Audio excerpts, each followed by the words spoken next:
Hello, everybody, and welcome back to Old Men Talking. This is the 10th episode, and we have two more to go until the end of our season.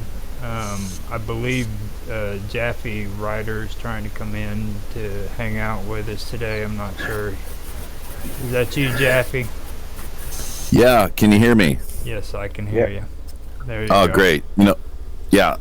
Next week I'd like to be on camera. Actually, All you gotta do is turn your camera on.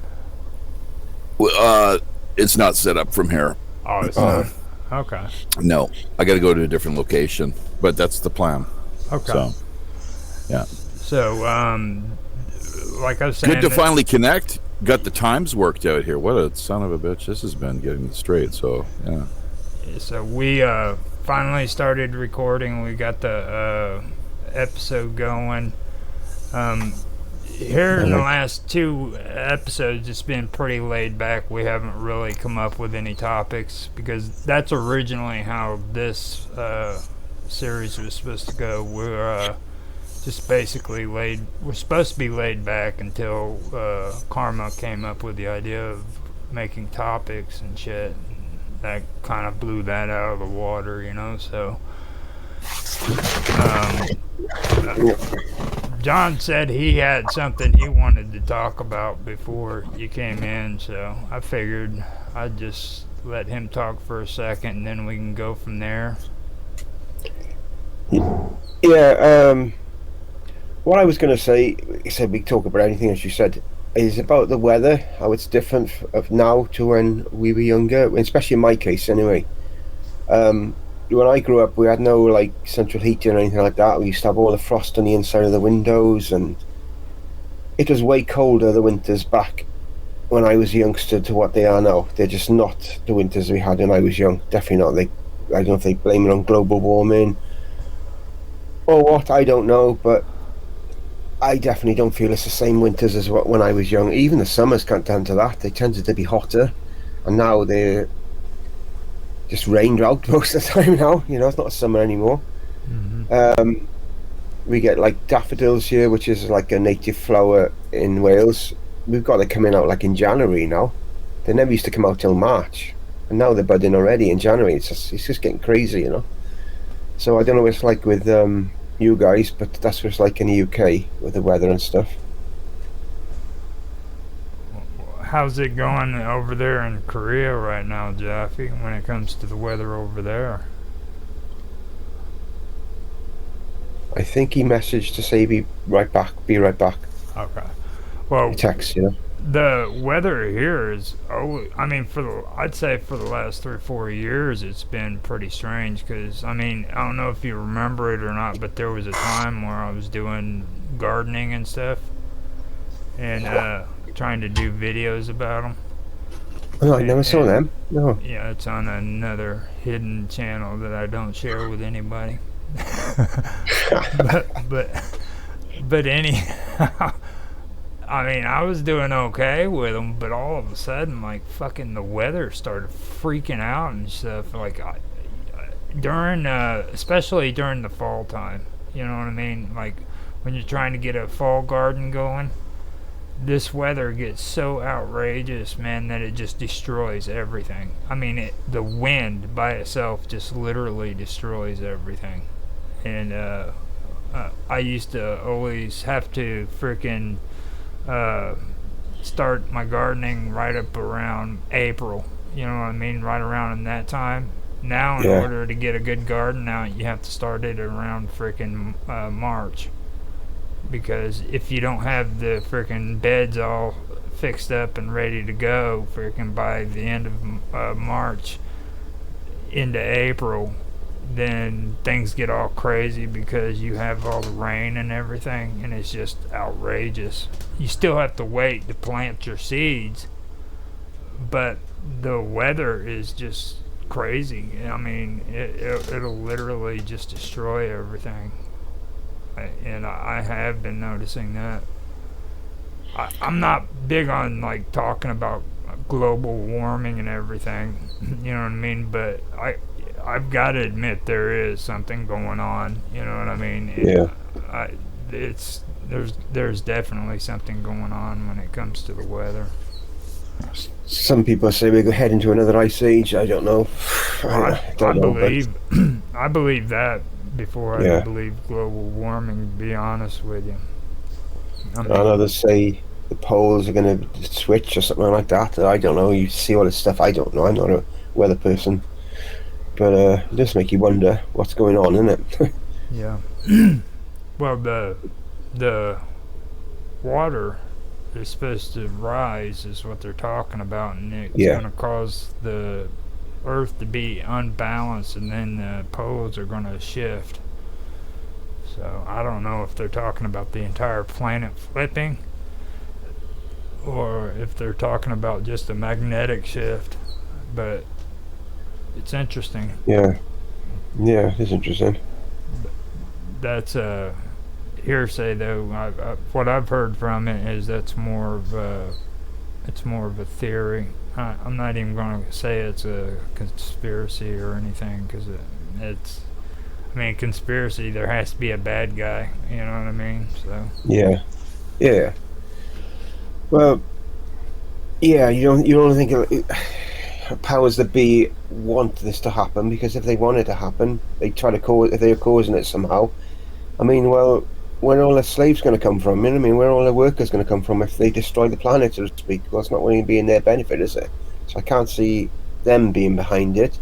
But stranger things have happened. But I don't know. I don't know what to say really. Stuff like that. yeah.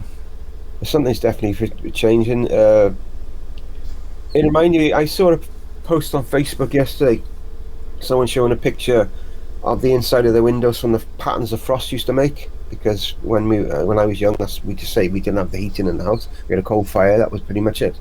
Hmm. And I thought, my God, I forgot about that, because you don't see it anymore. Most people have got central heating now. Some sort of heaters and electric heaters or something inside. You don't see that anymore. And I thought, my God, I've forgotten all about that.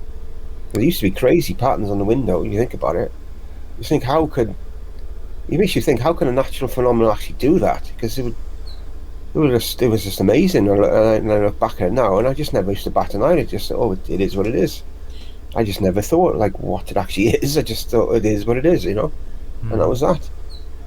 We've we've So, had a relatively warm winter. I mean, here in the last 2 3 weeks has been the coldest that we've had, but it's only like maybe out of the entire winter we've had maybe 2.5 weeks of cold weather, and the rest of it's been well like fall. I'm wearing freaking what do they call those, bomber shorts, the ones with the uh, pockets and everything. They go down to yeah, your knees. I'm wearing them right now. I mean, and I was. It's only been like 2.5 weeks since we've had cold weather below freezing, so I've been walking to the store and coming home with them and stuff like that without any worries and stuff. Wearing shorts, you know. So yeah. It's a bit probably colder here than with you. I think we had some cold weather last week, bit of snow. It's all gone now, and I think we're going by the forecast. We're heading to be the warmest January on record. It's heading that way, but I don't know. So see what happens. It makes you think again. Why is it happening? Isn't it? yeah. But there we go. Well, I'm not wanting to be a denier, you know what I mean? But I when it comes to like the global warming thing, I just don't support the idea of global warming. Now, like environmental issues and stuff like that, like I climate change, stuff like that's real. You know what I Mm. mean? But like what they're pushing on the global warming thing is just insane. Like they're have you ever seen like a lot of the stuff that they're talking about that's supposed to take place because of global warming? Some, yeah, yeah, some. But I don't really take too much notice of it really, because it's just like scaremongery sometimes, isn't it? Yeah. They're scared. They're trying to get everyone to go to electric cars and all this, and they don't tell you about how much diesel and stuff is used to actually create an electric car. and then they're going in jets then to all these meetings and stuff. They don't tell you about that, do they? They don't say what the effect that that's got on the global warming or so they whatever they call it. Yeah. It seems to be one law for them, one law for us. I think it's a chance for them to to freaking, it's politics is what it is for one thing. Like they're real big on politics and trying to population control and stuff like that. Like they they they know that the population has gotten up to what, 7 billion Yeah. people now. That's a lot of people on Earth, So instead of them trying to get into exploration like we were doing with NASA and freaking the space programs, Yeah. they've turned into freaking people who want to freaking regulate population growth, and they want to worry about how much food is being sent out to the population and stuff like that. It's all about management, and that's all they're wanting to do is try to do that. So they come up with a big freaking scam like global warming so that they can set up all these regulations and force people to freaking budget, basically. Yeah. Now it's climate change. Yeah. Keep in mind, right? Originally global warming, and then just kind of seamlessly morphed into to climate change from global warming. So yeah, I missed a lot. I'm not sure, was he on a tear there? I was gone for a number of minutes. I had some things to take care of in the kitchen. Yeah. But the last I heard was him talking about weather, how it's changed from when he was younger, and it kind of sounded like we're sort of hashing over certain related topics when I got back here. But yeah, there's it's all weaponized. The weather is weaponized. I'm not sure if you've addressed that or not, but absolutely, and it's a massive psyop, is what it is. It's a major. What is the word? It's a hoodwinking of the world's population, and media 3M, right? Just like that big tape, is it tape or glue company or whatever it is, products they produce. First and foremost, I think of tape when I hear 3M, but military, money, and media. Those are the three. That's the three key components, legs of the stool that you require, I guess, to really run the show. And once again, government literally breaks down as meaning it's mind control, gouvernemente. So now, what was John's point? Because did he say that it's getting more mild generally, he finds, since he was younger? It's the same, or colder? Or more mild? Yeah, warmer. Yeah. And where in the UK are you located exactly? West Wales. West in Wales, in UK. West Wales. Okay. You know Ross on Wye? Yeah, I know of it, yeah. Oh, you haven't? It's I see. I've Okay. been there. Right. Okay. Well, I tell you, yeah. I think actually, you're going to get a cold snap here shortly, is what we're hearing. I guess. Have you been following the news of weather reports? I think that's what recently came across We just had one, but maybe we'll have another one. I don't know, because to be honest, the media is telling us we're having this beast from the east for the last 18 months. Literally, we've had like a day of snow and that's it. So beast from the east, is that what they're framing it as? Yeah. Every time, hint of cold weather. Oh, it's the beast from the east. Oh, Christ, here we go again. Yeah. They blame it on us. Everything. Yeah. It's like it's coming from the United States. It's their fault. Well, it is. Yeah, it almost comes to the United States. Yeah, so I'm just saying. Do you know what it was when I was a kid? Speaking of taking things back a number of years, it was the Russians. I had a schoolmate come out onto the soccer field and say, "Yeah, my dad just told me today that the Russians are they're toying with the weather. They're manipulating the kind of weather that we're getting here. And he was right about how weather can be uh, engineered from a technological standpoint. There's no doubt about that. But pinning it all on the Russians, that's pretty ironic, given the fact that I'm not sure if either of you have heard about this World Weather Warfare Treaty that was signed at the UN in Geneva in 1977.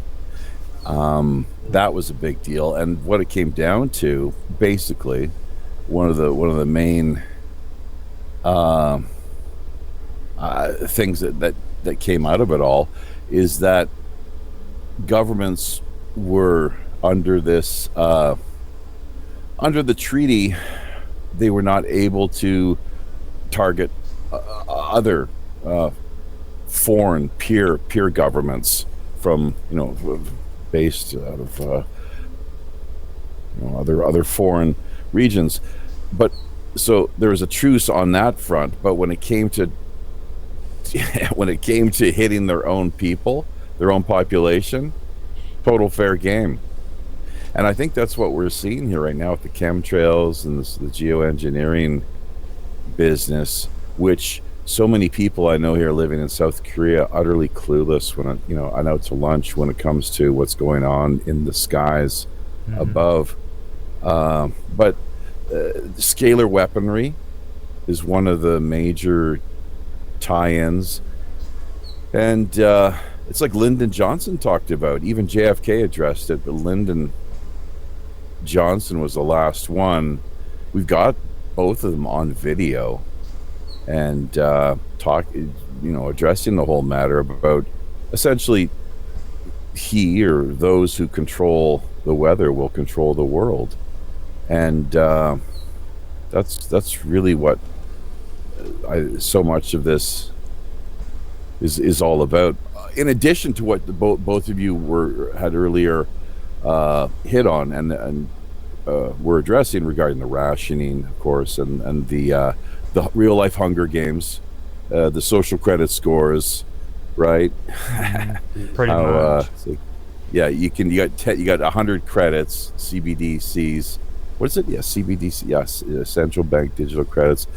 But you've been sort of naughty this month, so we're going to reduce that to 75, and you can only buy certain things. You can't purchase any meat this month. That's out of the question because we have to penalize you. Especially with eggs, this new stuff coming up too, like after COVID. You know what I mean? That when you said that right there, that just with this whole COVID epidemic and whenever they started shutting stores down, it's like they're purposely trying to freaking make like a false shortage. You know what I mean? Like making it out like we have a shortage of food and rationing and stuff like that, when in reality that's not the case. You know, manufactured crisis. Yeah. They did that in the UK with eggs. They were saying there's a shortage of eggs. Tesco was saying in the UK, and the farmers are saying it's not a shortage at all. They're buying from abroad instead of from us, and because they're hit by the EU tariffs and what have you restrictions, and it's slowed everything down, they make it out as a big crisis. Whereas there's loads of eggs in the UK. You go to any street corner around here, there's eggs for sale, and yet they make out there's a big crisis of we can't get eggs anymore. Put them up to £3 a box, something like this. You can only have 6 eggs, or it was just stupid. Absolutely. Have you had many of your farms targeted, like in America? I'm not sure if you've been following that, John.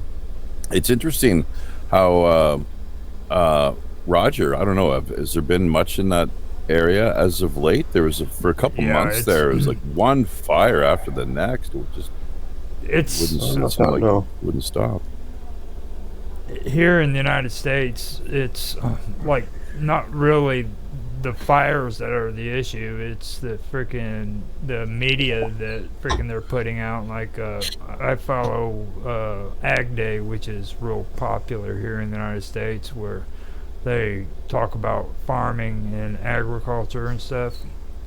And they come out, you know, they come out with some of the most outrageous shit. Like they tried to say that we were having a cotton shortage. Then there was a tomato shortage in California because of a drought. And then, like 2 months later, they had a freaking storm and the drought went away. You know, just ridiculous stuff.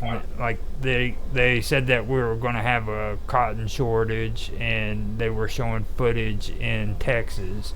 Well, Texas isn't the main state where cotton is grown in the United States. You know what I mean? So they take and they want to show video of this farm in the middle of Texas with freaking a bad cotton field, you know, that's not growing right. It's just stuff like that is what they're pulling. And then, like, they tried to say that we were going to have shortages on grain and what was it, soybeans and corn. Well, by the end of the year, they had actually gotten more this year than they've had in 3 years.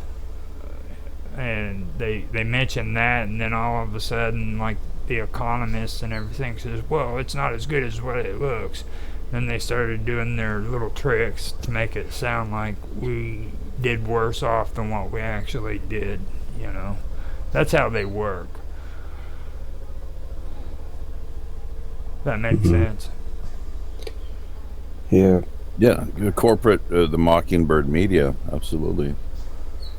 Yeah, That's what you're talking about. That's right. The spin doctors gotta always have the spin and the framing of the issues, of course. And it's not so much even what they tell us as what they don't. So I guess in that sense, often omission through or lying through omission. But isn't it interesting? You know, because this all ties into it's all related, and a lot of it really leads back to these globalist agencies and elite think tanks and steering committees. The most obvious of which, and let's not forget the secret societies and these fraternal orders of, you know, Freemasons, just to name one, that are, you know, they've embedded themselves throughout everything clear across the board, it would seem. But the World Economic Forum, obviously in Davos, now and waging war on misinformation, and disinformation, like you know, it's like they're people who don't believe us, you know, like we don't like, you know, what do you guys make of that? I mean, come on, jeez. Well, it seems funny that freaking you know, here in the United States, everybody ended up getting money handed out to them by the millions and millions through those checks because of freaking COVID.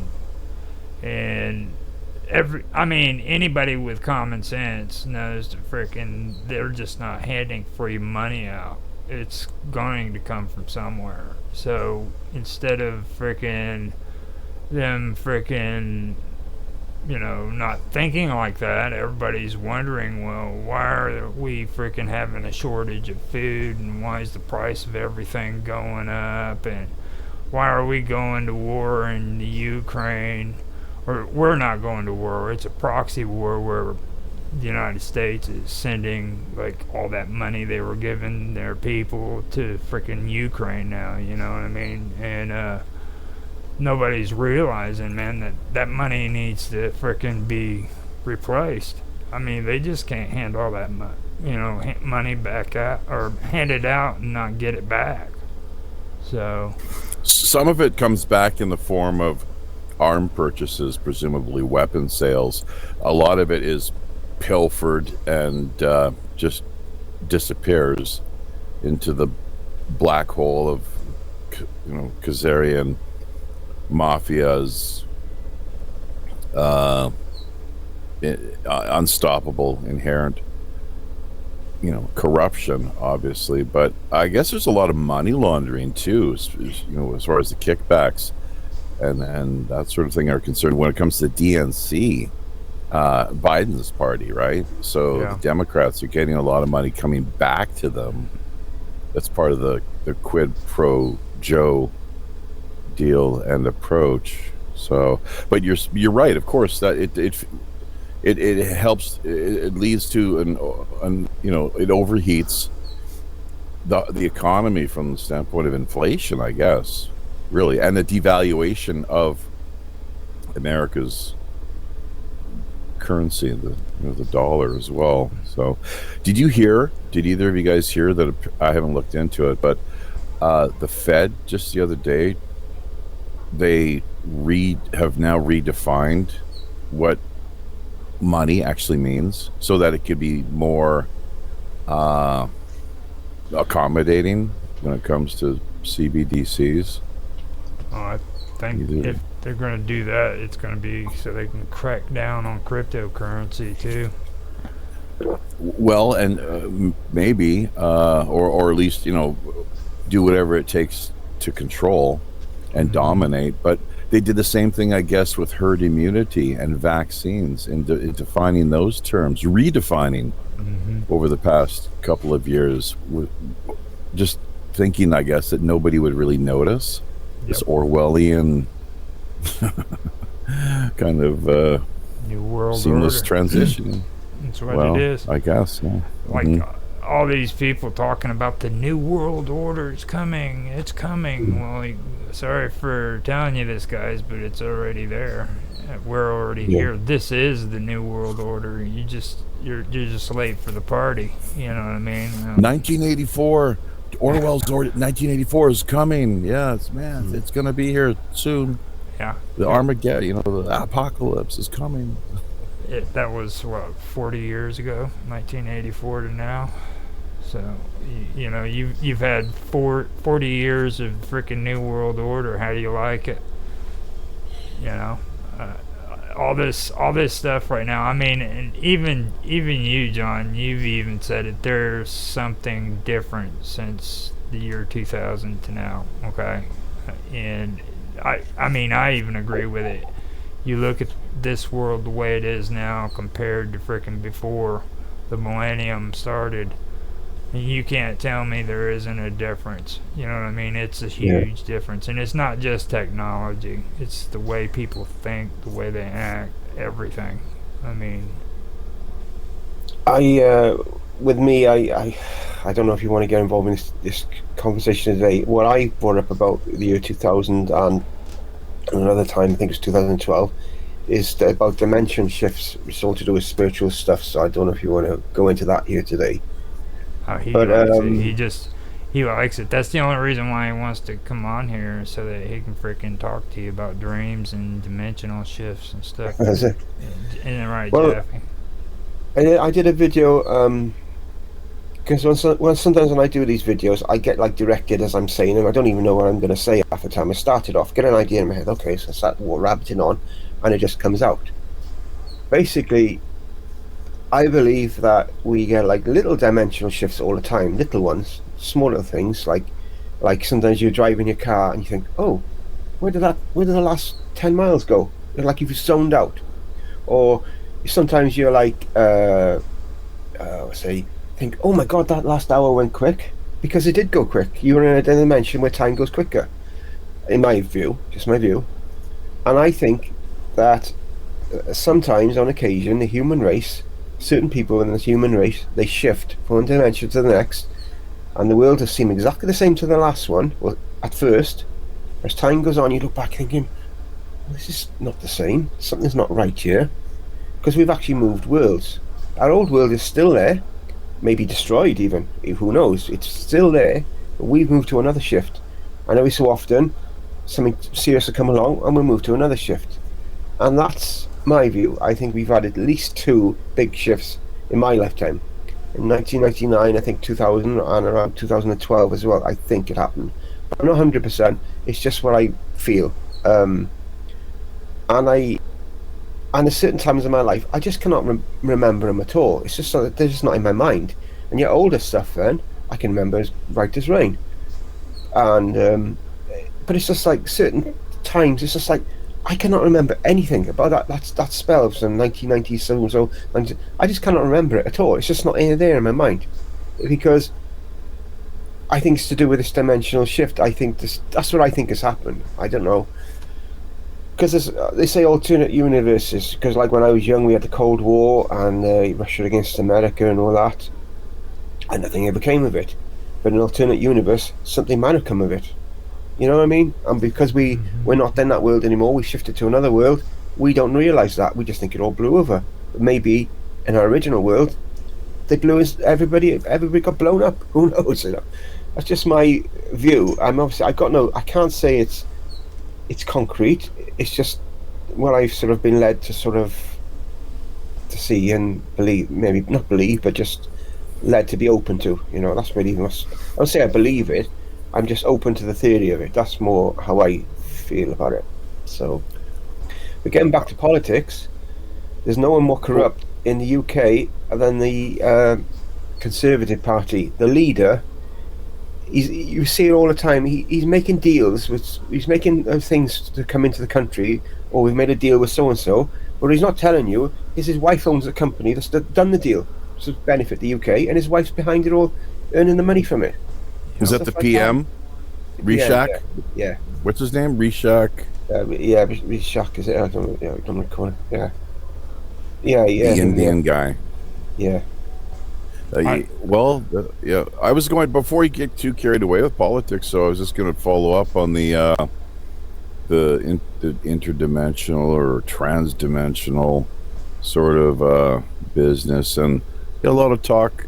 I know, like, my life, looking back in the last 25 years in particular, just such a blur. And there's certain, a lot of stuff that stands out, of course, but how 1 year really just blurs and blends into the next, unless, I suppose, a person is keeping a diary, of which this is partly what we're doing here, really for posterity's sake. But the truth of the matter is, I rarely go back and listen to the shows that I've ever been a part of, unless there's something that really is it's critical that I revisit. So, but the past 25 years, it's just amazing to look at this business of Alpha and Omega more than anything, and it's just it's the eternal now, and even just when we draw our final breath, in whatever context that happens to find it, it's still now, and there's really the past and the future and past are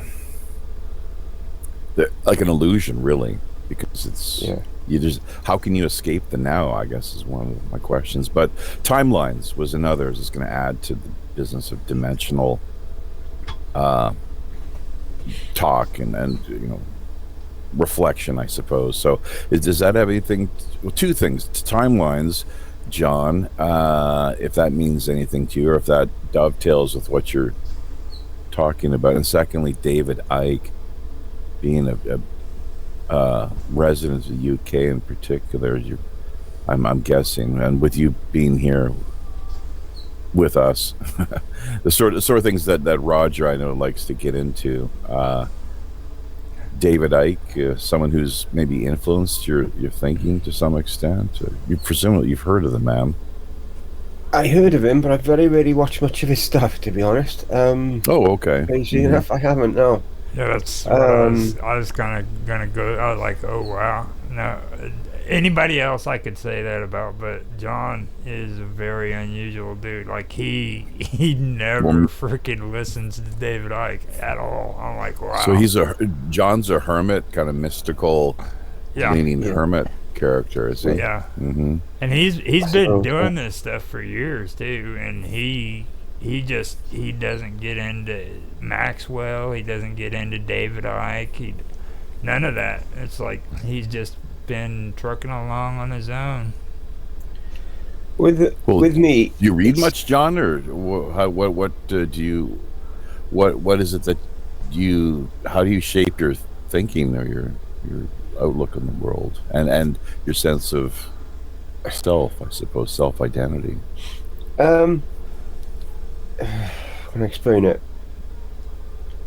I've had a spiritual awakening back in '85, and pretty much my journey's gone from there in different forms. How much sort of- acid did you take? No, it was through religion. I've never taken any acid ever, and in my life Okay. actually had the Wow. same. Oh my God. You were I actually had the stone same cold sober? symptoms. Yeah, I have not actually had the same symptoms as someone who had taken acid when I had my awakening. I was seeing like demons, angels everywhere. I was seeing all sorts of stuff. I was prophesizing about the future, and a lot of some of it's come true, some of it's not quite yet come true. It wasn't like a mental breakdown of any sort at all? It's no, it's like, well, how I view it is when we're connected to the other side by silver cord. Yeah, you've heard the silver cord being mentioned before and stuff. A silver cord, to me, is like the spiritual version of umbilical cord, where a baby connects to his mother. The silver cord connects you to your higher self, the spirit realm, whatever you want to call it.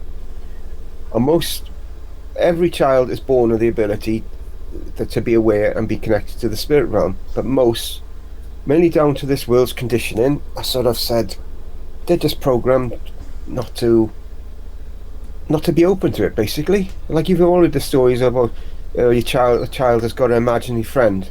Oh, you think, you haven't got, he's not real. Well, maybe he is, but to that child he's real, and now we realise that, I'm told he's not to be real anymore, and he shuts him out.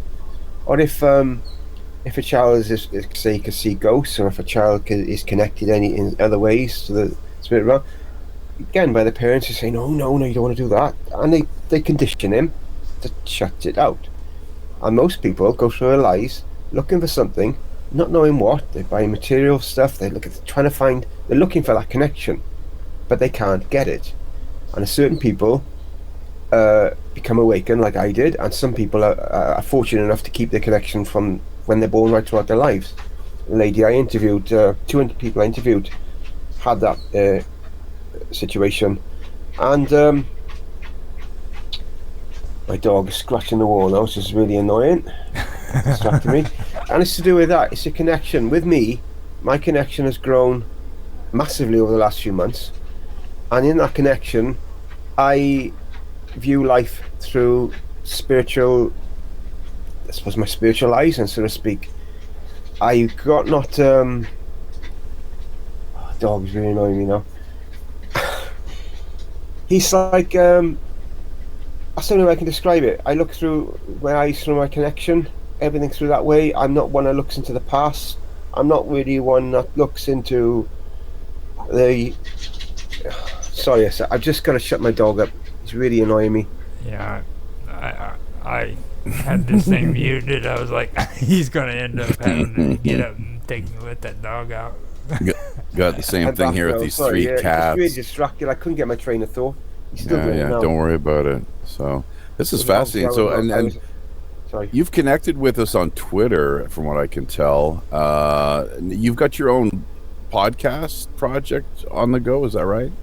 Yeah, I got a spin-off channel. I started putting my podcast on this channel, and my enlightened interviews, and some of them still here, but I branched off into my own solo channel because they weren't really well received on this channel.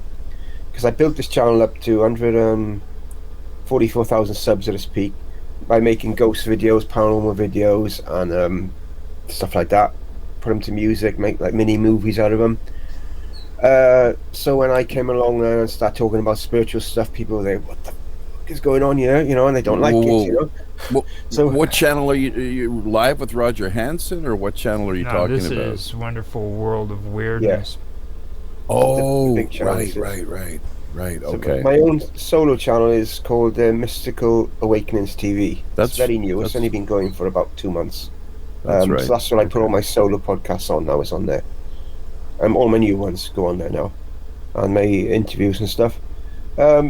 because again, I got directed to do that. It's going to be strange maybe to you or to other people, but it was like I was before Roger came on board on One Food doing this. I was very disheartened with the way my videos were doing on One Food do this. I was quite despondent the way they were going on there. And I happened to be talking to someone one day who actually I interviewed, a really, really high up spiritual lady, amazing person from America. And I said to her, do you know, I think I might just make a new channel. And as soon as I said it, I got shown. I get like pictures, images. I got shown that if I made another channel, that it was going to fly. And I thought, oh wow. And once I got shown that, there was only one thing I was going to do. I had to make another channel, and that's what I did. So it's just gone from there. It hasn't flown yet, but it's doing really well for the stage it's at. It's doing really well. I'm very pleased with it so far. So that's the reason for that. Do you actively? How much time do you actively invest in these projects? Not too much now. Now I did on this channel years ago. I put a lot of time into it.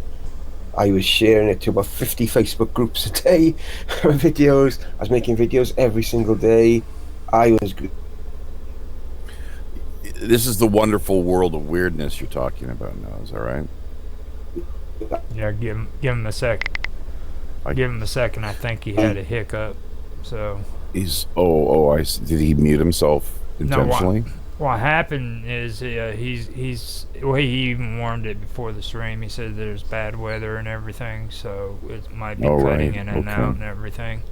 Mm-hmm. But yeah, John is when it comes to all this stuff, he's probably the most original person I've met when it comes to it. He's probably the only reason why I even got interested in paranormal stuff and UFOs and conspiracy theories and things of that nature because of the channel that he's got, and it's just and he's never been influenced by people like David Icke or George Maxwell. Jordan. Yeah, I always say his name wrong, but Jordan Maxwell. He's never been influenced by those people.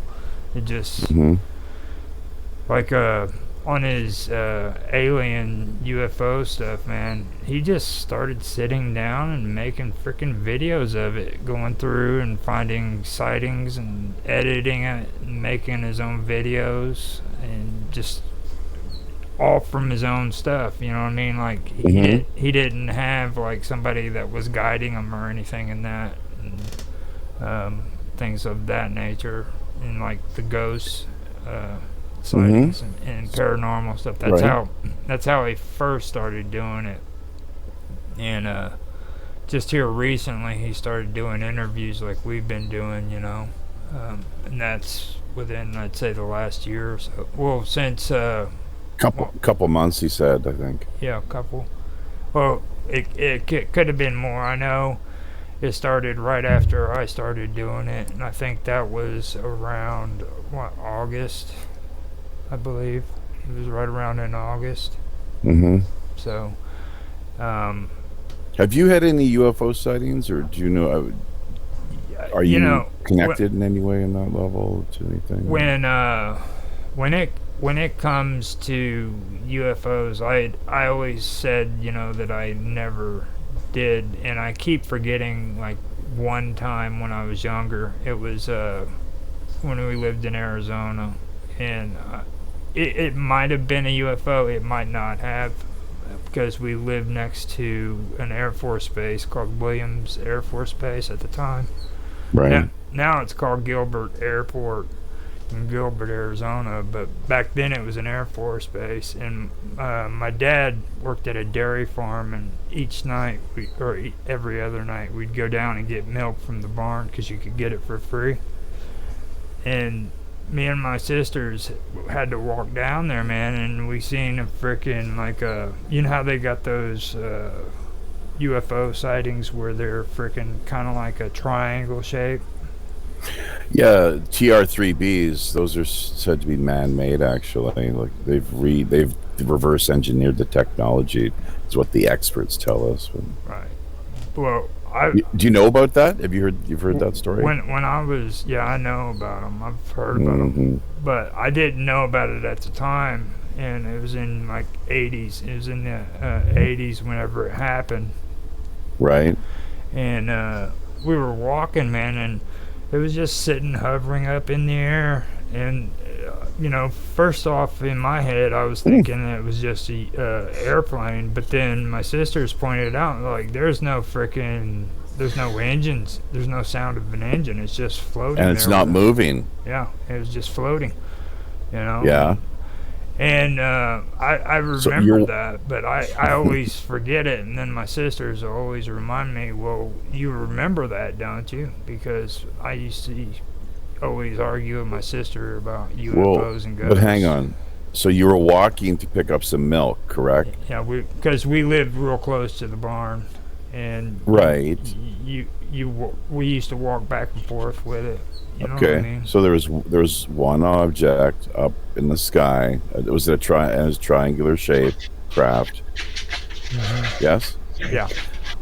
And how long was it there for? Well, as you were walking, would it be a couple of Being minutes? honest, I don't ever remember it even moving. I mean, because we had to get to the barn, you know what I mean? And it was like, I mean, that's how insignificant it was to me at the time. I looked up, I seen it. Interesting. And I thought, it was an airplane. And that's when How far was it from you, would you say? Oh, what was up in the air? I'd say 100 meters. it would have had to have been meters. it would have had to been around maybe 15 foot is a underpass for an interstate, so I would say it was a good 50 to 75 foot high up in the air. Away from you. Yeah. Dude, that is so close, man. And then how large of a craft was this? It probably of some size, I'm guessing. It was about the size of a jet. I mean, a jet engine, a jet, but it was sitting still. You know what I'm saying? I mean, and it was like you could throw a baseball and hit it. Well, no, we're talking about 75 to 100 feet. That's pretty high. Like an underpass for an interstate is like 15 feet. So you take that and you 6, 7, 8 times that. Yeah. Yeah. So I see. mean, Okay. You couldn't throw a baseball and hit it, but I mean it was close enough to where you could look at it, and it was at night, so it wasn't in the daytime. So. Oh, and it had lights. Yeah, it had lights. It had red lights, I believe it was. All around the edges of the. Well, it didn't have like the all around the edges and stuff. It had blinking lights. I know there was blinking lights on it, and they were red, and they were all on the corners because that's how I could make out the shape of it. You know what I mean? But that was the only time that I've actually seen a possible UFO. And like you said, it could have been reversed engineered. It could have been a ship from freaking the Air Force Base, because like Williamson Air Force Base was right next door. So. Right. So it could have been. Well, that's quite a story. Experimental craft. Yeah. And does John have stories of that kind as well, or anything to that effect? Nope. Never seen a UFO. No. Okay. No. You've heard enough stories, though, I guess, from others. Done a video. Your wonderful world of weirdness. It was mostly ghost stories, then, yeah. And UFOs. Yeah, I started off UFOs, ghosts, teleportation, stuff like that videos, and then the ghosts seemed to be the ones that got the views, so I went into that stream then. Yeah. Oh yeah, how about that? Have you ever seen ghosts or spirits of any kind? Oh yeah, got it. How many would you say? I'm not sure. Quite a few. What? Shadow people, Yeah, stuff like that. Yeah. Well, okay. Is your house haunted?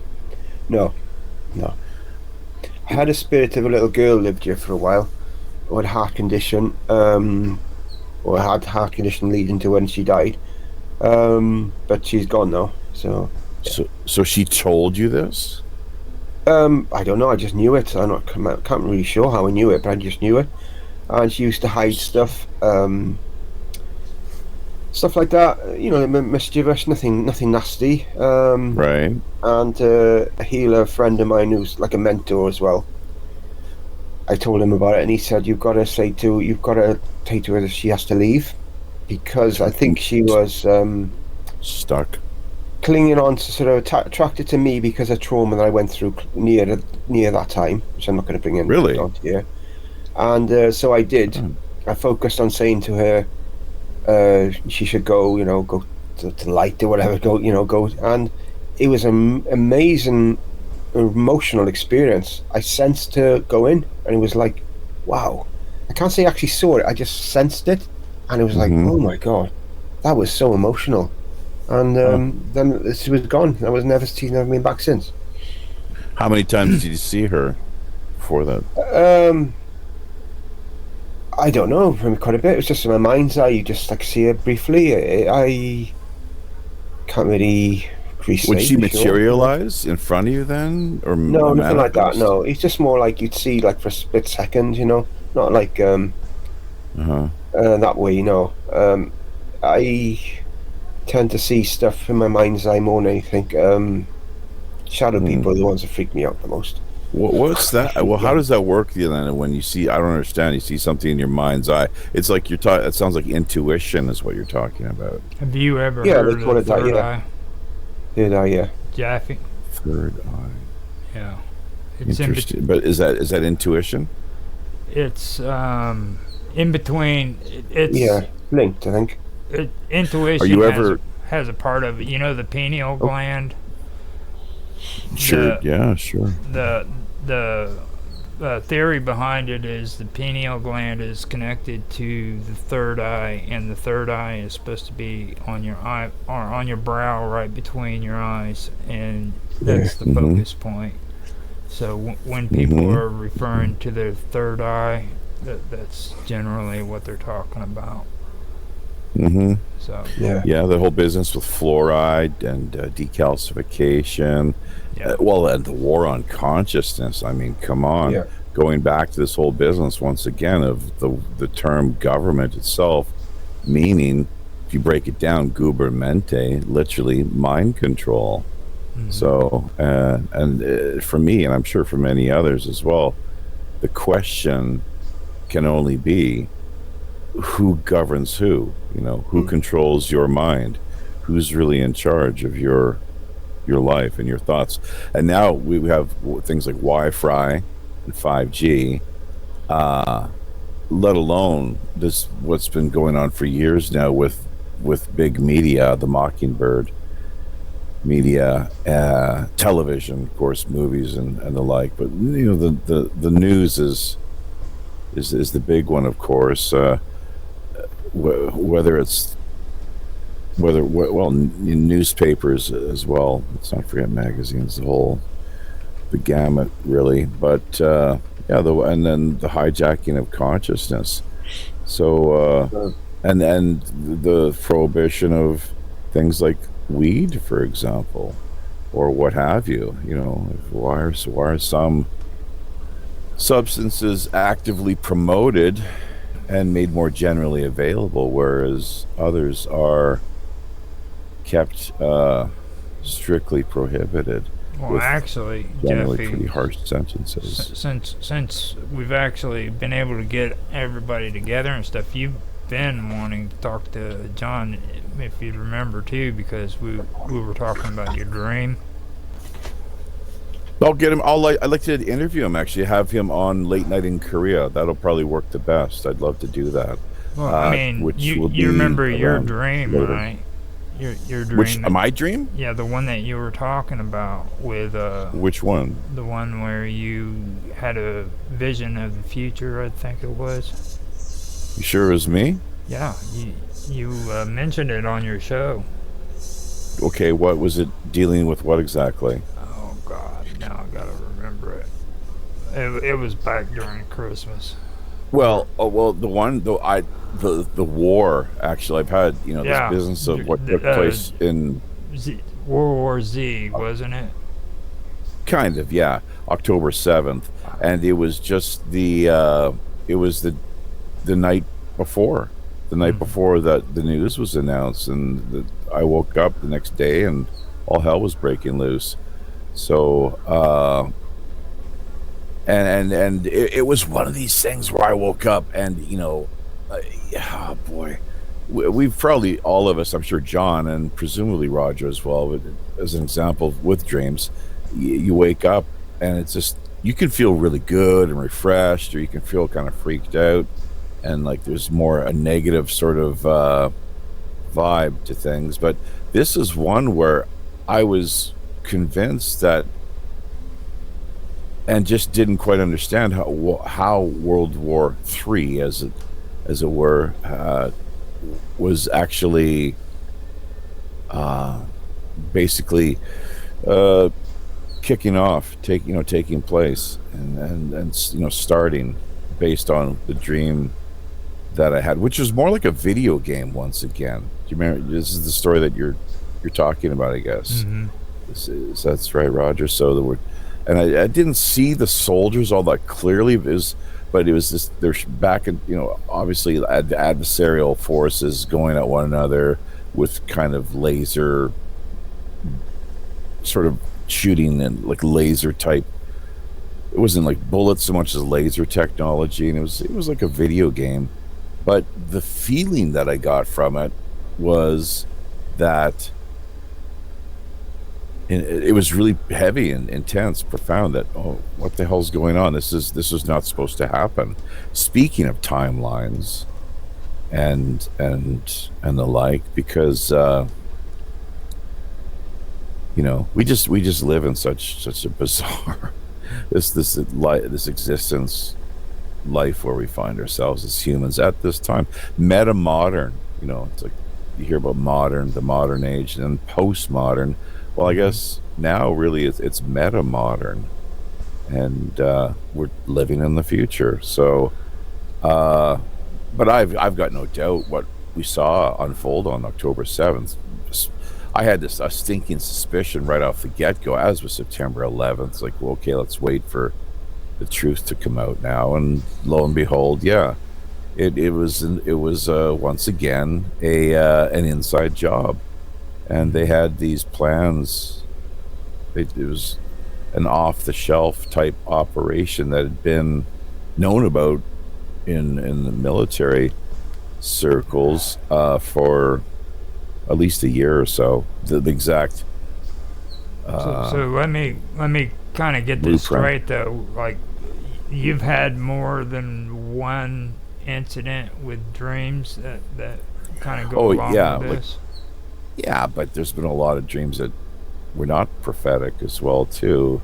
Although the Bruce Springsteen one was quite something, as an example. In recent memory, I should be more disciplined in writing these things down. Maybe I can that it can be part of my New Year's resolution, along with writing more It's songs. Is what I've been trying to do, dedicating myself to guitar music, and mm, really focusing. I don't know if either of you guys are into music or play music or know much about theory, but the scales, the keys and that sort of thing. Practice, practice, practice.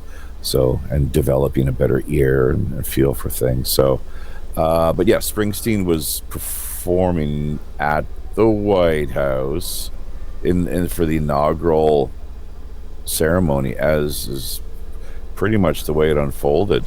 In support of crooked Joe Biden. Uh, and this is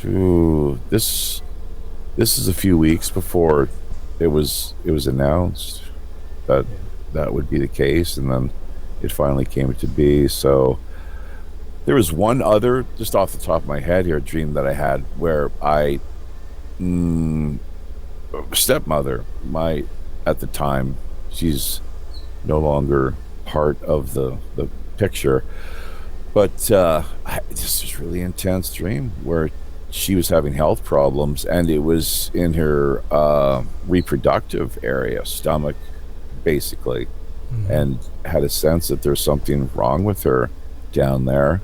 And lo and behold, I just shortly thereafter spoke to my father, and he said that, yeah, she had just recently gone in for, to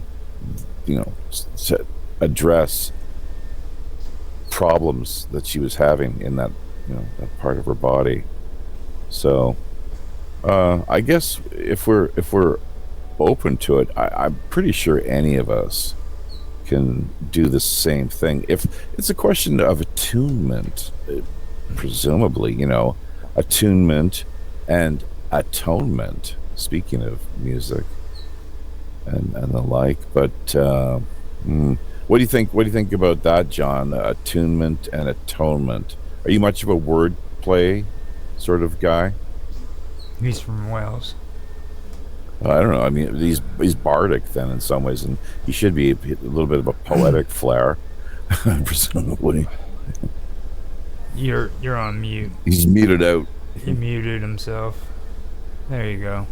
Sorry. Yeah, I write songs. I can write songs. I write music, and I'm a guitarist and stuff. But semi-retired now. Have you recorded, so we can access some of the music you recorded? Yeah, I have, but Great. It's no longer on Spotify, so I'd have to sort of find somewhere to get it on the internet again. So you're active on Minds, right? I'm on Minds, yeah, and old John on Minds. Okay, yeah. Good, because we have a showcase coming up. It's a Minds World Indie Music Showcase, and that's the what is that? It's coming up shortly in the next couple of weeks. So if we can get access to some of your music that you like us, if it's okay, if we can share it. Yeah, I tried to do it. Yeah, it's from 14 years ago now. No, 14. That's 13 fine. years ago I made it. Make sure we get a chance to hear your best efforts. So, was it multi-tracked? Yeah, it's on CD. I've got them on CD in the garage. I got 50 CDs of them in the garage. Yeah. Did you tour back in the day, or just play local pubs, or what exactly? My original band, we did some tours, yeah. But this recording of just two of us recorded the CD. We called ourselves Phoenix Rising, and the title of the album was called What's Going On, about a song I wrote in 1990 about pretty much the state of the world now, called What's Going On. That's a title song, and I wrote two songs then. One was about the end of the world, which I scrapped because it freaked me out so much. It was like, oh, what the hell's it? And I chucked it away. And the other one was What's Going On, but I sort of kept that, and that ended up on this album. Because I basically was in a band called Wildfire, and I wrote a 2.5 hour set. We had 2.5 hours of music, but none of us ever recorded. It's a shame, because we didn't have the access to record so easy back then, which was 1989, like you've got to record stuff now, We didn't have the way to do it. We didn't have a 4-track. We had no gear to do it back then.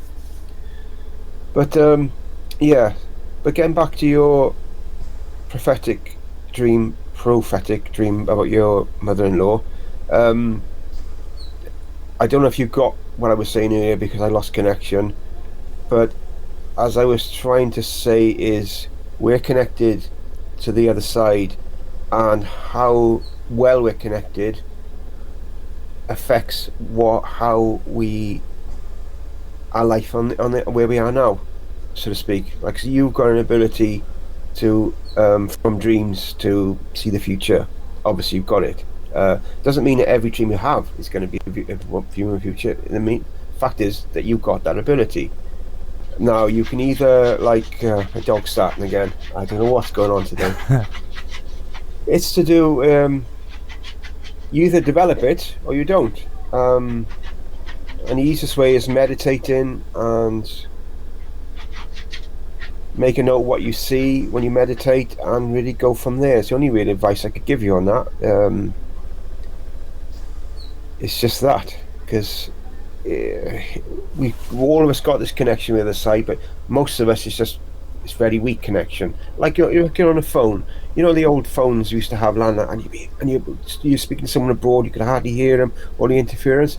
Well, that's sort of like in a spiritual connection. It's most people that have got a weak connection, others I've got a stronger connection, and it's just the same way. That's how I view it. That's how I view it, with me. That's when I can really explain it. So, Well, yeah, and meditation, healthy living, good eating. They say you are what you eat, and I really do believe it goes beyond that to the point of we are what we consume, not just on a level and from the standpoint of food, but also pop culture, of course. Things like movies, books, television, radio, media of all kinds, and even just the sort of conversations that you engage in with people. So there's a Sanskrit term. It's called samskara, and English and many scholars have argued that English and Sanskrit, they bear certain parallels and similarities that can be found from the root etymological standpoint, the root basis of things. And I think this is one example where the samskara really jumps out at me. I know, and the term itself is meant to convey a sense of leaving an impression on our consciousness. So even the words that what I'm trying to communicate and share with you two at present, and will presumably be heard by a wider audience. Either, I'm not sure if I guess we're live streaming right now. We're live through streaming. Rumble. Yeah, but also the things will be archived just a little further on down the road. But it's kind of like karma, really, where action, reaction, equal yet opposite effect. There's that, but at the same time, there's good karma, obviously, and positive, wholesome things that we can pursue and cultivate, and then unwholesome as well too, given the fact that we have free choice for the most part. So be careful, because just we've got to be on guard and watch out the fact that we are what we eat, not only, once again, from a dietary standpoint, but also the friends that we, they say choose your friends carefully. That's quite well known, and I believe it to be quite true. But it's one of the reasons I've kind of I'm not sure if you say sworn off porn necessarily, but no, it's an example. It's an example of something that is just you not. You said sworn off, like it's. Yeah. Yeah. How that's like adding insult to injury. Just on top of it all, you're swearing. Fuck's sakes! Oh God, yeah. Oh, so yeah. Oh God, yeah. Oh shit. Yeah. It's kind of ironic. Son of a bitch! You dirty little slut! You nasty little. Now, whatever. So. We've come up to an hour and 8 minutes. So, if you guys want to, we can cut this short and then come back and maybe do another conversation. And you said you wanted to do an interview at some time with John too, so if you guys want to do something together, that'd be cool. I think it'd be pretty entertaining. Yeah, just gotta check the calendar if he's up for it. And we'd be connecting late night here in Korea, kind of afternoonish via the UK. John, what kind of schedule do you have throughout the course of the week? Are you self-employed, unemployed? You work out of the house, or? Well, I work. I'm a carer for my son, so I'm sort of restricted to school hours, pretty much. Which is, I think I spoke to you before. I think you do your show about 2:30 UK time, which is just when I'm on the road to picking my son up. So it would be impossible for me to speak to you around that time. Now, like, Oh, right. Yeah, I Okay, think I so thought you were funny before the that's why last year. I that's why it's forgot. so I go, so important we have for to. this hour to do it, because like it's his only free time. Oh, So Yeah, it's pretty much between oh, 10 and 2 is oh, my time for yeah. recording and Okay. stuff. Oh well, but okay. Here's the thing: is if we did it live, and I'd rather do it live than pre-record. But we will not have much of a Western audience at all. They'll mostly all be sleeping. Like, what time is it back there in the West for you right now, Roger? It's like, It's it's geez, five. No, well, it's going on 6 now. 6 in the morning. why, and why is it that you choose this particular time slot? Is it to accommodate everyone from around the world as best you can? Pretty much. John is me and John do this show together, so like Yeah, you can't have freaking one without the other. So he's got to be on here yeah. too. So Oh, well, this is great, and yeah, no, and if I'd love to, I'd love to reconnect. Naroki by now, I guess, right? oh yeah, On through Skype. So I yeah. mean, yeah. So uh, in the past, I've tried to work with him a little bit on a similar basis, but it's always like juggling the schedules around, and it's can be a little tricky. But this is great. This is a really excellent for me to sit in and be a part of something with somebody. Although I would like to, I mean, just to show people that it's not a question of being afraid to be on camera or anything like that.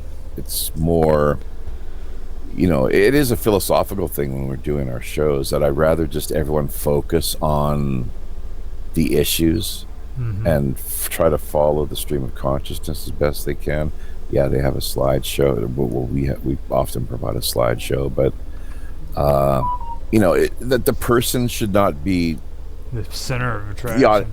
Right. yeah, and there's just so much in the way of. I just get really sick of watching the what seems to be largely ego-driven exhibitionism on the part of so many, where they're just a little too overly dramatic and hamming it up for the camera, So We've had some comments on chat. Yeah. Finally. 3D the Destroyer. I've been listening for 10 or 15 minutes and haven't heard any real information. Is there any purpose to this stream? A topic? We just go out there. Yeah. That's the thing. Bring it on. It's like, He's destroying us big time. I mean, Like Howard Stern in a sock. It's like freaking. It's called Old Men Talking. That's the topic, man. You know what I mean? It's like, Yeah, we sort of vary it. Different topics. Actually, tonight and tonight's show, you said there was no topic per se. Exactly. Yeah. So, and but what have we covered now? Up to this point, we've talked about things like climate change and weather warfare and the use of Tesla technology, which nobody ever talks about. Yeah. And the hijacking, I mean, you're talking about what huge have we amount not covered within an hour? You know what I'm saying? It's like, realm of the paranormal and current events, dreams, of course. Apparently, he wasn't listening for 15 minutes like he said he was, because if he did, he'd have heard a whole bunch of topics. Yeah. Yeah. So unless he's just catching the last end of the show, which we haven't really been covering anything so serious the last 10 minutes, have we? Maybe. No, you guys have been talking a lot of seriously good stuff in the last 10, 15 minutes. I mean, we had that little hiccup with the weather and everything, but after that, we're just getting warmed up. Yeah. But it's like I said, if you guys want to, we can call it quits now, and then we'll set something up there on an interview if you want to do it with each other. Have a conversation and stuff. So. Yeah, I'm looking actually at the schedule here, and see the way we're going to do things. We're going to stagger it actually. So I'm actually reducing the amount of live streams and shows that I'm doing this year, mostly because we've got 8 years of content archived via BitChute and Odyssey. WPRPN.com. That's WPRPN, World Pirate Radio Podcast Network, the People's Pirate Network. And so, and the thing is, I don't feel we really have.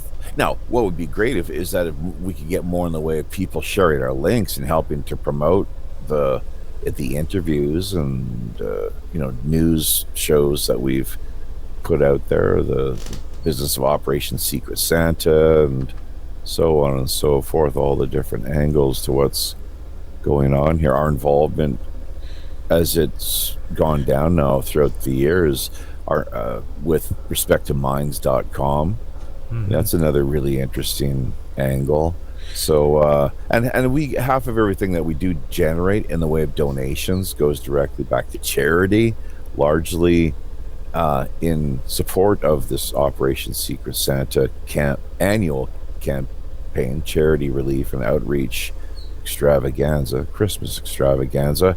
Why do no other larger, more established social media entities pursue a similar type course? I just don't understand, I just really don't get it. Why is that so difficult?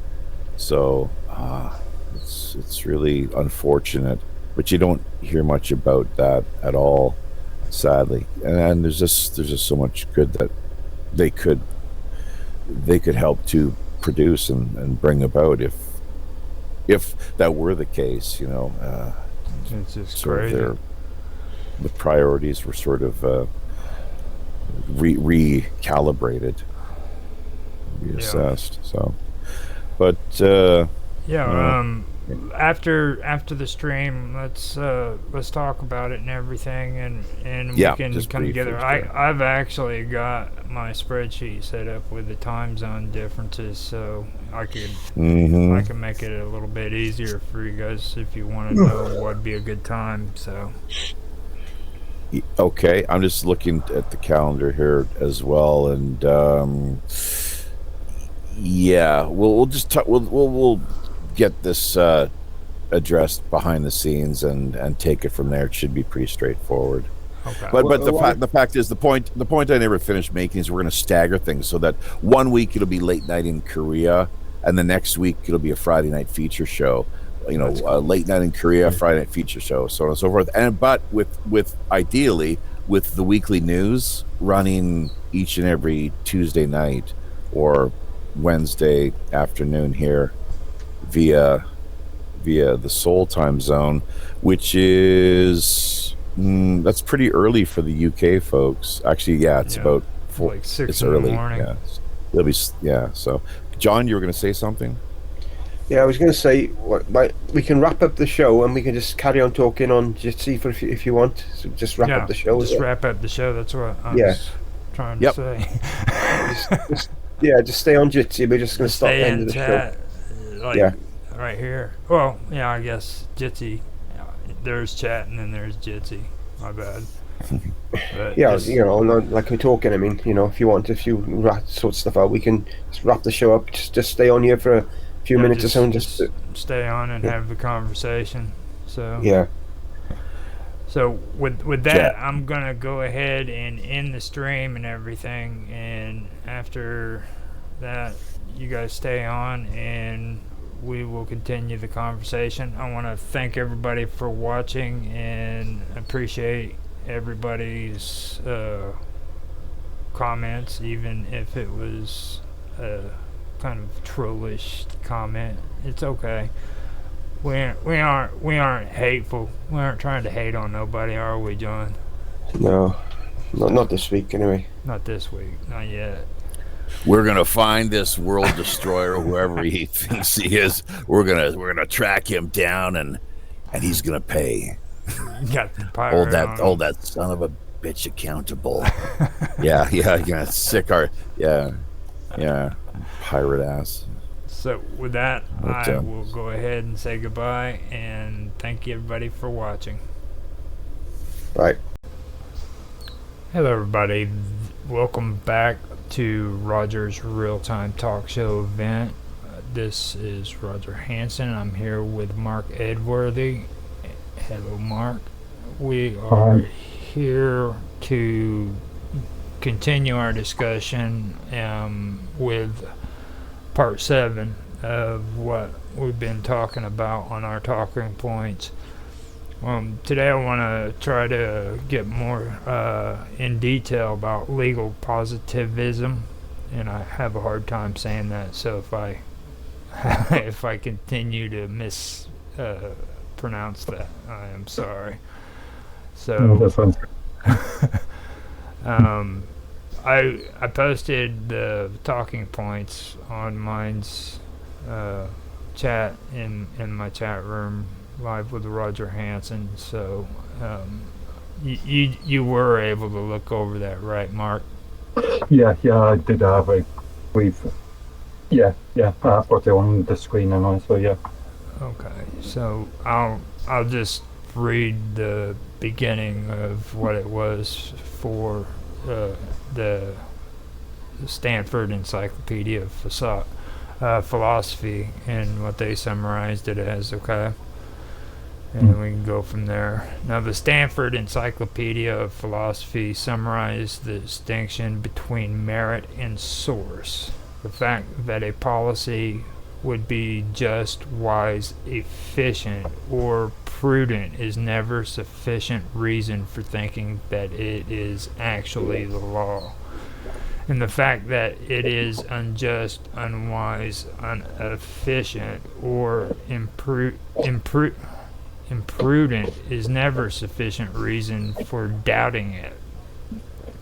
According to positivism, law is a matter of what has been posited, ordered, decided, practiced, tolerated, etc. As we might say in a more modern idiom, positivism is the view that the law is a social construction. Now, I don't know for you, Mark, but for me, that sets everything up for the social contract that we were discussing before. You know what I mean? Like whenever they came out with the social contract, and I kind of got into it with Russo last time, but we were discussing it before the stream, with I brought up my views. I really don't trust any of the stuff that Russo came out with, because in my view, a lot of the stuff he came up with is what a lot of this socialism and everything that's going on in today's world rotates around, is Jacques Rousseau's philosophies, Then also, there's also the validity of law.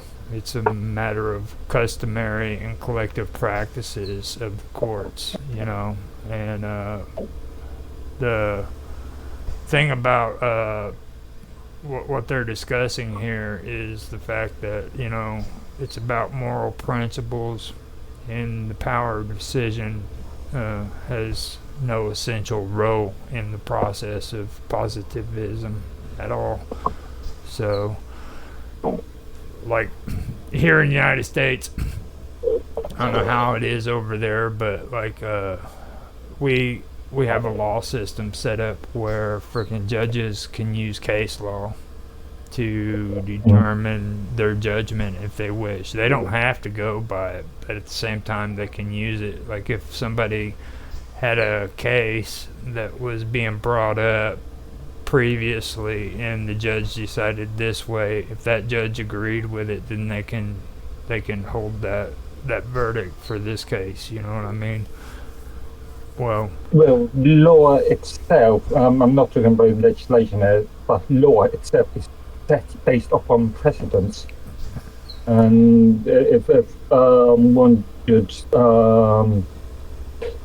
creates a precedent based upon legislation, then that precedent can be used in future cases. Right. And like positivism is that's not has no role whatsoever. What I discussed and what you just said, it doesn't play any role whatsoever with it. That's what seems kind of odd to me. You know what I mean? Like everything that I just said and you said, it doesn't. That's part of the power of decision, and that it's not has no role in the process. So for me, it just seems odd, you know. And like they say that freaking it's technically not a law, and it's not enforceable, but at the same time it's there, you know. I mean, for me, I'm asking myself, so why is it there? You know what I mean? What's the purpose of it? And like that. I think it'd be good if you can provide an example, Well, a yeah, hypothetical example. well, like the thing about moral principles, that's that takes me back to things like committing adultery. You know what I mean? Mm. Mm. Committing adultery in civil court, you can freaking get sued by freaking opposite. You know, the wife can sue the husband, or the husband can sue the wife, and things of that nature. That's kind of what I'm thinking of it, but there's no freaking law saying that you have to freaking serve prison time for it, or like, you know, what we were talking about in the old days, whenever you stole something, they could cut your hand off, you know what I mean, for doing it, things of that nature. Those are the kind of things that come into my mind when I look at stuff like this, you know what I mean. It's really odd, in my opinion. Like, why is this even a part of the law and everything? Because when I was reading it, it says point blank that freaking it's not enforced at all whatsoever. Mm. It says positive law can be reduced to a formula. That law is not only positive, that is selected through decision, but also, wait, no. That law is not only positive, that is selected through decision, but also is valid by the power of decision, thus contingent and changeable. However, positivists do not assert that law is made valid by anyone's decision. You know, things like this. So that's kind of one of the things that stick out to me. By, you know, in Hart's opinion, the validity of law is a matter of the customary and collective practices of the courts.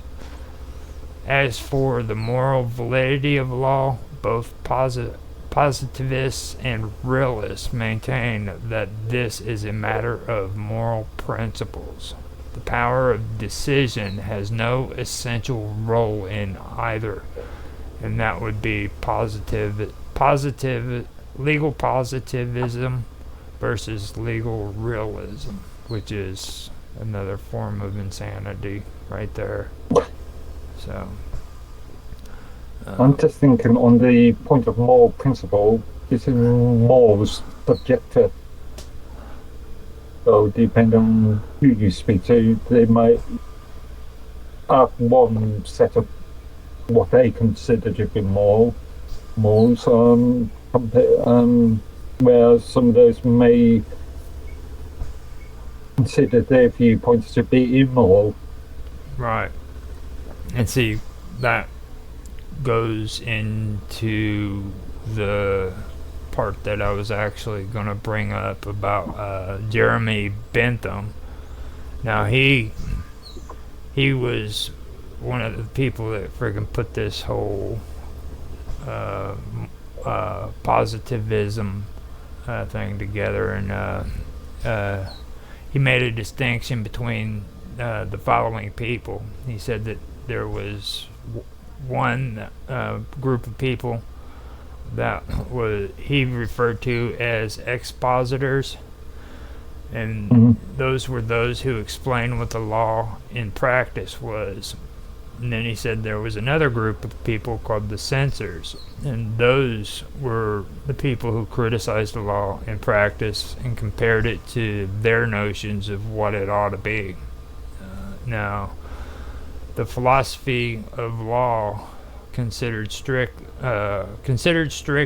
was to explain the real law of the expositors, and the expositors were those who explained what the law in practice was, rather than the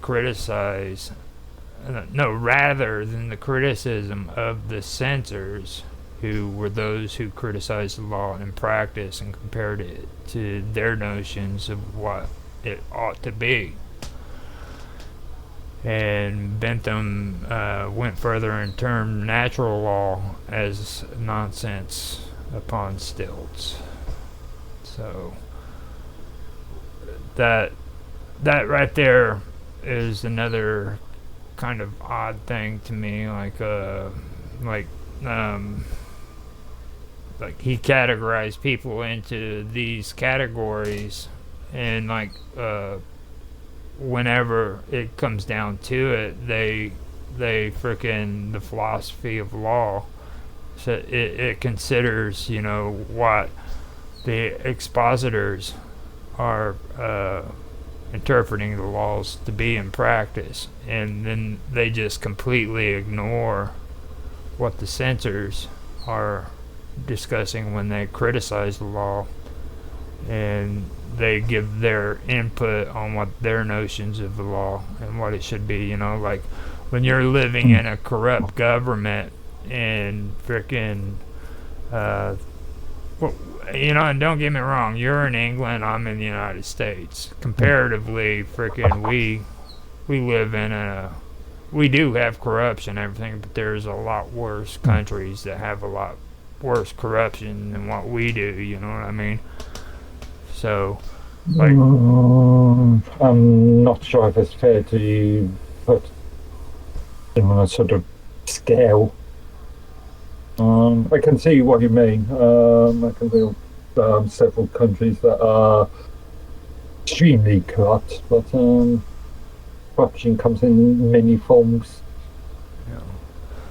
Well, it's like just ignore the people with criticisms of the law, and go with those who try to explain what the law is in practice. That kind of that's, to me, it doesn't really help, you know what I mean? Like, especially when you're trying to create a constitutional government where people frickin' are supposed to be the sovereignty, and you got stuff like this going on in the background. It's pretty messed up.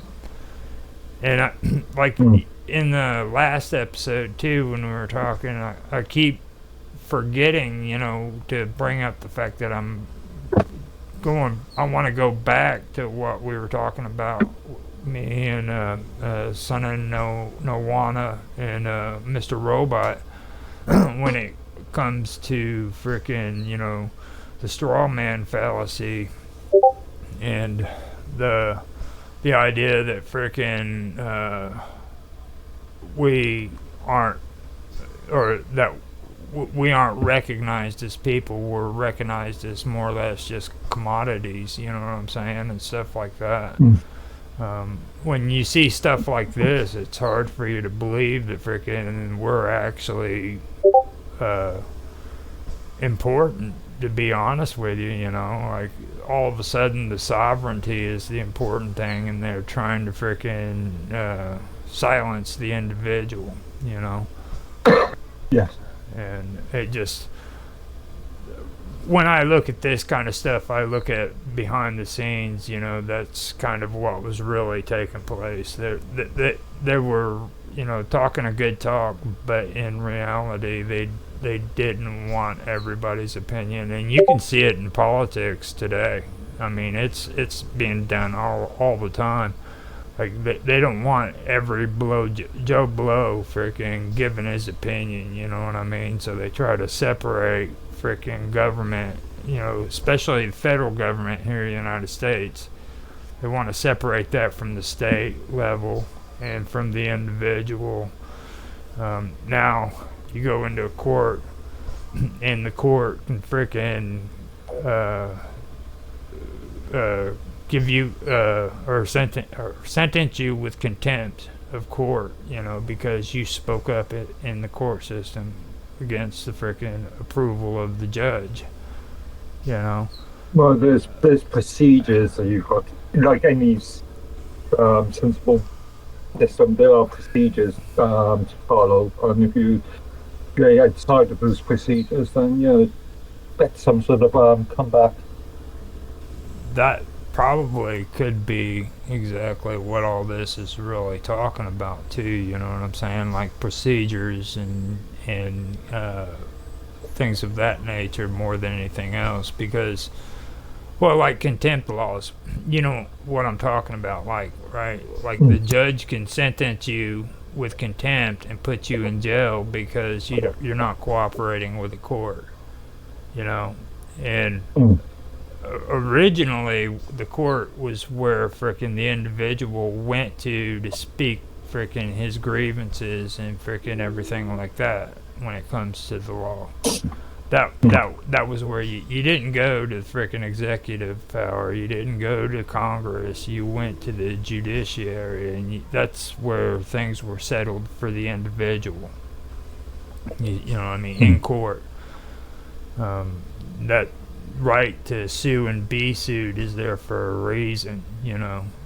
That's where you took care of your grievances. And now they've got laws in place where frickin' if well, like say if I go and I get a public defender to represent me in court, okay, I no longer have the right to speak for myself in court. Now the public defender has to speak for me. Yeah, it's your conduit, so to speak. Right, and if I did want to speak, he has to ask the permission of the judge if I can speak on my own behalf. But in theory, you could defend yourself. Depending on the case, may or may not be a good idea. But you can, in theory, defend yourself, and then all the words that are spoken comes directly from you. Right.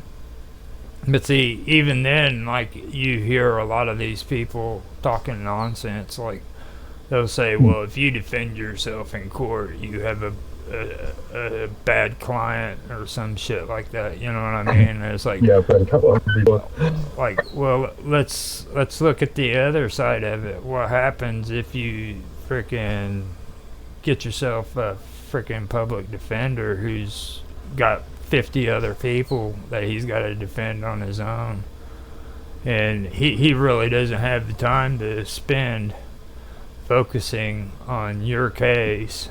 So he's going to go into court and he's going to freaking try to get that decision made as quick as possible. You know what I mean? So it depends on specific circumstances, but yeah. You know, so I mean, you've really got to be careful about what I'm not saying it's a bad thing to get somebody to represent you in court, but I don't think that you should like go out and automatically just decide freaking, hey, you know, I need somebody representing me. Well, it goes back to the sort of seeking professional aid. If as an example, if you're, let's say your toilet pipes burst, and you're not a plumber yourself, you'll be seeking a professional plumber to actually repair that. Yeah, but you got to be an idiot if you don't know how to be a plumber, dude. Seriously, like seriously. Okay, I learned about freaking plumbing when I was like 15, 16 years old. You know Well, what I mean? yeah, that's just an example, an analogy, but yes, same with the legal profession. Well, Unless you, yeah. it's kind of what I'm. That what I said was actually valid too, because like what I'm saying is like majority of people who freaking need a lawyer when it comes to criminal court freaking know about the law. Okay, these guys are breaking the law, and they have to know what they're going up against. I mean, the majority of people that I knew when I was doing drugs and alcohol knew more about the law than the freaking cops did. You know what I mean? Yeah, but do they know the actual all the procedures of a court? It's robbing some place and understanding what you're doing, and it's one thing, but being able to understand the procedures of the court, and being able to understand the procedures of how to defend yourself is another thing. Yeah, well, see, that right there is what we were talking about with the procedures and stuff, you see, and it's like, when I look at this, and that's kind of what sticks out to me, like, because, like, whenever you go into court and you have a grievance, like, say, with a police officer, it could be like a traffic violation, right? Like, once when I was driving cab, which is a taxi, I freaking went through a construction area. I had to pick some people up, and they didn't have it marked that you couldn't drive out of this area, but I went ahead and drove out of that area. Well, I thought I had a pretty good case there, because freaking, like, I'm picking somebody up. I went around the building and I seen that area where it was an opening to get out onto the road, and I took it. There was nothing indicating. And there was no, yeah, okay. Yeah, there was nothing. I was going to say this is similar to the situation with the London ULEZ team at the moment, where the Mayor of London saying that all of these areas are need to follow the ULEZ, the low petrol, low traffic neighbourhood sort of thing. But in a lot of these areas, it's not stated where the ULEZ sections start and end. Yeah, exactly. You see, and the thing is when I went into court, this is where this kicks in, is I went into court and I stated my case, and the judge even said I did good at stating my case about it, because here you don't have a lawyer in freaking, in civil court, but, well, not all civil courts. Or you can, but it would be, but traffic can court. be extremely expensive, yeah. Traffic court. Extremely expensive.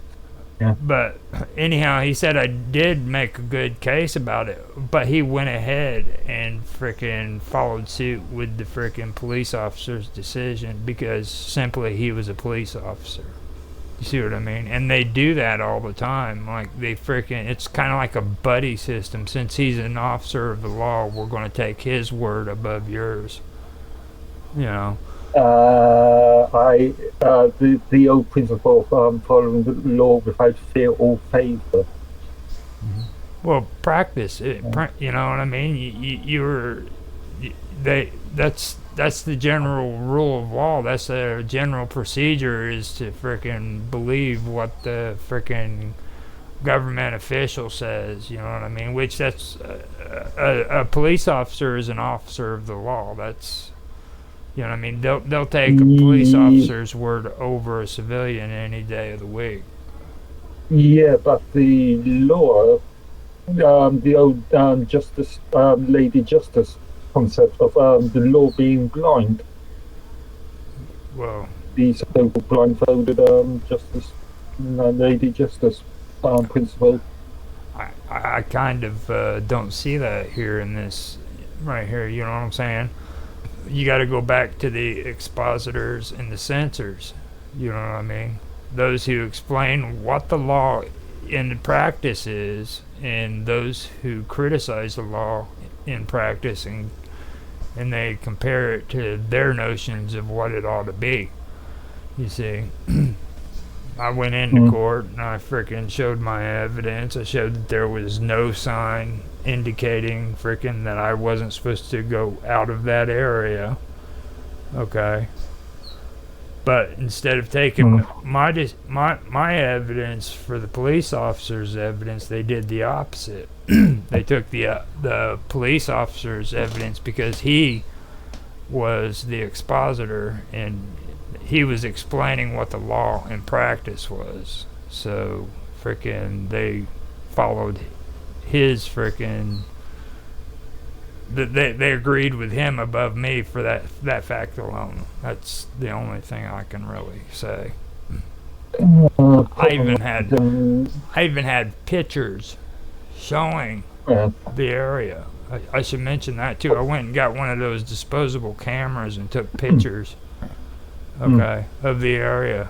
I mean, because it wasn't a small construction area. That's what the bad part about it was. It was like this business was freaking boxed in with all of this road construction. So I had to go through in one area, and then to get out of that building, you have to go around into a small alleyway and wrap around the building and then come back out. You know. So it would make perfect sense that you should be able to leave from that direction the way the freaking construction was and the way the building was. And that's what the judge even said, and I took pictures of it and brought it to court with me, you know what I mean? But he still took the side of the police officer simply because he was an officer of the law.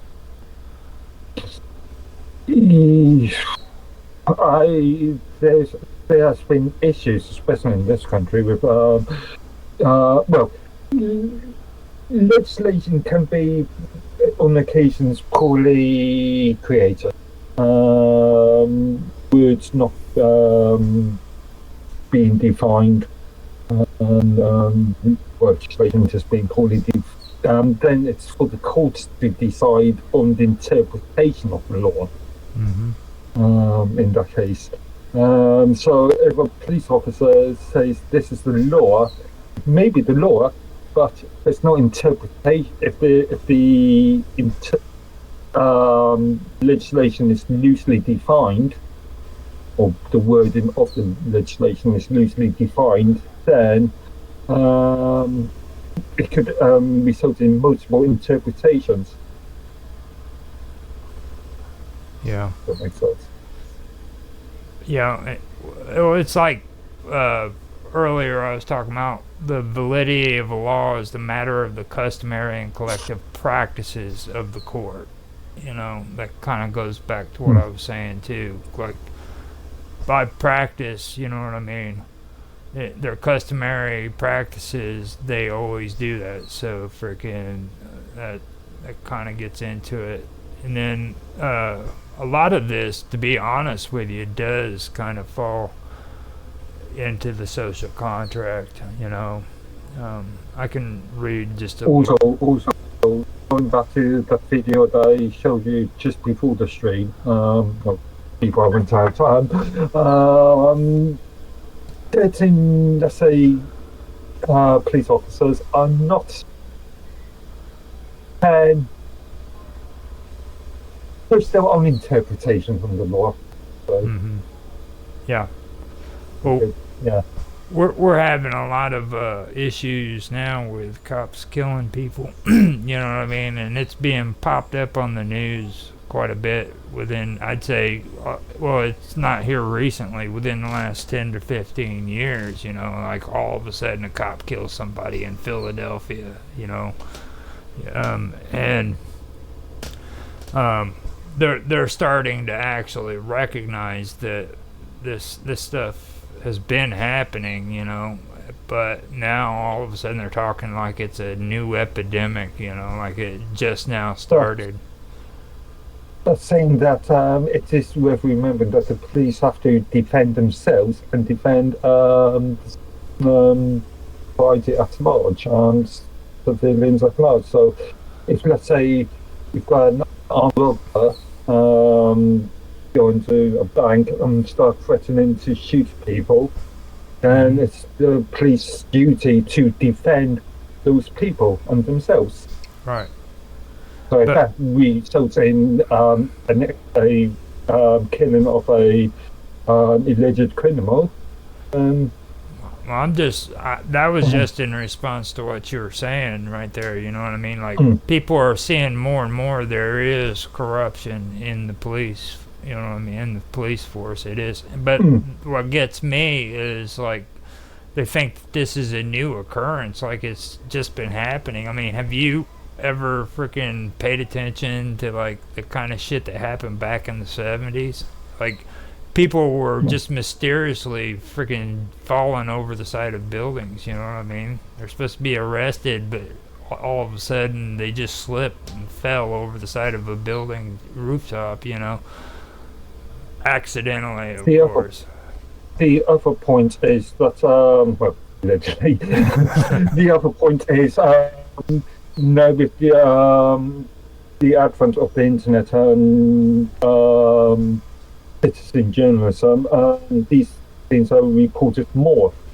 It's not that these things wasn't as prevalent as they could be now. It's just that they weren't reported as much. Right. Yeah, I know. It's oh my god. I think my dad's going somewhere. The crazy dog. Hold on a minute. Let me see what's going on.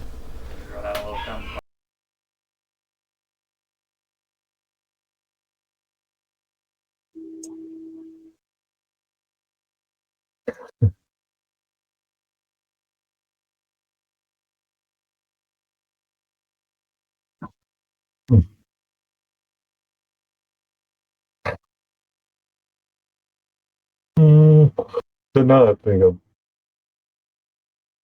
I can't think of anything else in relation to that.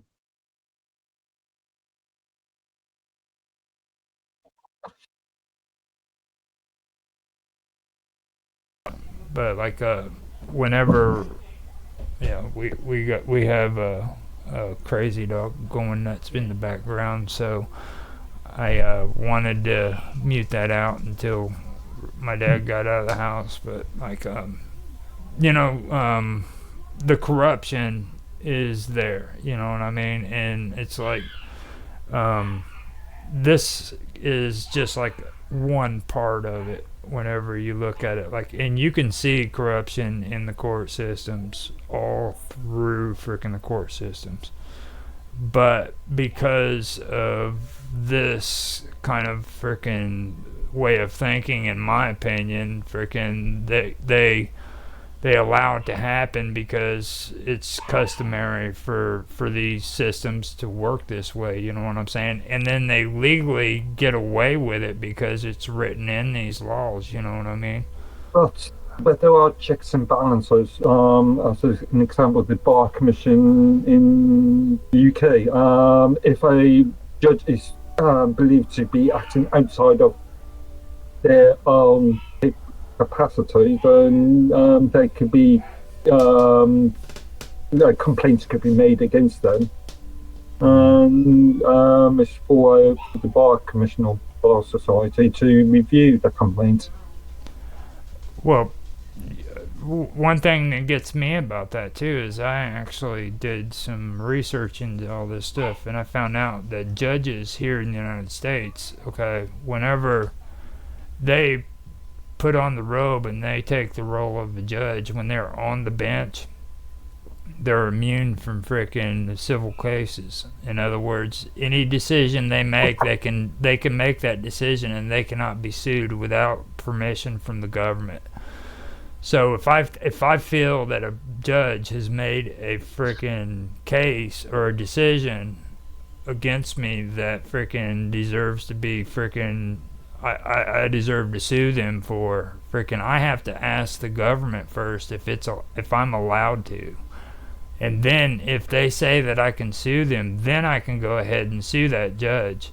But if they freaking decide that I can't sue them, then it's done. It's over with. So first I have to go to the government. But on principle, if a judge makes a ruling, you can always appeal that ruling with another judge, with another court. It may be a higher court in certain circumstances. Now, the thing is, though, is freaking usually freaking they go according to practice, though. You know what I'm saying? It all falls back to the customary practices. Most judges stick together on their decisions because freaking they'll take the word of a judge over a freaking individual most of the time. Again, I'll go back to without fear or favor for the point.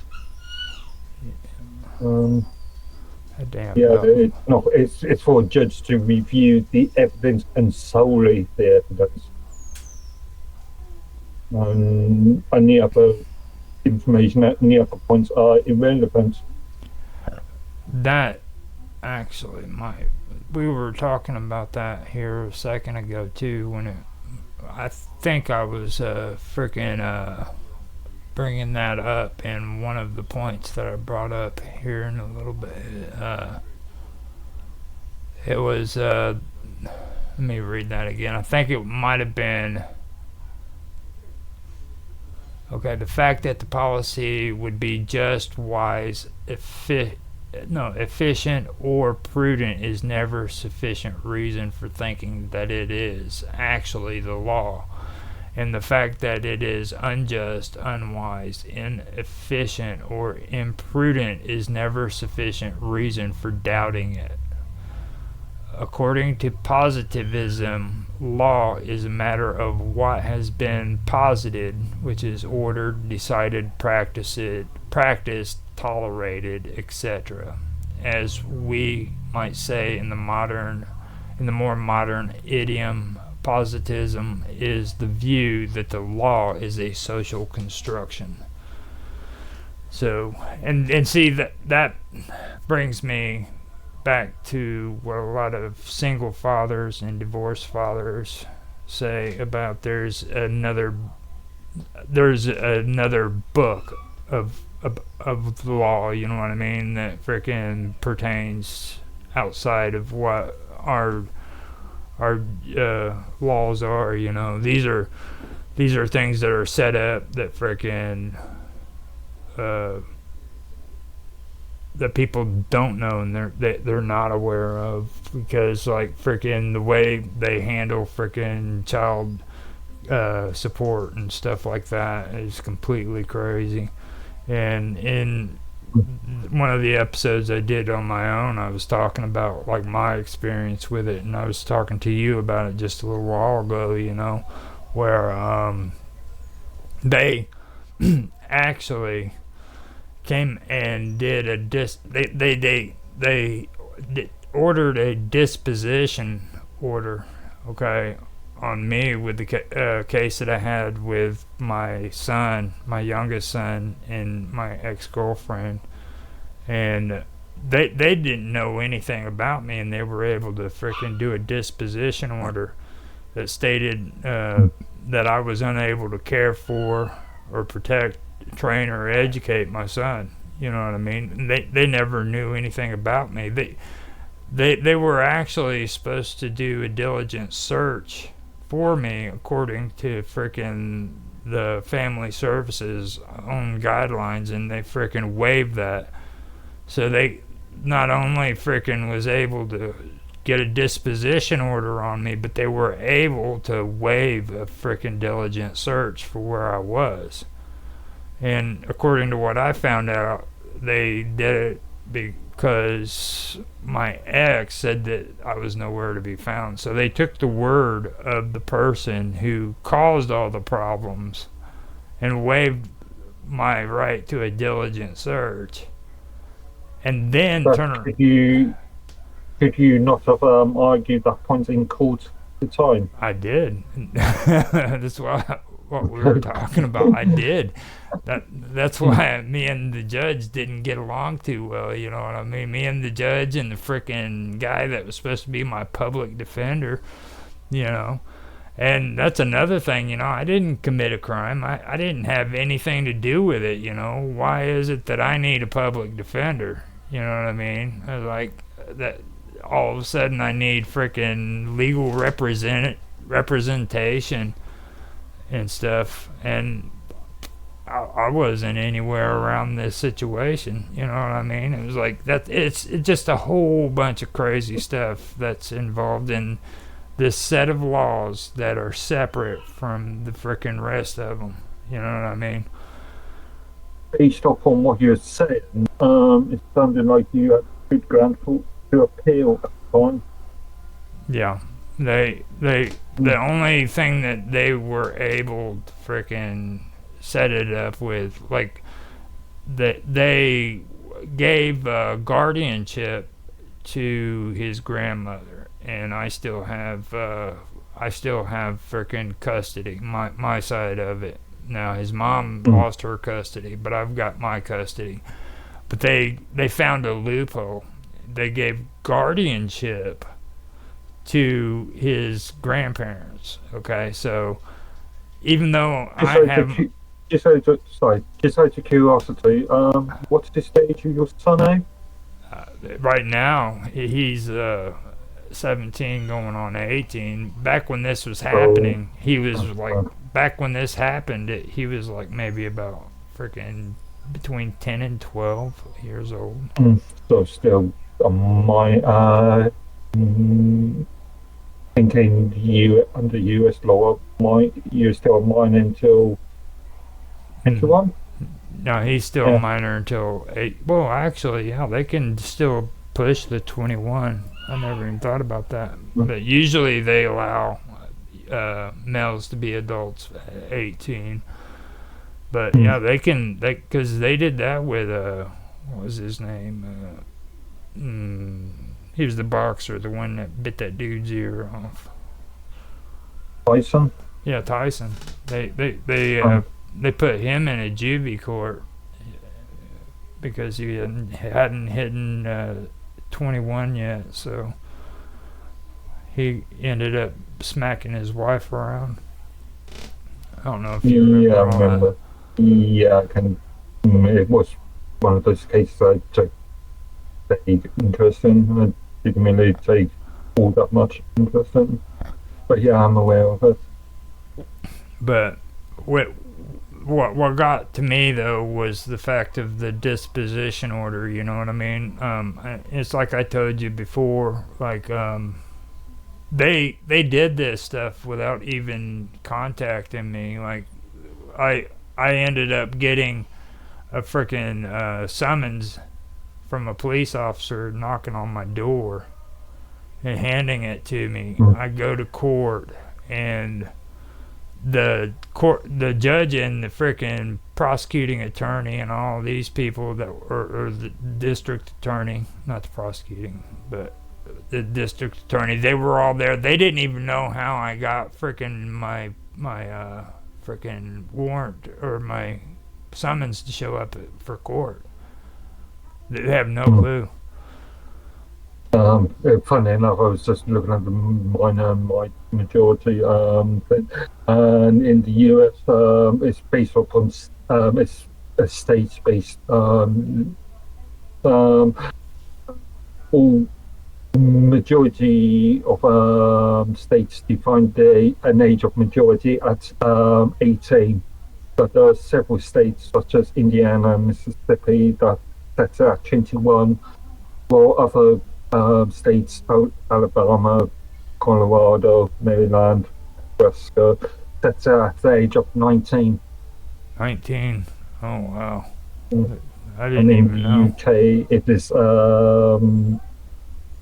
18.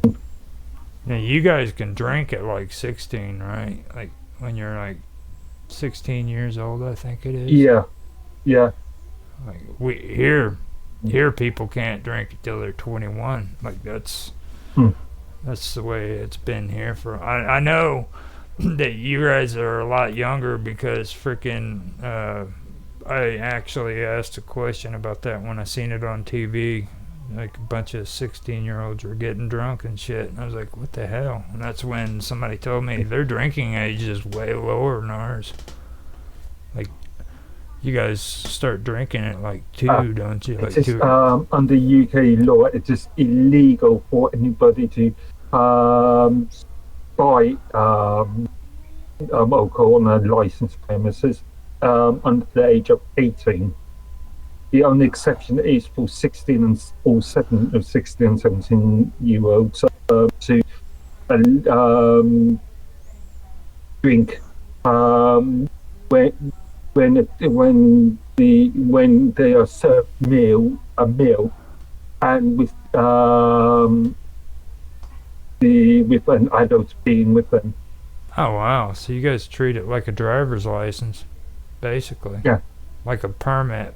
You guys have a permit to drink. It's illegal for anyone over 5 to drink alcohol in the UK. Well, that sucks because It's much like the European idea where, or the French idea where you can drink with a parent being or a guardian being with you. Well, you guys start real early. I think you guys drink a lot around the age of 3, 2 or 3. Well, that depends about when. Put it in your baby bottles and shit. And a little baby staggering around. Well, it makes sense over in England because you guys have been the ones that are big on the pubs. And like even in Germany and countries like that, like family, it was always a family gathering to go to these places, these pubs, and spend time. You know what I mean? So I can understand why people do that. I mean, but you know, that actually could be a part of that as well, like with the customs and stuff.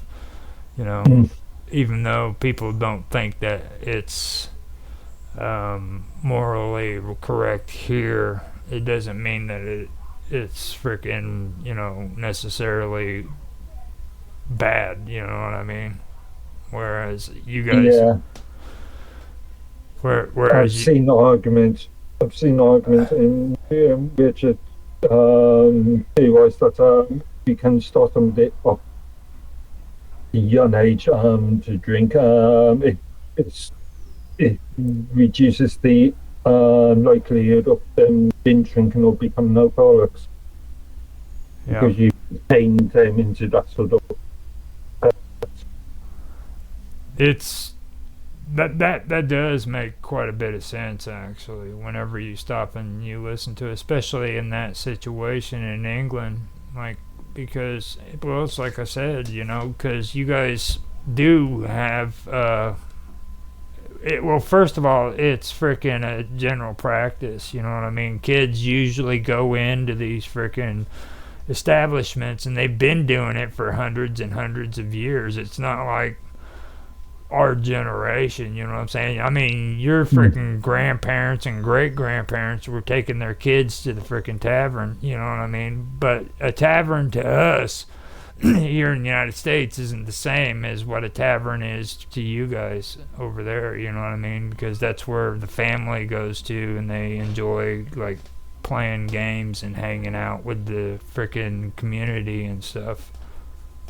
Interestingly, I had a conversation with one of the other people, must have been a year ago, and talking about what is considered to be a tavern, pub, and inn. The different usage of those words between the UK and US. Yeah. Now, what is the difference between a tavern and a pub?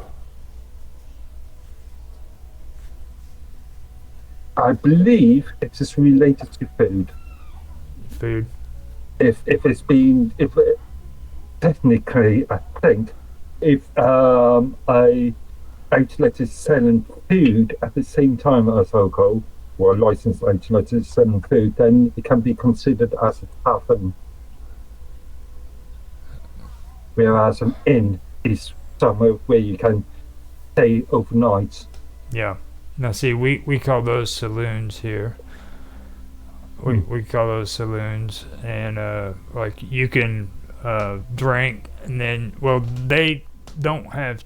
Well, I guess you could call a hotel like an inn. Like you call them inns, we call them hotels, and like all the hotels here have restaurants and liquor served down in the bottom, and so I guess in that aspect, yeah.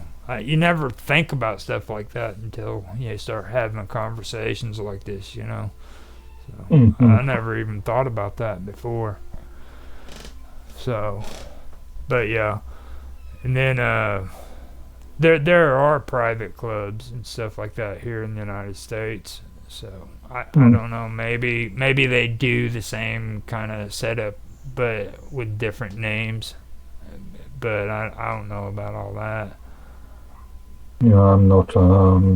Again, I'm not in the brewery. I'm not in the pub trade, so I'm not sure.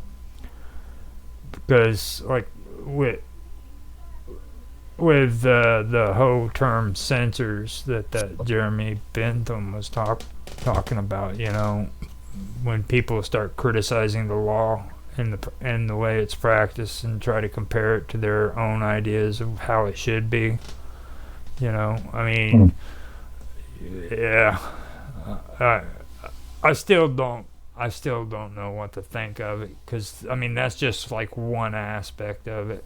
It kind of makes you think about stuff like that too, because you know that's kind of a tradition when it comes to your people over in England. I mean, I don't know how many English people would go fucking stir crazy if their family wasn't allowed to go to freaking pubs. You know what I mean? I did know, because obviously with things like the COVID issue of the last 3-4 years, we have seen a drop in pubs in fact my own town. I live there used to be quite a few pubs.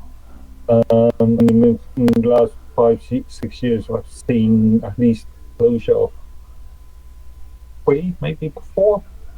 That's crazy. Which is a significant amount. You guys usually have at least one pub that's been there for hundreds of years, huh? In each town. Just thinking too, yeah, just thinking of this time.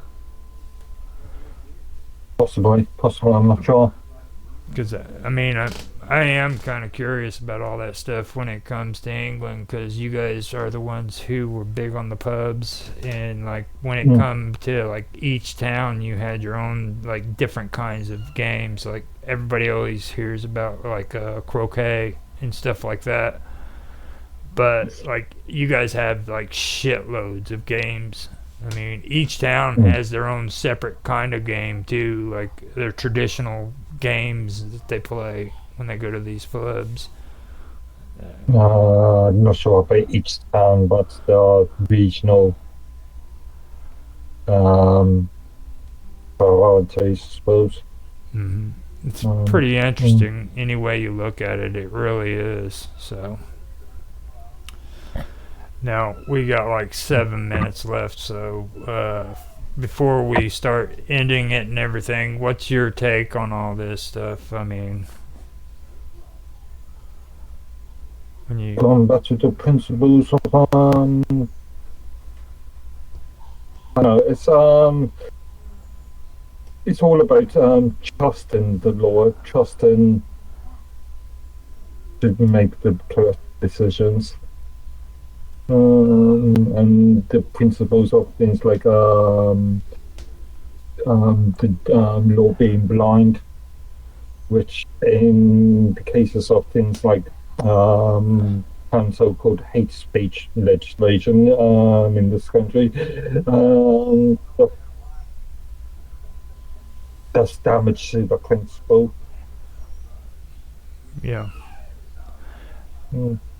Now, with me, I think like with the term, justice being blind, I think like a lot of this stuff that's being discussed right here could actually hinder blind justice. You know what I'm saying? Like, Yeah. um, I, uh, I've never been a fan of the social contract. I'll be honest with you. I've never liked it. I've never liked Jacques Rousseau. I didn't like anything that he freaking ever came out with, and the reason for it was because he did what I was telling you before when it comes to child rearing, and before the stream we were talking and I told you, you hear all these parents saying that freaking raising a child doesn't come with a manual. But the truth of the matter is, yeah, it does. They got freaking manuals telling you how you should raise your kids. It might not be something you like, but they are there. You know what I mean? That's the fucked up part. Like, there's people that honestly believe you should raise your freaking child the way this book freaking tells you to. And if you don't, they'll come in and they'll take them. Yeah. Yeah, I remember a story a friend told me when they were raising their kid in the early sort of periods of when the kid was about 2-3 years old. They had a visit from social services, and the social service were sensitive said this isn't the way you should be raising your kid. So my friend asked them, do they have any kids? Does the social service representative have any kids? And they said no, and they've never had any kids. Right. And they're only basing their concepts on their rules, the documentation. Regulations, rules. They got books about it, and that's the reason why I disagree with Jacques Rousseau. That and private property, like he was dead set against private property, and he also had some other issues that I believe contributed to a lot of the issues we have today with socialism, and I really do think that it's a big issue that's going to have to be discussed, and a lot of people are arguing and fighting and coming up with freaking hateful things, but I don't think that's going to be the way in. People are going to have to sit down and have a serious conversation about this stuff, because it is going to become a big issue here before long, if not already.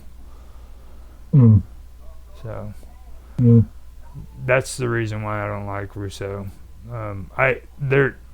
There's things I like about freaking Nietzsche too. A lot of the stuff that he taught, and a lot of people have negative thoughts about him. But when you stop and listen to some of the stuff that he said, there was a lot of good stuff he had too.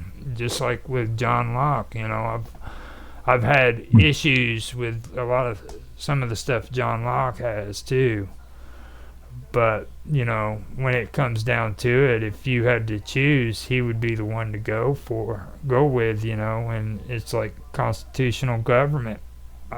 I don't believe that I should be freaking a citizen of a freaking country just because I was born there. You know what I mean? I think it should be my choice if I want to be, obligated as a citizen of that freaking country or not. So that should be my choice.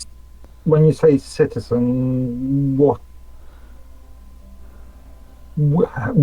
would that what is contained within the concept of being a citizen?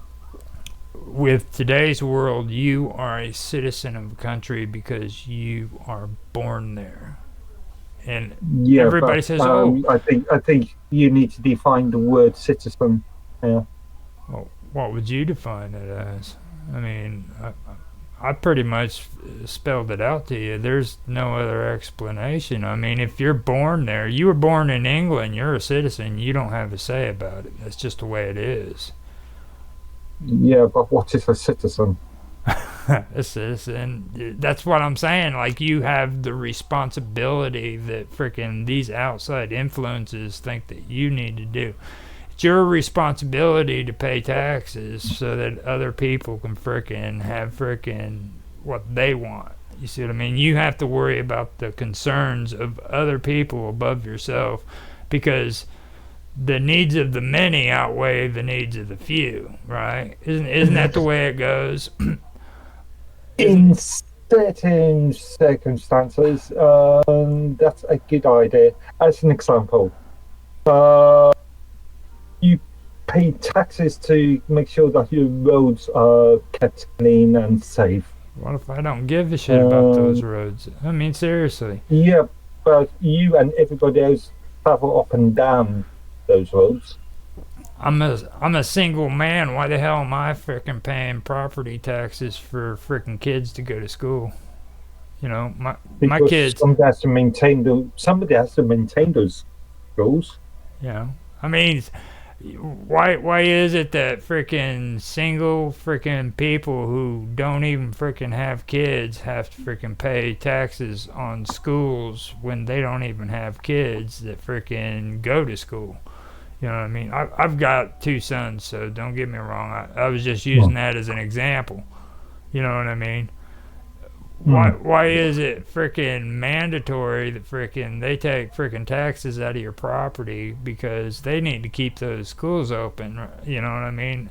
It's just completely outlandish, and you're obligated for that because you were born into this country, and frickin' you're a citizen now.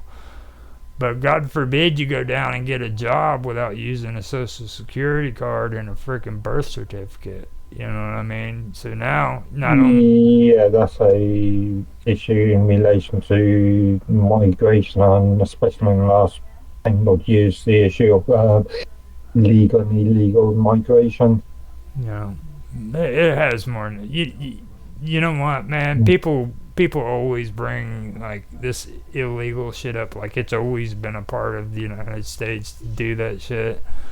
People didn't start freaking doing all this border shit until freaking like the late 1800s going into the early 1900s. And the reason why it started was because of freaking the insane amount of Irish that were freaking coming to the United States. Okay? Manhattan Island and the Statue of Liberty and all that. Okay? Yeah. Reminds me of the film Gangs of New York. Exactly. That's a perfect example of it. It didn't start until then. And freaking before then, people always came into the United States. They didn't freaking have any freaking problems getting into the country. Now, they didn't want you doing like the French did, where the French would come over here and freaking try to get people to freaking come back to France to fight for their revolution. You know what I mean? They were against that. But other than that, freaking, they didn't freaking have all this freaking border patrol shit. You know what I mean? I mean, it's just... But today, these people want to push that shit on you like, oh, this is the way the United States has always been. No, it isn't. Freaking, you know... At that time, the US per se didn't have its own culture. Culture.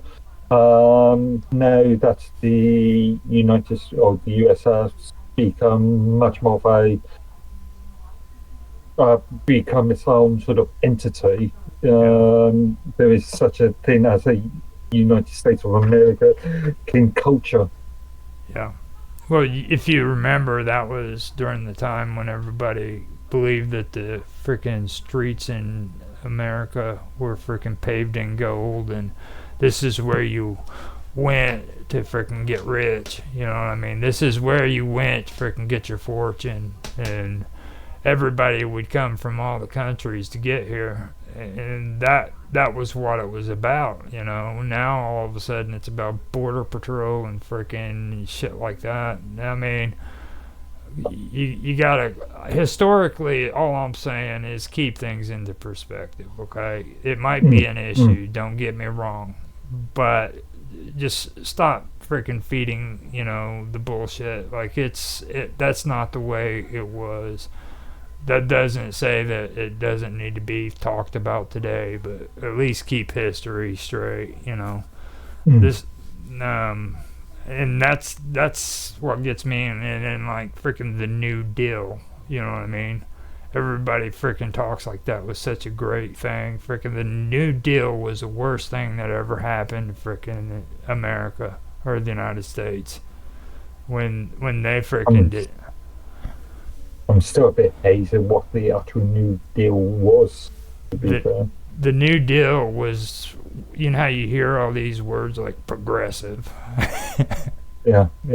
Welfare programs and freaking all that shit. It all started with freaking the New Deal. You guys are freaking used to it because after World War I, when they were rebuilding Europe, they freaking set you guys up from the get-go. So from World War II, I'm sorry. So from World War II all the way up to now, you guys have pretty much had the same thing that freaking we call the New Deal here in the United States. But it was just a massive takeover of socialism in my book. That's all it was, you know. Bank runs, you know, people were freaking jumping from buildings because freaking of the stock market crashing and everything. So all of a sudden they had to freaking come up with socialist programs to freaking take care of all that, you know. And that's where me and the conspiracy theorists kind of go for meet on a lot of things, because I still think that the freaking bank runs and everything was a little bit freaking suspicious, you know what I mean? Yeah, but saying that also the state has to, up to a point, protect the most vulnerable.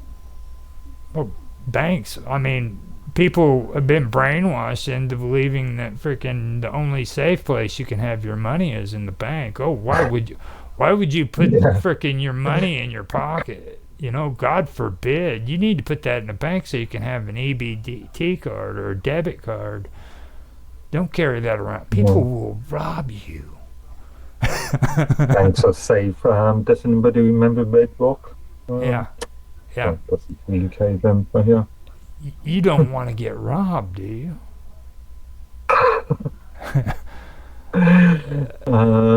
Robbed by some stranger or rob your local bank. All right. Your choice. So we have made it to the hour. It's 1:07, so or an hour and 7 minutes. So I think we did it, and I apologize for being late. It's just like I said earlier. You know, I was doing all that, and I on my editing, and it was really late. So there's no way I was going to be able to make the 10 o'clock and stay awake that long. So I decided I was going to try to get some sleep and reschedule it for now. And you said that this actually was better for you. I mean, maybe we should discuss keeping it at... Yeah. As far as I'm concerned, it's the evening, so 8 o'clock. PM UTC. I think, yeah, probably better for me rather than the daytime. Yeah. So, with that being said, I'm going to go ahead and end this, and thanks again for another episode and for being here, Mark. I thank everybody else for watching, whoever has watched, and that's it. Sound good? Yep. Okay. We're out of here. This content is intended for mature audiences and may contain strong opinions or language. Views or opinions expressed by guests or the host should not be considered as medical, financial, legal, or psychiatric advice and are not to be attributed to this platform or its sponsors. Hello, wonderful people. Thank you for joining us on an episode of Bobbing Along with Bob featuring your host, Bob Dub. We are so glad you decided to join us for one of our discussions with many of our interesting and informative guests who are going to share their knowledge, insight, opinion, and most importantly, their life experiences with all of you. If you enjoy this content, please like and share as well as subscribe. Feel free to use the comment section to share your life experiences on today's topic. You can also find the host on minds.com/BobDub. And now, here is your host, Bob Dub.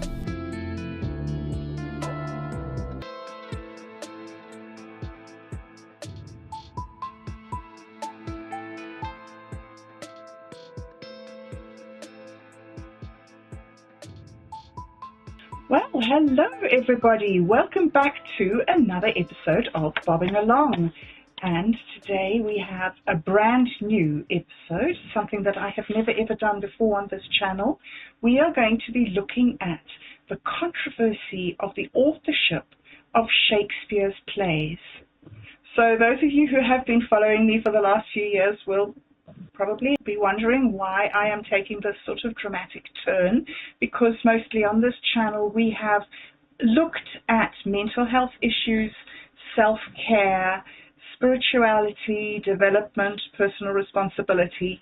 So to suddenly launch out into a completely different topic is sort of unusual for a channel. However, the thing that I have found on my journey is that I have a lot of resistance to new ideas. And I have recently, through Otto, discovered this whole controversy of the authorship of Shakespeare's plays, which has been very challenging for me because I'm the sort of person who wants to know exactly how things happen.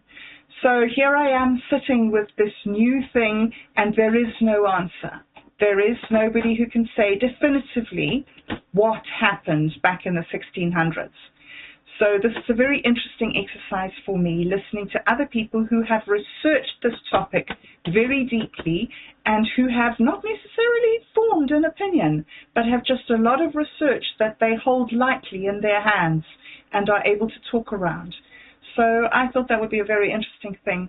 And so the two gentlemen that I have with me today are Otto X, who, as you know, is a founder member of Navakavada Buddhism, and who is also was also the bass player of the heavy metal comedy band Hungry Jack. So welcome, Otto. Thank you very much for joining us again today. Well, thanks for having me. I do appreciate it. And the second member of the panel today is Roger Hanson from Roger Hanson Live. He is a gamer and a game developer, a live streamer, and also I'm a man of many trades. a man of many trades, indeed. Okay, so welcome, Roger. Thank you. I thought we would start off today, because this is such a new thing, I would just start off by asking Otto and Roger where they stand on this Shakespeare authorship debate. So, Otto, I think I'll start with you. You introduced this subject to me, and I believe from what you said that you are in favor of the idea that Bacon was, in fact, the author of Shakespeare. Am I right? Well, it's, as you said, until we get a time machine, it's impossible to really know. But I do think Mark Twain had a wonderful point where he said that if Sir Francis Bacon did not write the works of Shakespeare, he missed the opportunity of a lifetime. He was one of the few people at that time who was omnicompetent enough, he had enough knowledge of things to have been able to be the author, the ultimate author of the plays. But I think it's important to point out that the authorship question itself is not really that non-mainstream. Even mainstream scholars for many years have debated and talked about which parts of the plays of Shakespeare were written by whom.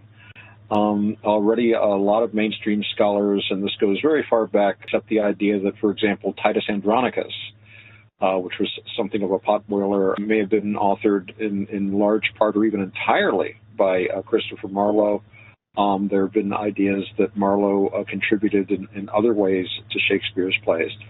And there's talk of other collaborations.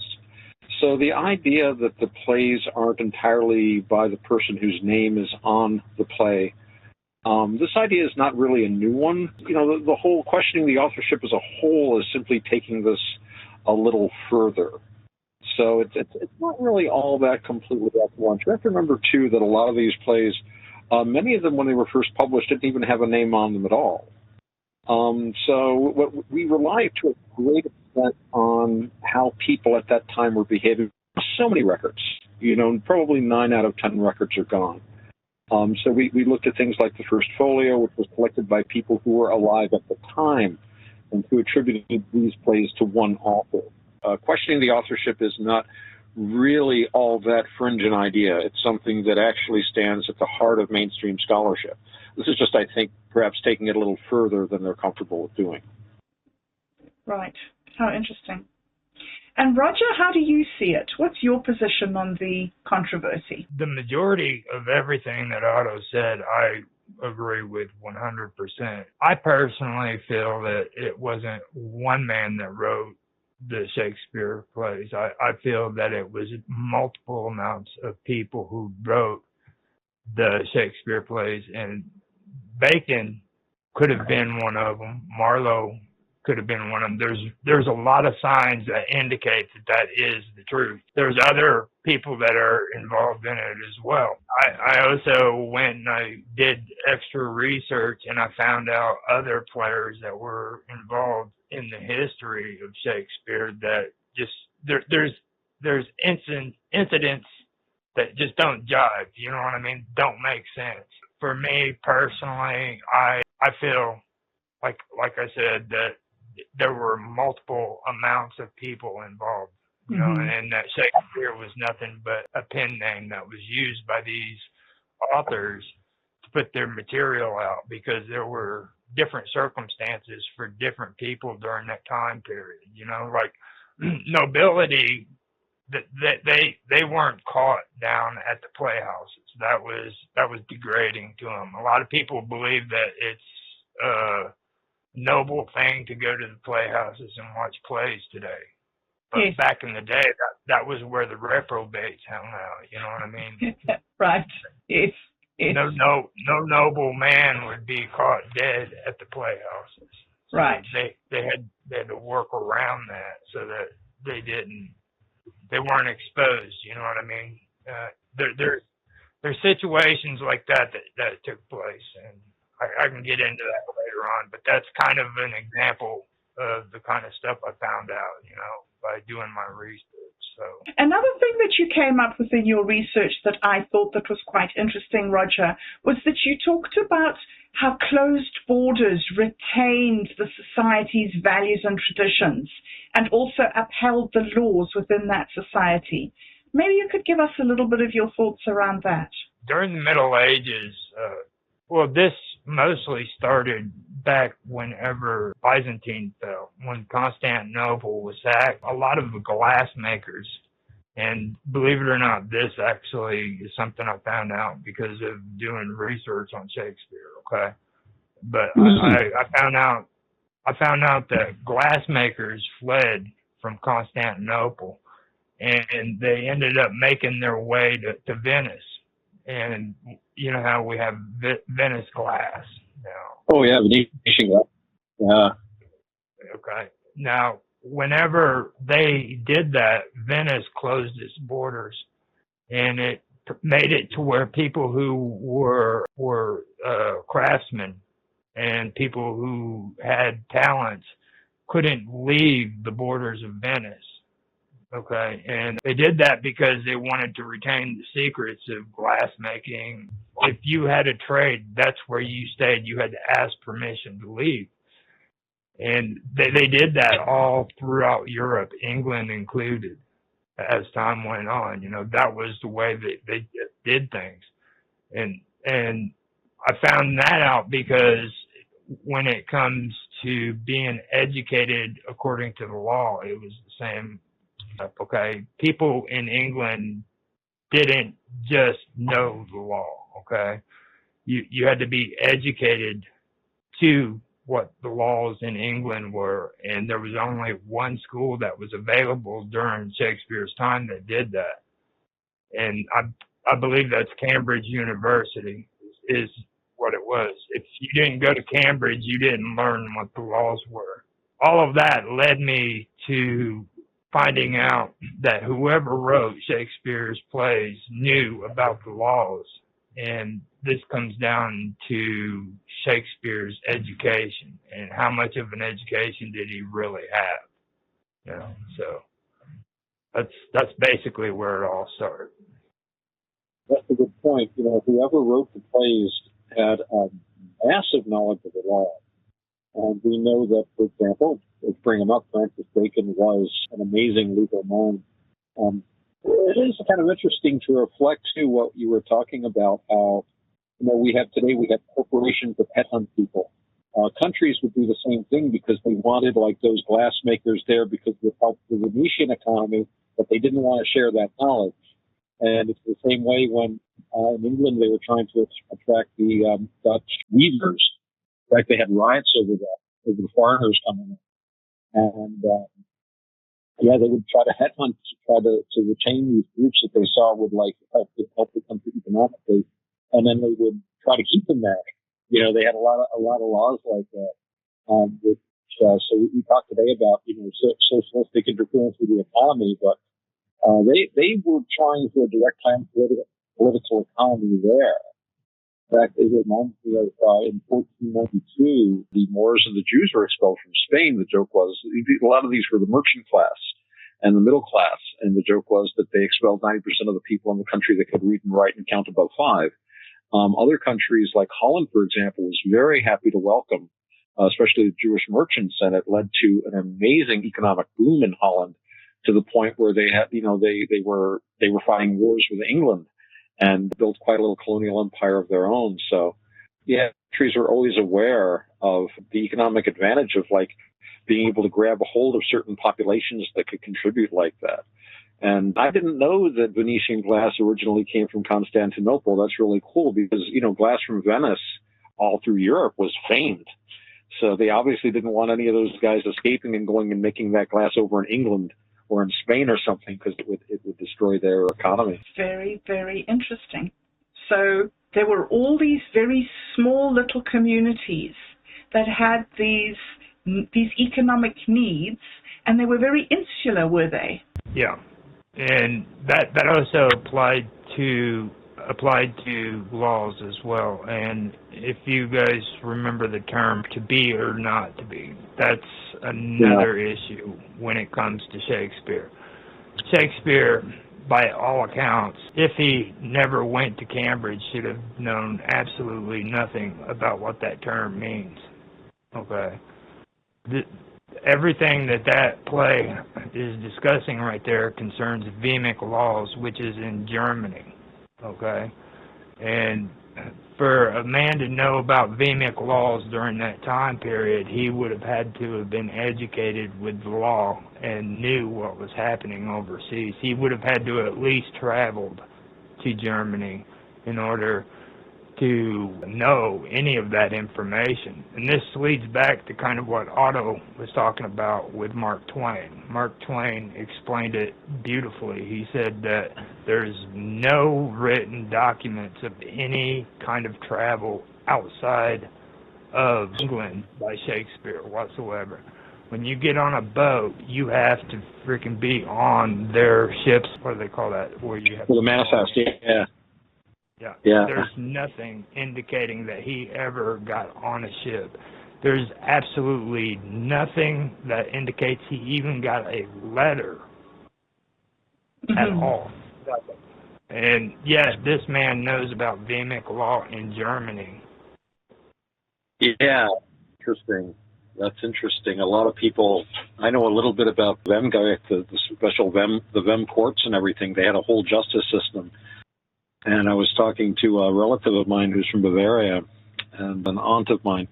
And we were talking about this, and I brought up the Vem. And she looked shocked. Who told you about that? How did you know about that? You know, even to this day, it's something that's not widely known. Germans are very aware of it, but it's not something that gets into general history. Mm-hmm. That's a good point. You know, when somebody can demonstrate this knowledge, you know, it obviously is not knowledge that, you know, a guy that, as near as we can tell, was basically a petty bourgeois theater manager, businessman, and really no evidence that he could write. Now, what's interesting, this is something people often forget. Now, they go on a great length about Shakespeare's, for example, Shakespeare's parents were illiterate. I'm talking about the Stratford man. And Shakespeare himself signed his name 4 times, spelled it differently for each time, and the handwriting is very shaky. He's obviously not used to wielding a pen. But a lot of people could read, but they couldn't write, or not write very well. Reading and writing were taught as 2 different skills. So it was quite possible for somebody to be able to read well enough, you know, like we say, teach them how to read the road signs, who could read well enough to make his way through society, but not really have the skill of penmanship and writing, which is a really complicated thing. And if you know, the schools were limited, you know, as Roger was saying, you only had these official schools, and if you missed that, there weren't other schools you could go to. There wasn't Head Start. There wasn't homeschooling.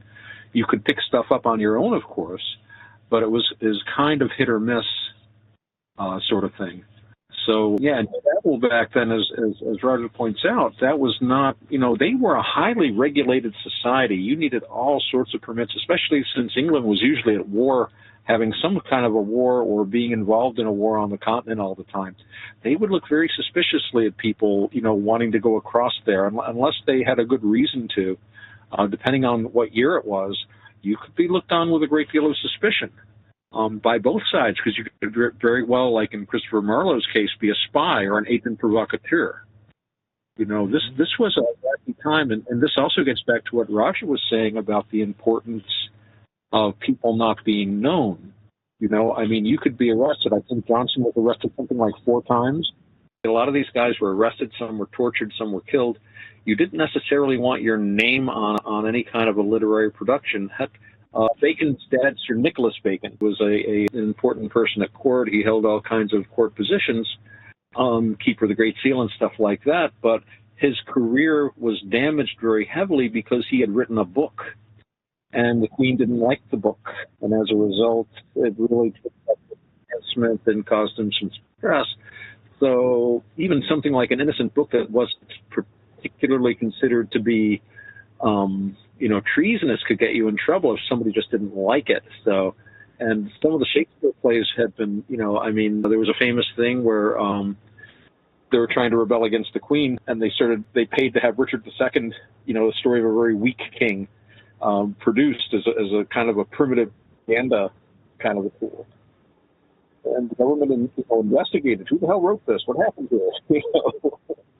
And but yeah, you could go to prison very easily for writing a play, having your name on it. So it would make a lot of sense to let William Shakespeare take the rap.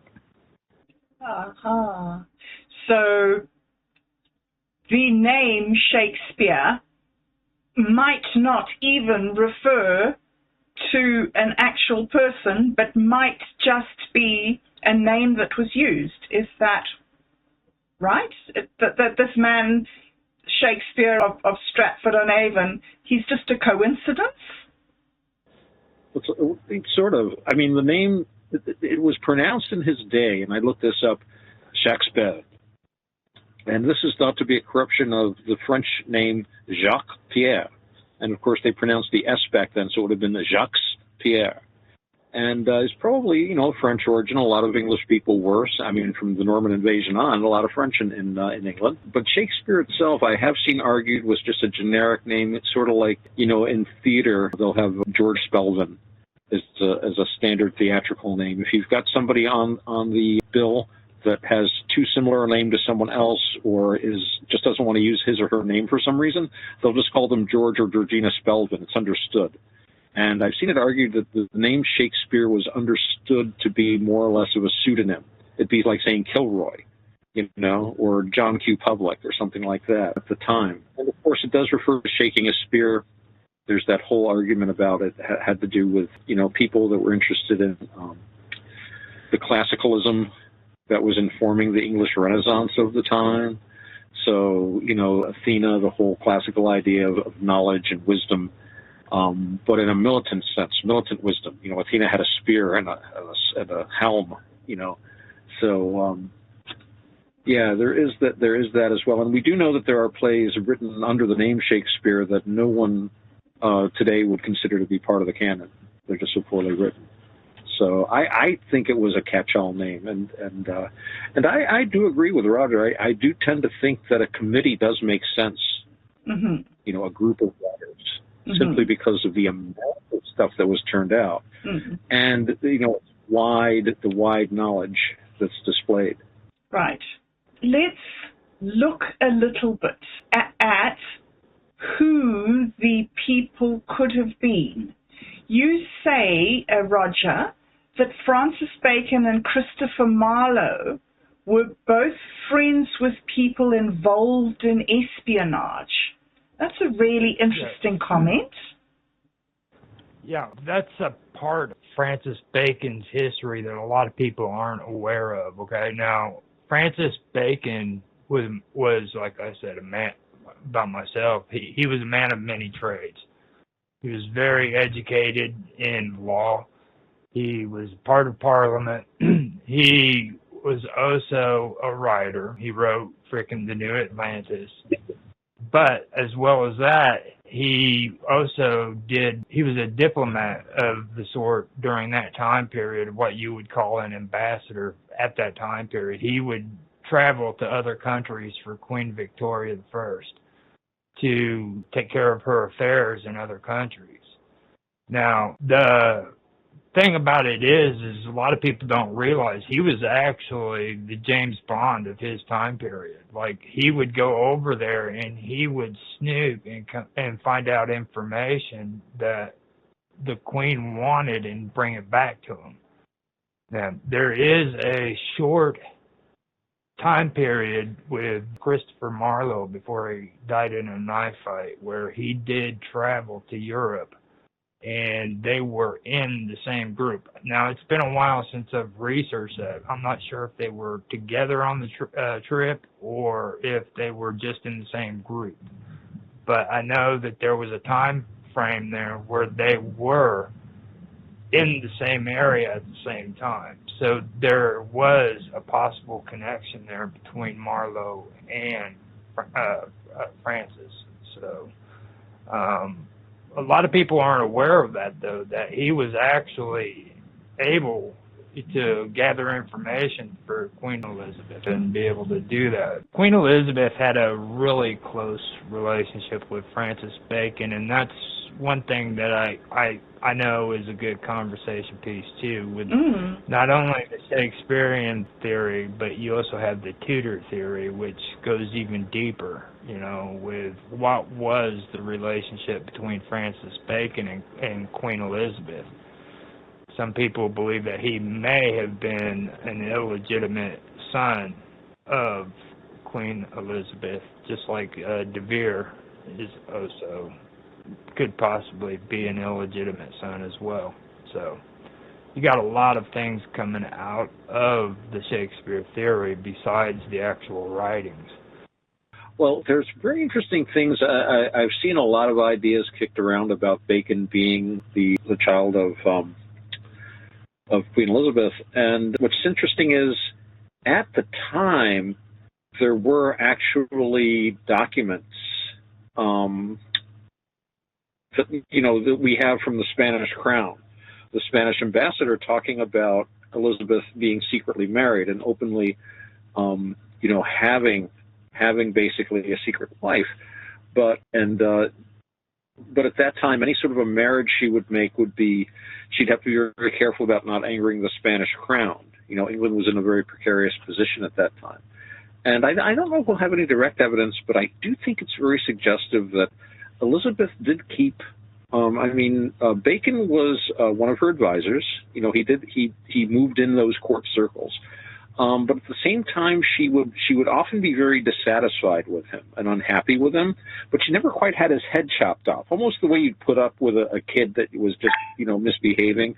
The story I heard was that while he was a member of Parliament, he opposed a bill that the Queen had wished to come through, and so she just always kind of like when his knighthood was. She finally knighted him, but it was like in a mass knighting of 200 men or something. It wasn't even like a personal knighthood. But then when James came down from Scotland, James treated him like a relative, like a cousin. I mean, his rise was meteoric, and he was given all sorts of offices. The guy was like, not only was he was the Attorney General, which was he had his eye on for a long time. They made him Lord Chancellor, and at one point he was actually Viceroy of England when things go to Scotland. So that to me indicates that James felt he had a special relationship with Bacon and could trust him. Now, Bacon probably was part of that court circle during Elizabeth's declining years that was looking forward to James taking over. And I've talked about this before. One of the big problems England always had was Scotland, because they had the old alliance between Scotland and France. And whenever England invaded France, which was one of their favorite things to do, Scotland could be counted on to make trouble, and vice versa. So by James now, that would in theory allow the English to conquer France. This is the short version of it.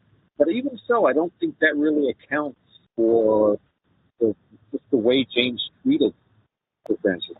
Like I say, he made him a baron right off the bat, a viscount shortly after that. And if he'd survived, I'm sure he would have eventually made him a duke. It just seemed like he was throwing noble titles at him and offices like crazy. And then, of course, Bacon took that bullet for James, apparently, by basically allowing himself to go down over a bribery charge. But there's others where Bacon is basically writing to James, "Hey, you're supposed to let me out of the tower now," remember, kind of deal. And he released him in a few days and basically let him retire. Is what you're saying that you think that Francis Bacon was a member of the court because he had a special relationship with Elizabeth, and that special relationship is that she was his mother? Is that what you say? It's a possibility. Like I say, I'm more impressed by the way James treated him, because he was like an immediate favorite of James's. And, as far as we know, they had no direct contact before that. But James treated him as you might treat, a relative, somebody who's in the family, but at the same time is completely ineligible to be king. So you don't have to worry about him trying to poison you. I'm actually reminded of the Shakespeare play, King John. And if you remember the play, there's one character there who's really the hero in the whole play, and that's the bastard. And when they find Coeur de Leon's son, they attach him to the court, and all through it, he is the most loyal helper because it's family, and at the same time, King John can rely on him completely because can have no ambition for the throne since he is a bastard. But at the same time, all through the play, we see that bastard would have made the best king. He is the one truly kingly man amongst all the kings and princes and potentates that are shown in that play, which is just the sort of thing a royal bastard would write. So I think that's very interesting. But we have to keep in mind, too, that, parentage aside, Bacon did come from a powerful family. His father, Sir Nicholas, had been very important at court. These were people who would naturally have been involved in the government, would have naturally been involved in law, would naturally have been involved in the court anyway. But it's interesting, though, that just the way Elizabeth treated him, and again, we're looking at letters and diaries and stuff from a long time ago. A lot of stuff's missing. We weren't there, so we really can't get the nuances. But I always got the feeling that you could say she was kind of treating him like a kid that she really wasn't very happy with a lot of the time. Mm-hmm. She wasn't a very happy person. She was also very stingy. Although I have heard that was because of the fact that her treasurer used Roman numerals. So they never really quite knew how much money was in the treasury, and they were constantly thinking they were going broke. So even though she would wear a dress that was like, worth the gross national product of the entire kingdom. Still, she was constantly worried about money. So she was very, very stingy. That Bacon was always asking her for like help and money and this and that. She was always like, "Forget really? it." Wow, how interesting. Right. But James just soured him with, like I said, honors and titles. It was just amazing the way he just shoveled titles at him. You know, a Baron like that, and then like a Viscount like a year or two later. So okay, that's it. It's suggestive. It doesn't prove anything, but it is very suggestive. Yes. Well, all this stuff really doesn't prove anything. It's all just very suggestive. Yes, indeed. Well, at this point, we have another guest who has joined us. And Tan, welcome. Okay, I just joined to listen in. We're just discussing who could have written Shakespeare. We've mentioned that Shakespeare maybe couldn't read, maybe couldn't write, and we've mentioned that there's some highly specialized insights into law and sort of the legal position of the time. And we've also we're talking a little bit about the court and Francis Bacon's position in the court. And so, Otto, you were just saying that there's this circumstantial evidence around Bacon, but it's not just Francis Bacon who could have been somebody. There are a few other people who are likely contenders, aren't there? Marlowe is, I think, a strong contender simply for stylistic reasons. They have done statistical analyses of like word usage and so forth. And again, as I said earlier, it's very mainstream to consider that Marlowe and Shakespeare, even if you're a Stratfordian, even the Stratfordians regard a Marlowe-Shakespeare collaboration as being quite likely. As I said earlier, a lot of mainstream scholars have even posited that Titus Andronicus was written largely, if not completely, by Christopher Marlowe. And there's been a lot of thought that he may have contributed. Again, these were working playwrights, too. These were shows that were being thrown up on the stage. And I mentioned to you before when we were talking about this, if you look at a modern, like the Marx Brothers, at some of the funniest films ever made, they'd have 50 writers on these. They were always calling in other writers. You know, we need to beef up the blank verse. Get Marlowe on this. You know, we need some really risque humor. Get Johnson. You know, get Nash, whatever. So they didn't hesitate to get people together. And this is why when we were talking before about questioning the authorship, it's really just taking a mainstream idea and taking it a little further. And this goes along with what Roger was saying about the idea of there being multiple persons involved in the production of the plays. I think one thing that always comes to my mind is Dumas Père, you know, the author of The Three Musketeers and all that stuff, Alexandre Dumas. And he wrote that way. He was famous for cranking out. I don't know if you ever read the Three Musketeers books. Once when I was a lad, I decided I was going to read them. They are enormously thick. They are thousands of pages. And the way he did this was he would just write a book-long bunch of chapter outlines and hand them off to a staff of writers. Each writer would write the chapters assigned to him, and then Dumas would edit them together, and you'd have a book. And there's no reason why someone like Sir Francis Bacon couldn't have overseen a similar thing. We knew he had associated with writers, as Roger was pointing out. There's a lot of evidence that he knew Marlowe. We know he knew Johnson. And in a letter to his brother Anthony Bacon, Francis Bacon wrote about having these pens around him. They needed some work. So we have in his own words that he kept a staff of writers, which included Johnson and others that were dramatists. So, yeah, I think that, again, these are all very suggestive ideas. They're very suggestive, but they do suggest a good alternative to the idea that basically a literate petty bourgeois theater manager and wool trader, you know, created all of these things just all by himself out of whole cloth. With Marlowe, too, I found out, like, what really got me thinking more along the lines of being multiple writers involved with Shakespeare was because of Marlowe's life. Now, when Shakespeare's career was going on, Marlowe had died from a knife wound to the throat, like halfway through his career, because he had come back from Europe and he ended up getting drunk and getting into a knife fight and died from it.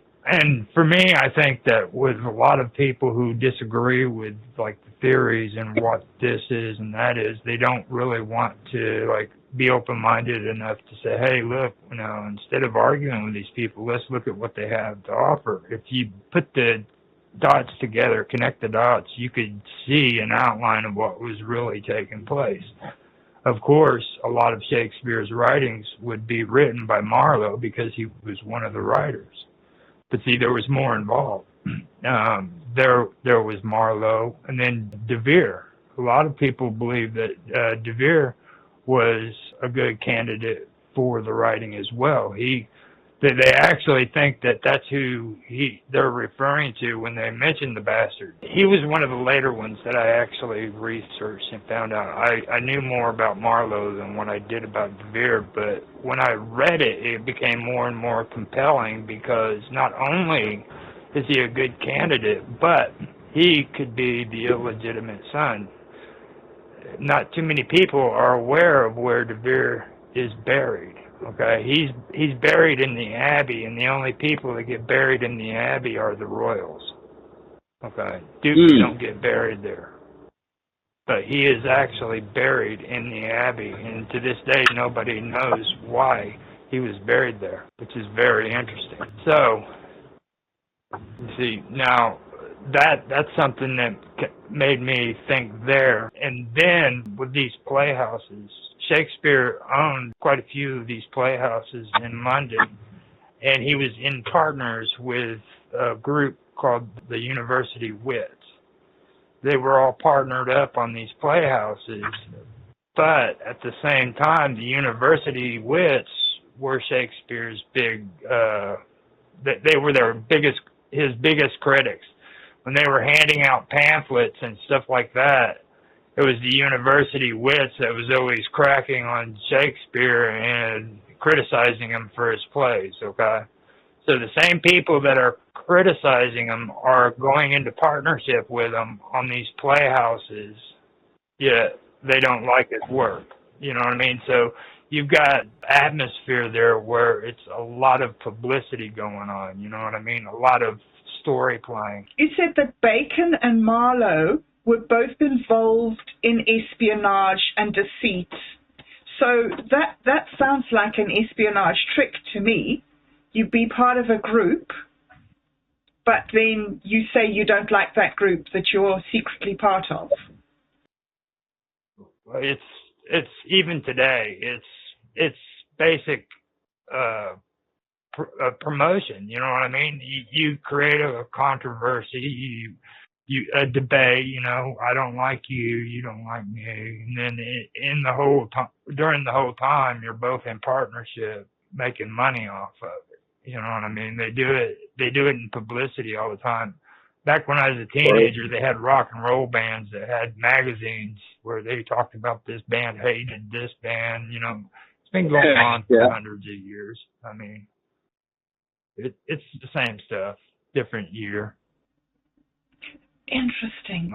I went to check it out even more, and it started leading me to these weird situations that happen in Shakespeare's actual life, okay? Like the word boogery during that time period was a bad word, and it was the term that was used when people were arrested for sodomy, and usually sodomy back then was homosexual activities, okay?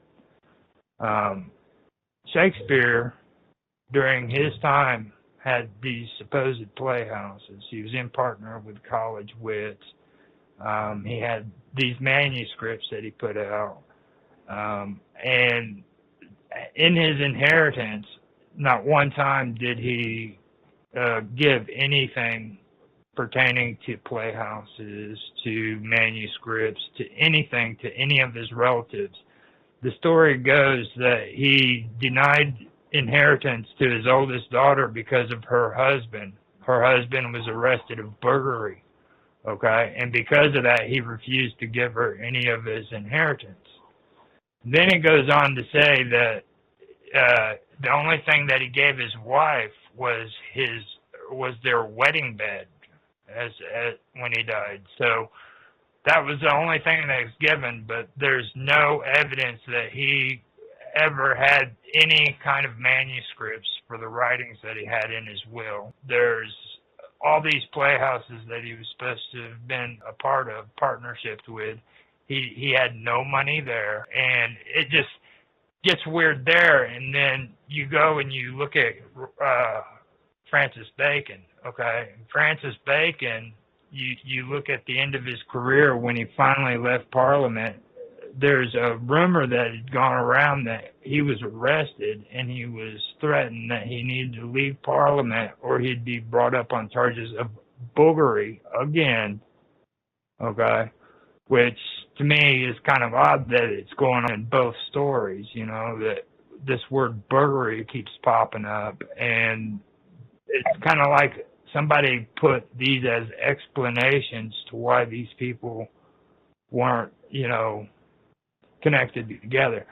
So anyhow, the story goes is that's one of the stories why Francis Bacon left Parliament, was because he was being threatened that he would be charged with boogery if he didn't.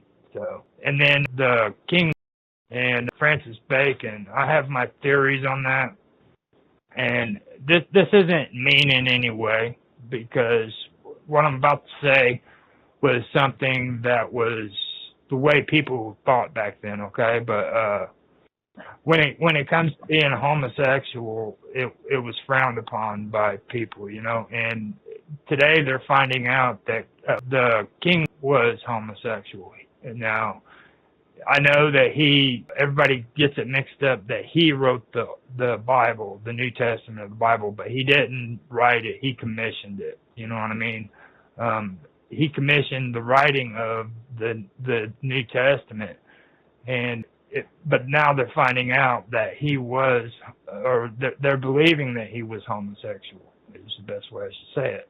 And my theory is that the reason why Francis and the king got along with each other so well is maybe Francis was homosexual. That's my basic gist of all that when it comes to, you know, the king and Francis, and then the whole controversy with Shakespeare and things like that. Like, his whole life was very interesting. And another thing I want to mention too is like this Stratfordian Shakespeare. I've heard a lot about his education. Like, I believe he only had a 7th grade education, and that's even controversial. They don't know for sure if he actually had the full 7 years in school, because now they're going back on what they said about his parents being Catholic and keeping him out of school. So, because during that time, the English were being harsh on the Catholics because they had broken away from the Catholic Church, and people didn't like the fact that their children had to go to these schools, so they pulled them out of school. So now they're backing out on that part of the story, saying that never happened. So I don't know for sure if that was true or not, but it is a part of the story which has been taken out. You know, there's this whole modern trend about, you know, everybody in the past had to be gay and everybody in the past had to do this or that. I think that kind of comes from, we like to project our own ideas on the past. Somebody once told me that they hung out with Willie Nelson. Willie Nelson really likes to smoke pot. So whenever he'd see an old picture of like old cowboys with hand-rolled cigarettes or pipes, he'd say, I wonder what they're smoking in there. I bet a lot of them are smoking pot. They probably weren't. I used to do the same thing myself. I used to be a very militant pothead. I see any old picture of a guy with a pipe, I bet he put pot in it. So you tend to project that. There were a lot of people at the time that were accusing Bacon of being homosexual. These were accusations made by his enemies. He didn't marry at one time, and you know, it's hard to say from this far away. There's always been gay people, and as far as James goes, again, it could very well be the case. I mean, it's just so long ago we don't know. But you know, I will point out though that it was not seen as anything unusual to have close male friendships at that time. So I think a lot of friendships. I mean, you know, even in the Victorian times, you know, Holmes and Watson would walk down the street arm in arm. And that had absolutely no connotation of anything other than simply close male friendship, male bonding. So, but what's interesting, and I was saying this before, is that James did shower Bacon with all sorts of gifts and power, offices. He made him like a baron and then a viscount. So I have comment about this. I came in late, so I didn't know what you guys views is in terms of this authorship. But when we're talking about this, maybe have you discussed the pros and cons? What are the arguments for authorship, and what are the arguments against his being the authors of his work? Have you checked the research that I know? I found a website called doubtaboutwill.org. I don't know if you run into that. Oh yeah. So have you gone over the pros and cons arguments? It may be worth doing that kind of stuff. I think the biggest Stratfordian argument is that the plays of William Shakespeare have William Shakespeare's name on them. So, the plays are written by the guy whose name is on them, and that's a good enough argument up to a point. I think part of the problem is because we are so distant in time and so many records have been lost that, you dig around and you find, say, okay, here's a play with the name William Shakespeare. Well, here's a record of a guy that lived here, and that has Shakespeare's name. And here's a tax record with the name William Shakespeare. You kind of hope that it's all the same person, but you don't know for sure. And I'm thinking of Edmund Spenser is a good example of that. We know very little about Spenser. He's mentioned a few times in some, I'm trying to pull this out of my tiny little room here. I haven't read about this stuff in a while. I think in some of Harvey's correspondence, the so-called Immerito letters, he's referred to as Immerito and as a young man. Now, they also found a record of a guy named Edmund Spenser, who basically worked in the office of the Lord Lieutenant of Ireland. And all the time that the major works with the name Edmund Spenser on them were being published, this other Edmund Spenser was living in Ireland. And in fact, the works that mention Ireland seem to be written by someone who does not live in Ireland, because it shows an incredible amount of ignorance about the geography of Ireland. So on the one hand, it could simply be that this is another guy. A lot of people had the same name. And in fact, I've heard that they even changed the dates on his memorial at one point because it made him too old when he died. And the Immerito letters that we know refer to the author of Spenser's work, refer to a young man. There are these works by a guy named Edmund Spenser, and then we find a few records of a guy that worked in Ireland named Edmund Spenser. Are they the same guy? Maybe. But so evidence about, little Shakespeare, yeah. The Stratford guy had the same name, and then 100 years later, people started saying, hey, he wrote the plays, and started having Shakespeare festivals and all this sort of stuff.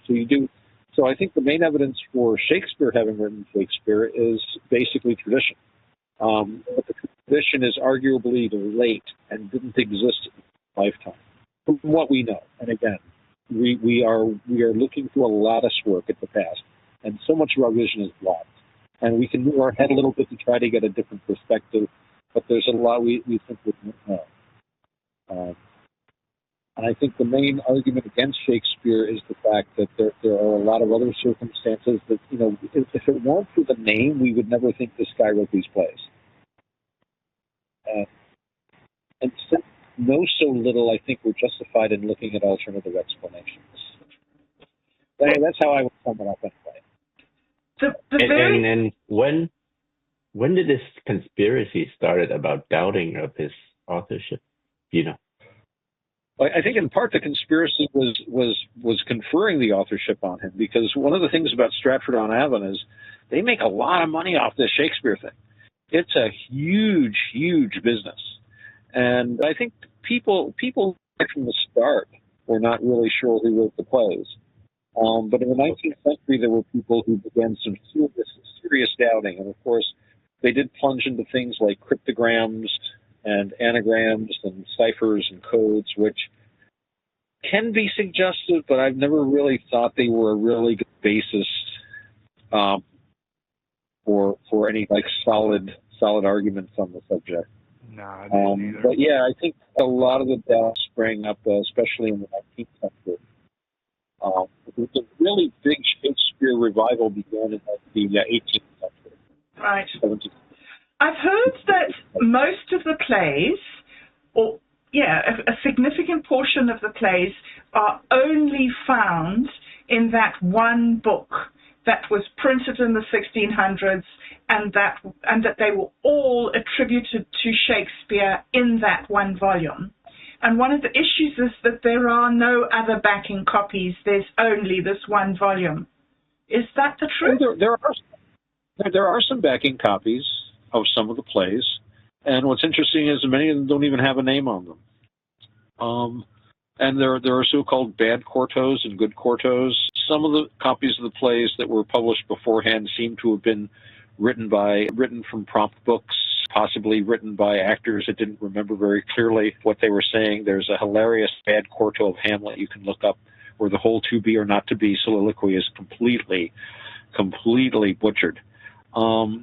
But not all of them. One of the things about at that time, they had a kind of a copyright system. You registered your play at the stationer's office. I think they still kind of do it. And very often, the only records we have of these plays' existence outside of just having a copy, like the first folio, like you're talking about, is a registration in the stationer's office. And that would sometimes happen if somebody had published a bad play, a bad version, so you'd go rush to secure your copyright kind of deal, or if you wanted to sell the play to another theater. So again, it can be very spotty, but there are other versions of the play, and sometimes they differ significantly. The first folio, the collection, the first big collection, does show signs that the plays were revised. Some people say that this is because they basically had better copies to work from, that they had the original notes of the plays, the original manuscripts, as opposed to just prompt books and things like that, or memory. But other people say that the mind of Francis Bacon was there, even though by the time the first folio came out, William Shakespeare of Stratford was dead, but Sir Francis Bacon was still alive, and that he was the one that basically edited them and smoothed them out. We know, for example, Hamlet is an enormous play. I don't think it could ever have really been realistically performed complete, because it's just so long. It's more of a book. It was definitely somebody trying to get ideas written down. I almost think it was more of a play to read than to actually perform. And the most complete and longest version, I believe, is in the first folio. And again, if you subscribe to the Baconian theory, that would have given Francis Bacon a chance to give a more complete copy for that. But again, this is just spinning. I'm just spinning ideas out here. We don't really know for sure, but it's suggestive. Mm. What have you heard about that first folio, Roger? What's your opinion of it? The first folio, from what I was told, was that it's not actually the original. There was a conspiracy theory that came out where, well, Otto was mentioning it, where they believed that there were codes within the writings. And I believe it was towards the late 1800s, early 1900s, where I forgot the name of the guy, but he went through and he used ciphers and everything to try to get a secret message out of it. And he ended up going bankrupt over it because he wouldn't give up on this idea. And the reason for it is there's no proof of the original manuscripts. They've gone missing, basically. And there's theories that these manuscripts are buried somewhere. This guy believed that it was on the shores of Thames, the Thames River, or I believe that's what Thames. And he actually went out there with an excavation crew and tried to dig it up and everything. He spent pretty much his entire fortune. After that, I think it was back in the 1980s, someone had found his lost research and everything, and actually she made a book of it, and you can find it on the internet. Later on I can post links to it, but these manuscripts, though, that are being put out that everybody thinks are like the originals aren't really the originals. They have no idea where the original manuscripts are. They weren't given to any family members after Shakespeare's supposed death. His wife, like I said, the marriage bed, that's all she got. There was nothing else. The reason why this theory got so popular was back during the 1800s. That was when they decided that Shakespeare was the greatest writer of all time, and they made it publicly and started saying that. And that's when all of these very, very educated people came out and said, look, no, it's not the case. He isn't the greatest writer of all time because he just doesn't exist. You know what I mean? Dr. Freud was one of them. Okay, William James even frickin' denied it. Walt Whitman didn't believe that he was real, you know? This is besides frickin' Mark Twain. These were frickin' very educated people that do it. And today, in the colleges, they're actually trying to petition to where people are being educated about this subject, because when they go to college, they hear about Shakespeare, but nobody hears about the Shakespeare theory, you know what I mean? And this is something that they feel needs to be discussed. They're constantly discussing all the time, you know. So that was the reason why it got popular, was because the people who, I guess you could say, anti-Baconians.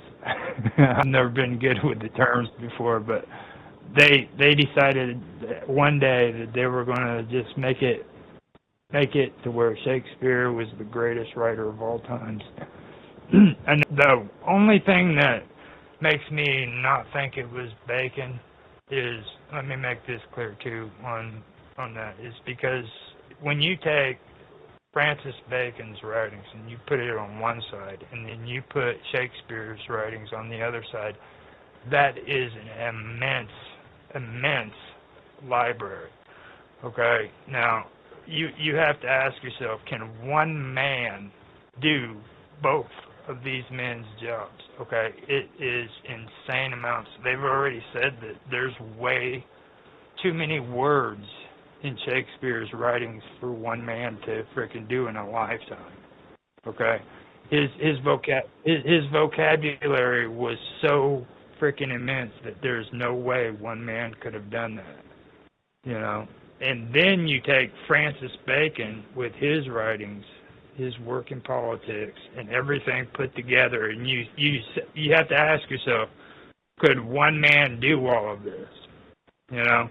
And that was what finally convinced me to believe that it's not one man, but it's a group of people that are working together to do these writings during that time period. So that's one thing I wanted to point out, and that's why I went that direction. So, Roger, so you guys don't even think that William Shakespeare existed? Oh, he existed, I'm sure. But have you guys? There's the Shakespeare library called the Folger Shakespeare Library that I'm sharing on WebPad. Yeah, that has all these documentation records of his marriage, all the other stuff. I don't know if you guys run into them. Yeah. These are very interesting.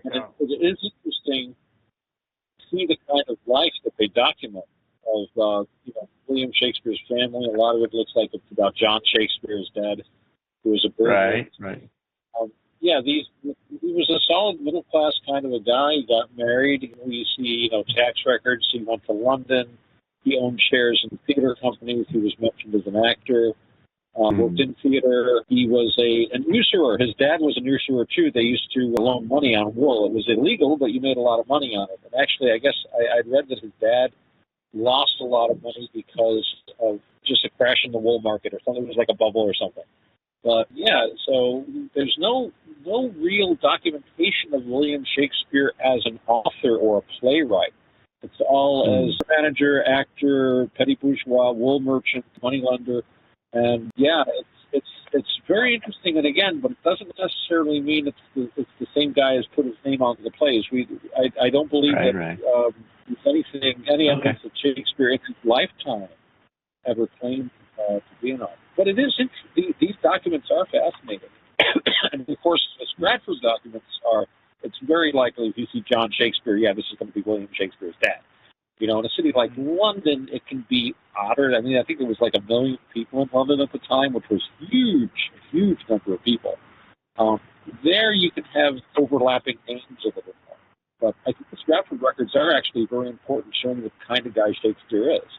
And he wasn't a bad guy, but it doesn't seem to indicate a literary kind of thing. And you know, as was brought up earlier about his will, you know, there was absolutely no evidence of any kind of literary remains, no manuscripts, no books.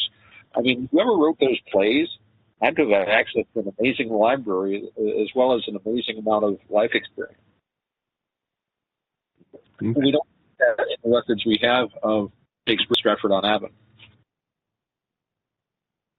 I believe he existed too, Tan. I just what it comes down to for me is there's more evidence for people who are against the idea that Shakespeare wrote those books than what the actual quote-unquote intellectuals are. They just don't bring enough evidence to the table to back up their claims that Shakespeare actually existed. It's really a weak argument. It's probably one of the only cases where the conspiracy theorists, if you want to call them that, have better evidence than the actual people who claim that Shakespeare was real. You know what I mean?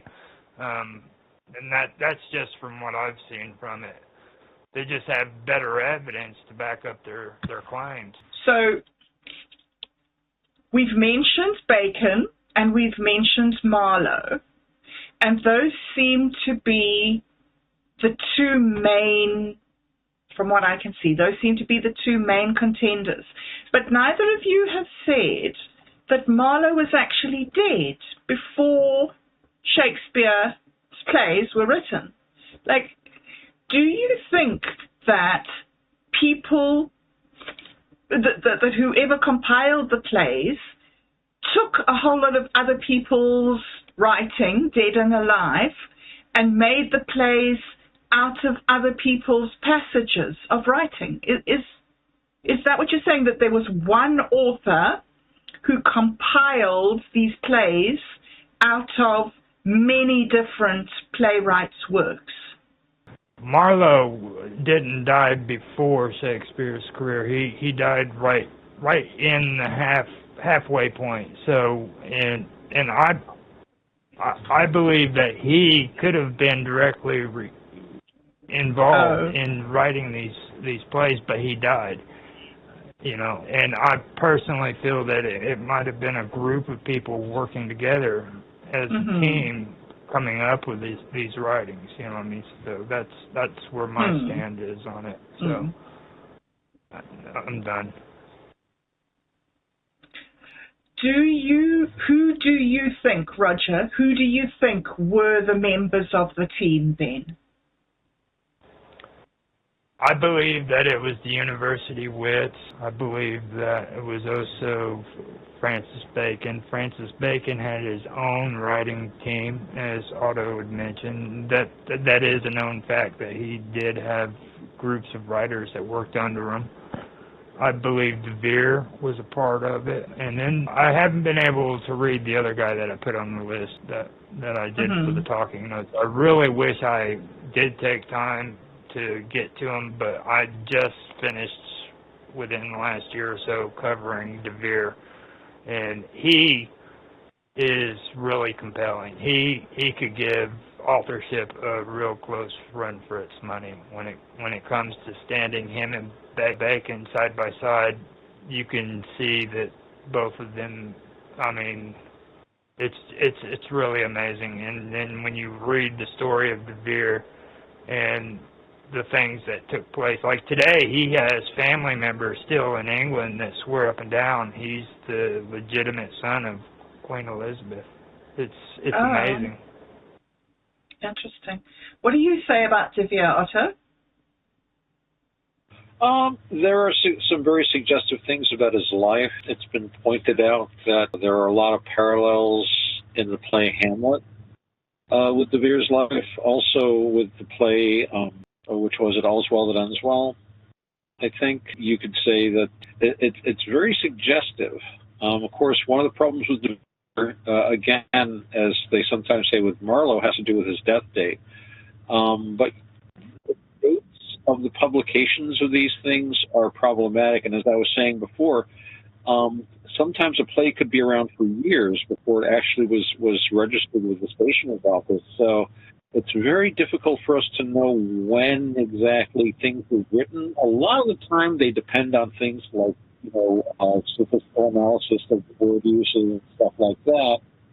And that works up to a point. So there is evidence for De Vere being involved, certainly. He certainly had the education. Certainly he had traveled, in areas that were written out of plays. And certainly he moved in those circles. I think one of the very interesting things about the Marlovians is the argument that they make about his death having been faked. And there's a very good article that Peter Farry wrote, and it's on his Marlowe website called Hoffman and the Scholarship. And it talks about the Hoffman Prize, which was supposed to it was basically the prize for somebody that was supposed to write an essay about Marlowe being the author. Excuse me. But there are some very interesting suggestions that his death could have been faked. The fact that he was a spy, he was involved in intelligence services. The Elizabethan intelligence services were, you think the CIA and all of that kind of stuff is bad. He had competing intelligence services, and they had all kinds of agents provocateurs. One of the things we know Marlowe did was he came over to the continent to pretend to be a forger, a coiner, in order to entrap other people to do coining. Now forging, counterfeiting, was an offense that was punishable not just by death. Because the coins wore the face of the Queen, it was considered treason, petty treason to counterfeit. So Marlowe was sent over to try and entrap counterfeiters. He entrapped the counterfeiter, but the counterfeiter was working for a parallel and competing English intelligence service.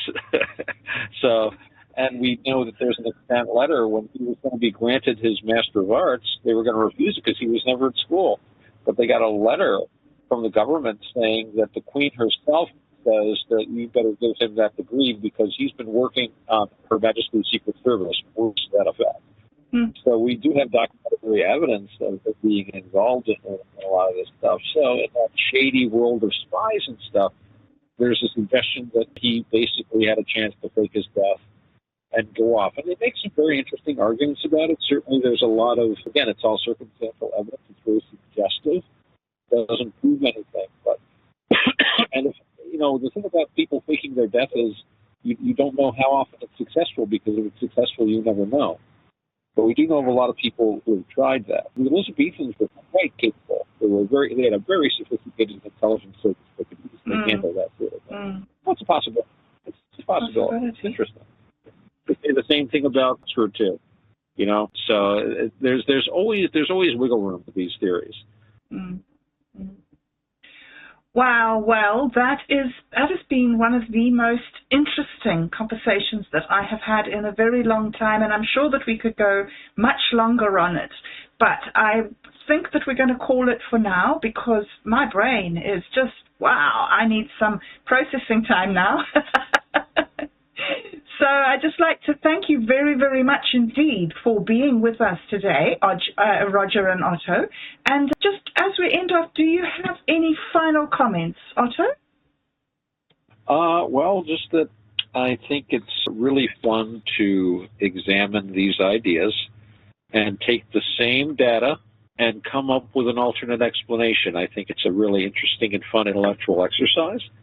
And it very often can lead to us having new perspectives and new revelations about the past.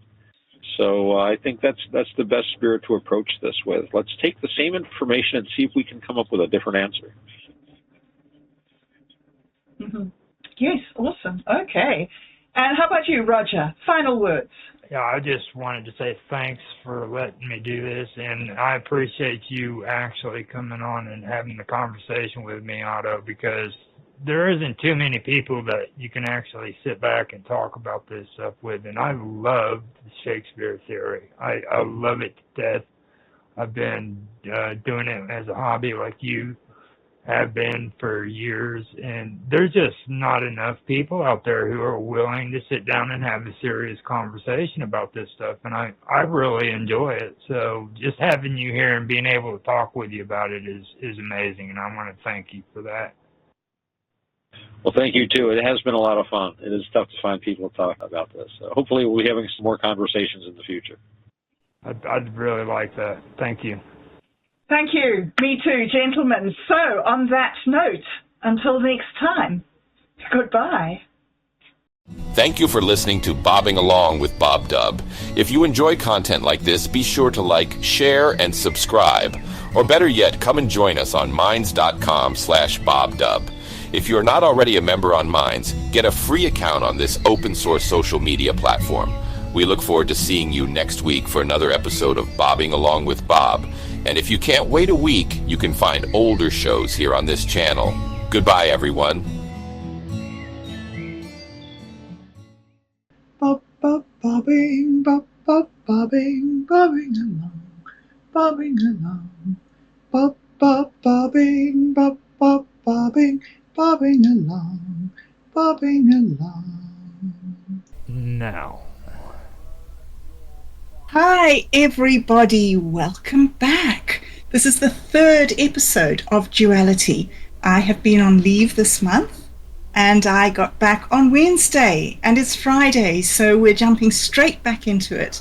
And today, as usual, with me is Roger Hanson Live, otherwise known as Infamous. So, welcome, Roger. Thank you for being with us again. Thanks for having me. And Roger, today you say that you have got some really interesting things that you're going to share with us about the Beatitudes, St. Francis of Assisi, and some of the other prayers around that, which is going to continue on from what we've been talking about before, about masculinity and femininity. Yep. So this is like a real good opportunity for me to really grill you and pick your brains on how you think about this. Okay. So I was wondering how you would like to start. Would you like to start by introducing the Beatitudes? Well, I can, but one thing I wanted to say too, that like this, when you look at this, you can look at it with like the feminine aspect and the masculine aspect, but you also have to look at it more on the duality side of things, you know what I mean?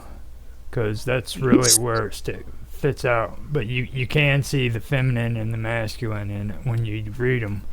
Mostly the feminine aspects, because it has to do with the virtues.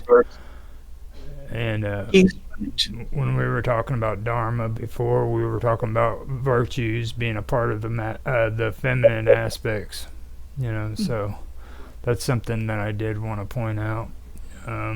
But yeah, you want me to go through the Beatitudes?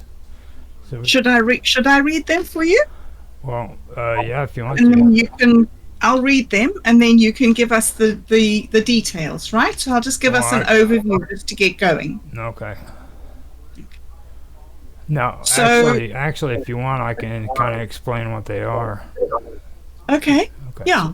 All right. Okay, so the Beatitudes are sayings from Jesus, and in particularly, there are 12 blessings that are recounted by Jesus on the Sermon of the Mount in the Gospel of Matthew. Then there's 4 in the Sermon of the Plain in the Gospel of Luke. And after the Beatitudes, it's followed by 4 woes, which mirror the blessings. Okay, in the Gospel of Luke. So that's basically what you're reading, what you're about to read. So. Right. Okay. So I should start with the ones which are known as the Sermon on the Mount. Right. Well, they're sort of the introduction to the Sermon on the Mount. Right. And those are in Matthew, right? Right. So he starts off by saying, "Blessed are the poor in spirit, for theirs is the kingdom of heaven. Blessed are those who mourn, for they will be comforted. Blessed are the meek, for they will inherit the earth. Blessed are those who hunger and thirst for righteousness, for they will be satisfied. Blessed are the merciful, for they will be shown mercy. Blessed are the pure in heart, for they will see God. Blessed are the peacemakers, for they will be called the sons of God. Blessed are those who are persecuted because of righteousness, for theirs is the kingdom of heaven. Blessed are you when people insult you, persecute you, and falsely say all kinds of evil against you because of me. Rejoice and be glad, because great is your reward in heaven. For in the same way that they persecuted the prophets,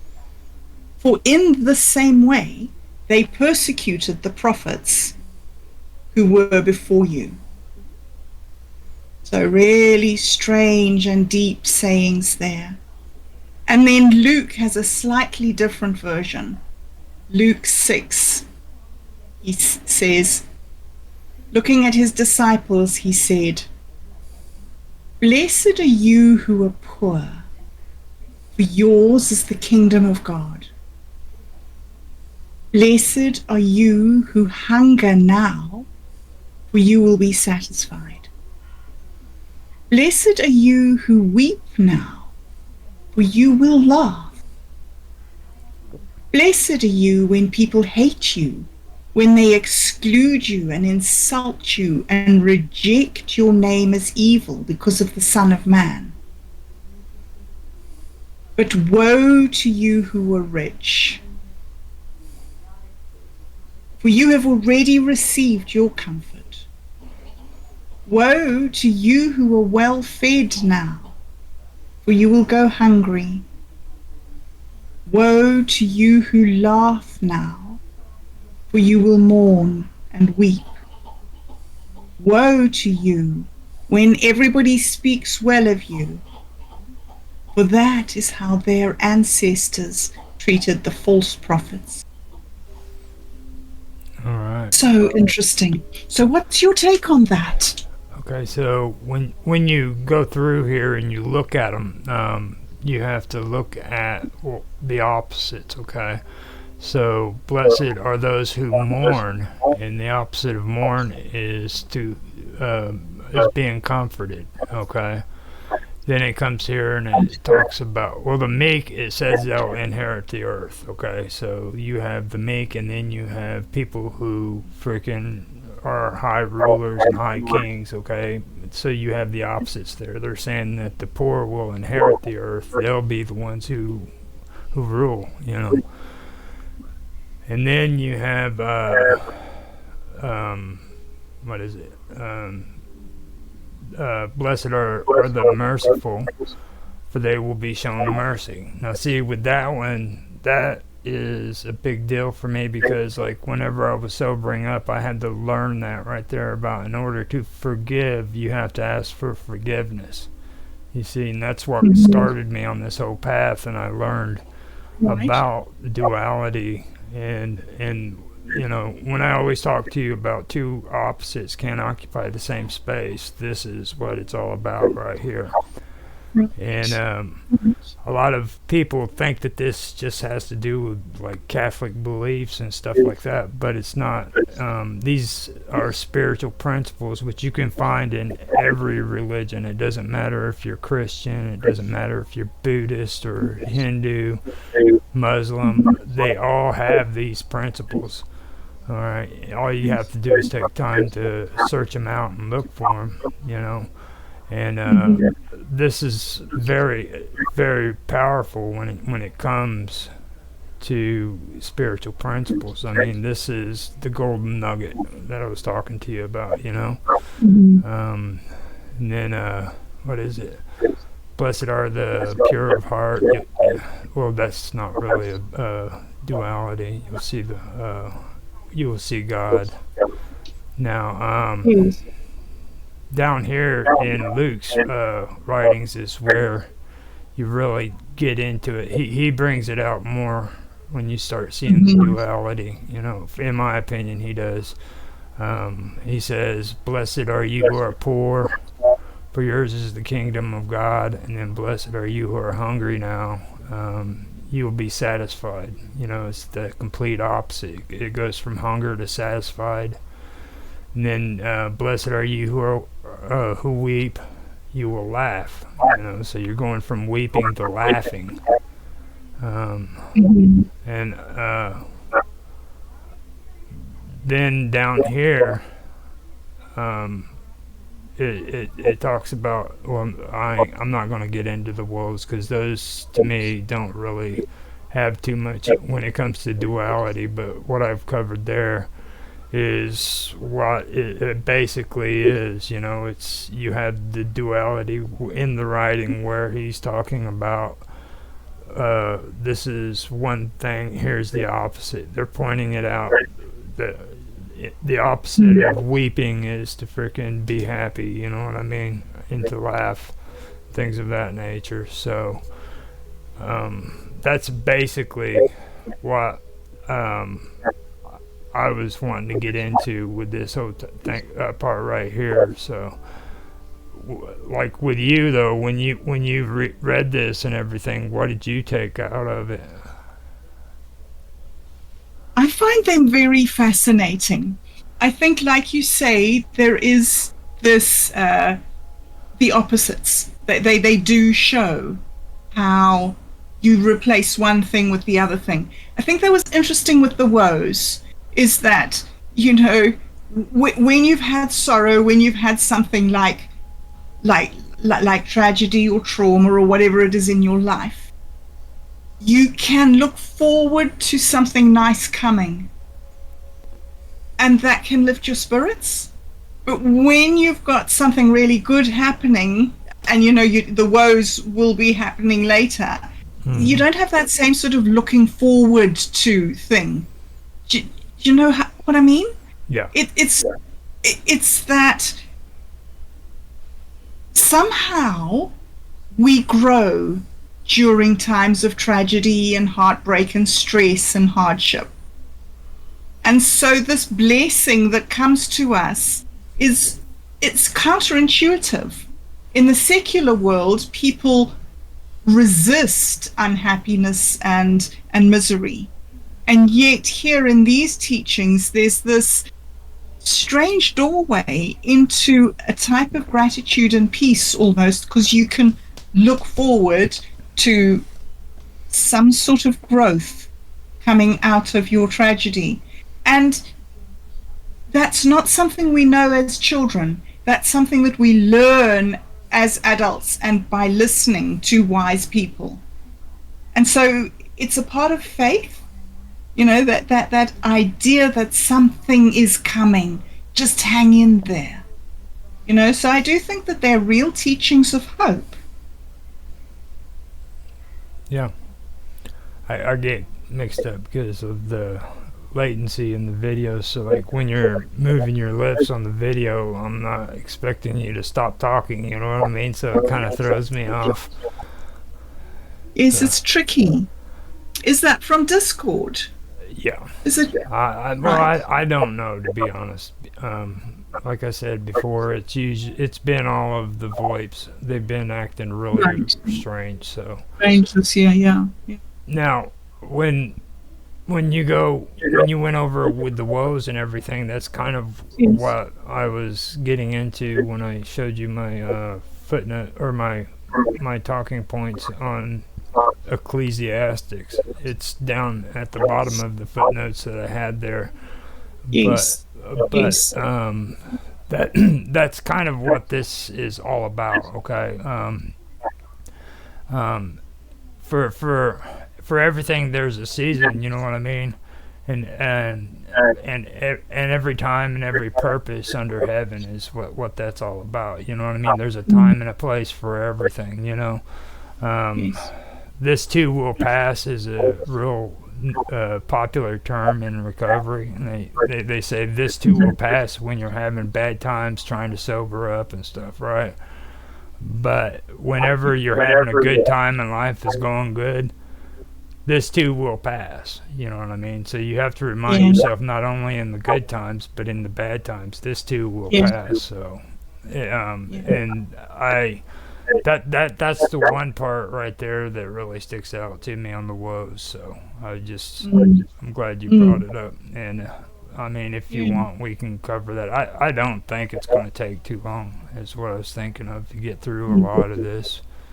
It's just basic writing and stuff, you know. So now that we've gotten started, I think it's going pretty good at a good time frame. So yeah.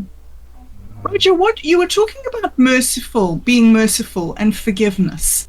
Yeah. And I know that in the 12 steps, forgiveness is one of the very early steps after recognizing your powerlessness and after entrusting yourself to God. Forgiveness is one of the early things that you do, isn't it? No, actually, it's like the 9th step. It's... Oh, really? Yeah, like there's a whole process. Right here, what we're talking about right now would be recognizing what your wrongs are before you go and ask for forgiveness.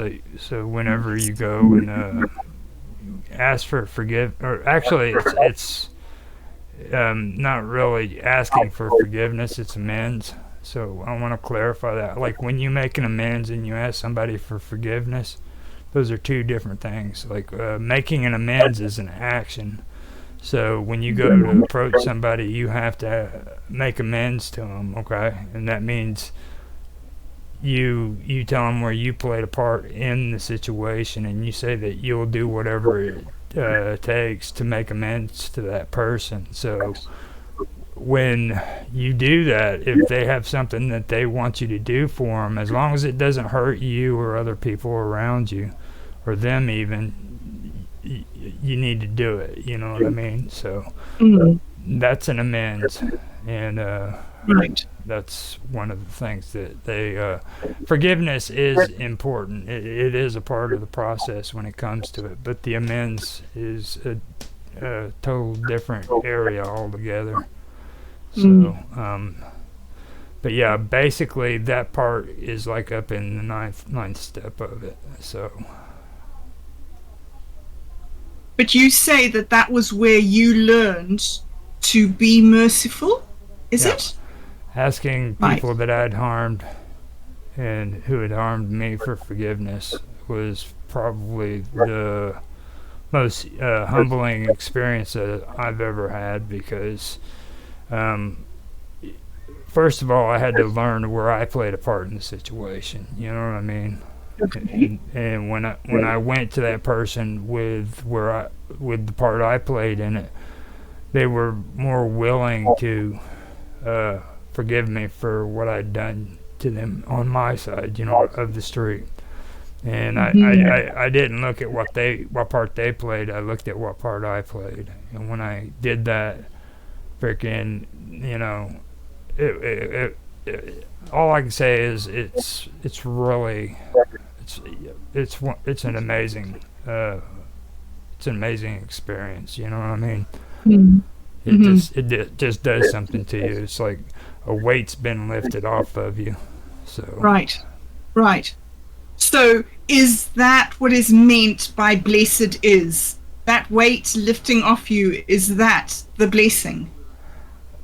To me, it was. I mean, to be honest with you, and I know a lot of people when they get into spiritual things, they're more. The only way I know how to say it with the way other people do the whole spiritual thing is they make it more mystical. You know what I mean? And I'm not really a mystical kind of guy. Never really was. But I can tell you that, like, when I went and I did make my amends, it was a spiritual experience. Really, it was because of the weight that was lifted from me. I could feel like a burden that was gone. You know what I mean? Because I went to people who were my enemies and I asked them for forgiveness, and they were happy to give it to me. Wow.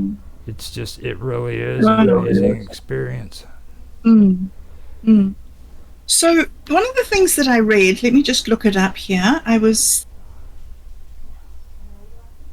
Hold up. It says, "Blessed are the peacemakers, for they will be called sons of God." Yeah. That really struck me when I read it this morning when you sent it through. They will be called sons of God.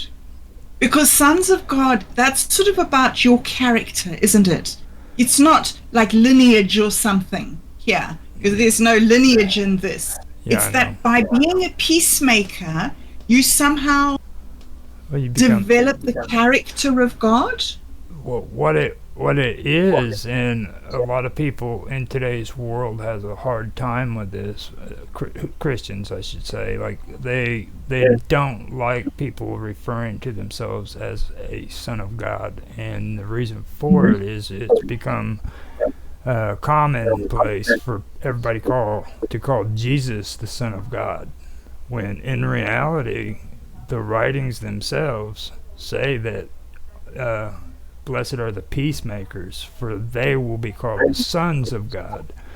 So it was commonplace in those days for people to be called sons of God. You know what I mean? In today's world, they don't do that. They don't say that, and they usually scorn you whenever you do say that. But that stuck out to me too. It really did. It's just I didn't bring it up. I'm glad you did though. So do you consider yourself, after having the spiritual experience that you've described just now, do you consider yourself to be a son of God now? I don't take religious stance on stuff at all whatsoever. I don't follow any form of religion. I believe in spiritual principles, but I don't follow the Buddhist religion or the Christian religion. I'm not a Muslim. I'm not a freaking Hindu. I don't follow any kind of religious order. So isn't that what God wants from us? Isn't that? I mean, if you go searching through all these great sermons in all these different religions that you've just mentioned, there's this sort of similar voice that keeps on coming through. Is that, for me, I think that's God. That's some thing, I don't even know what the word is, divinity, nirvana, holiness, the universe. There's something that's a sort of a similar voice that comes through all these different religions. Do you see that? Do you perceive it to be like that? I call it truth. Truth. Mm-hmm. Yeah. When you hear the truth, you can't deny it. And people can get mad about it. People can be happy when they hear it. People have different reactions to it, but you can't deny that it's not the truth. And it doesn't matter what the conversation is about. When you hear somebody tell you the truth about anything, you always know that it's the truth. It's a thing, right? So that's the thing that gets me when when I think of stuff like that. I think of it's the truth, and there's truth in everything. If you with this right here, a lot of it, it taught me about discernment. So, and people don't really understand, like when I'm listening to them, okay, I actually can hear a lot more than what they realize. Like, I actually know what it is they've learned, what they haven't learned about that topic if I've freaking studied it and I've listened to it and I've learned about it, you know?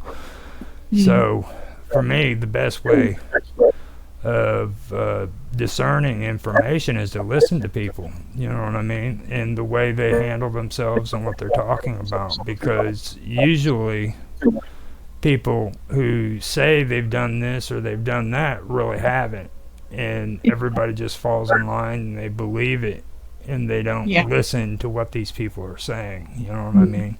So first you have to learn how to discern what's true and what's false. And what we're getting into here is a tool for how I've actually learned how to listen to people and decide for myself, are they telling me the truth or are they deceiving me? You see, because there are people, a very good skill, you know, because there are people out there that do want to deceive you and they want to tell you things that aren't true, you know, make things up and things like that. And I don't want to be those people, you know what I mean? I don't want to be one of those people. So what I do is I learn how to discern the truth from the false, and this is how I do it, you know. I hope that was so interesting. Hope that was the answer you was looking for. I was looking for the truth. And the truth. So, blessed are those who hunger and thirst for righteousness, for they will be satisfied. That sounds like what you've said. It sounds like there is your discernment there, because you are actually searching in what's being said for what's right, what's, you know, true, what's pure, in a way. And when you do search for it, you find it, so they will be satisfied. You when you look, you do find. Right. I mean, sometimes you don't like what you find. Sometimes you find a negative thing, but you find it, don't you? Yeah. And it's this process of taking responsibility for looking for the blessings, for looking for the positive way. I see, that's one thing that I have to work on, is looking for the positive, and because for me, I've taken a different path on that attitude. Like a lot of people say that, like, you have to overlook the bad and stare at the good, and the bad will just go away. You know what I mean? But I've learned that there's good and there's bad, and I have to recognize the bad just as much as I do the good. So in order for me to see things with balance, I have to understand that there's just as much bad in the world as what there is good. Okay. And it's really hard for people to understand that, and the best way I've learned to understand it is, there's a saying that you can't see through the forest because of the trees. Okay, well, my best answer to that is, you don't want to look through the forest. Why not stop and look at each tree and find out what's going on there, you know what I mean? And eventually you'll be able to freaking see through the forest and know what the trees are all about. You know, don't try to overlook the trees so that you can see on the other side, you know what I mean? And that's something that I've learned when it comes to my shortcomings. I had to learn how to recognize my shortcomings, my character defects, my sins, or whatever you want to call them. You know, there's different names for it, but I had to look at those and recognize those in myself, and that's actually how I was able to move forward. And my life started changing because of it. It wasn't the way I wanted it. I don't think life is ever the way anybody expected it or even wanted it, but it did change. So Yes. It's very interesting that something that Otto says to me often is that he doesn't use the word sin. He comes from a Buddhist background, and a lot of his study has been in Theravada Buddhism. And he's also, like you were saying earlier, nuts and bolts. There's no sort of like fancy ritually religious stuff. It's just do these things. These things are skillful things to do. And this is the way, to move forward is with skill. Mm-hmm. And he sometimes when I say to him, oh, I've done this thing wrong, or I did that, whatever. And he says, sometimes seeing your unskillfulness is a skill. It sounds like what you're saying is that you sometimes just have to be able to evaluate yourself like that from a distance in order to be able to step away from those, whatever, shortcomings, weaknesses, whatever they are. Well, it's for me, I have to, if I'm doing everything the way I'm supposed to be doing. I'm supposed to be keeping inventory of myself, and I'm supposed to be doing it on a daily basis. Now, it sounds complicated and overwhelming when you first hear that. Oh my gosh, I have to do that every day. Well, it is hard at first, all right. But the thing of it is the more you do it, the better you get at it. And I've had conversations with other people in gaming, in the gaming community, because I like to do video games and stuff too on video stream. And the thing that they hate the most, because gamers are lazy as shit and they don't like to actually do stuff, But the thing they hate is repetition. They hate it. They hate that word with a passion. And I tell them it's about getting a habit formed to where you're doing something on a regular basis, and the more you do it, the faster you'll get at it and the better you'll get at it. And that is where, well, I know I've heard it in conversations. Everybody talks about dogma, okay, and being dogmatic and everything, and they really don't understand what they're talking about right there, okay? It's not really dogma. What it is these people are going through a procedure. It's a process, okay, that they're doing that's creating change within their life, okay. And duality, a lot of people like to clump that up with dogmatic. Being dogmatic, and it's not, because what it does is it creates change within you, where you change from the negative to the positive, okay, where you know what the opposite of the negative is and you focus on the positive. Where me, I'm having issues with it, I'm right dead in the center, you know what I mean? Where instead of trying to focus on the positive and just blank out the negative, I'm not doing that. I'm actually in between, and that's kind of what I was trying to get at before. You know what I mean? It's a kind of in between both. I'm not saying either is good or either is bad. I just know they're there, So. Okay, so let me try to understand you here. You're saying, I think, that both positivity and negativity play a role, and you need to somehow stand between them and be able to mediate them in your life. Did I get that right? You need to recognize them, not control them. You need to recognize them, not control them. Don't try to control the good. Don't try to control the bad, because life's gonna happen, okay? And that's what it's all about. Life is going to happen. The best thing I can control is myself,